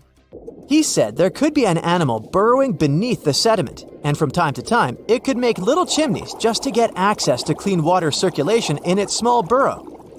I mean, there are sediment piles around the opening of each hole, and they do support the idea that something pushed the soil from below. But there's still no proof these holes are actually connected beneath the surface. And there are also a lot of things hidden at the bottom of the oceans and seas that ancient civilizations left us. For instance, archaeologists made a really cool discovery off the southern coast of Croatia, a road hidden under layers of sea mud that's 7,000 years old. They found the ancient road at the sunken Neolithic site of Solin. The site of Solin was a human-made island in ancient times, and an archaeologist discovered it 2 years ago. He was studying satellite images of the area around Korčula, one of the beautiful Croatian islands. When he realized there could be something interesting at the bottom of the sea, he dove into the water with his colleague. And under the surface of the Adriatic Sea, which is part of the Mediterranean Sea, at a depth of 13 to 16 feet, they found stone walls that were most likely part of some ancient settlement. The landmass where people built the settlement was separated from the main island by a narrow stretch of land. Luckily, this area is protected from big waves by the surrounding islands, so the site remained relatively well preserved. It's now hidden beneath the surface of the sea and covered in mud.